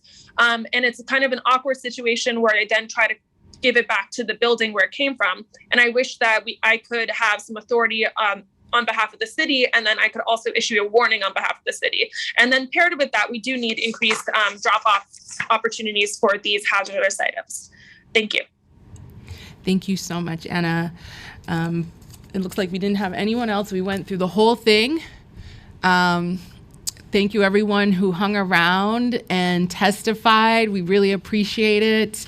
We would love to have your written testimony for the record, so please make sure you also email it or submit it online on the council's portal, testimony@council.nyc.gov. I want to thank Councilmember Kristen Richardson Jordan for staying and hanging the whole time, and my staff. Thank you all for being here. We're really excited for this bill. For those of you who are still online, hopefully we will announce some further opportunities to engage with this. And we really appreciate all your advocacy and attention to this, and really encourage you to look online at the council's website. Any of your council members that are not co-sponsored onto this legislation, I encourage you to reach out to them and ask them to sign on.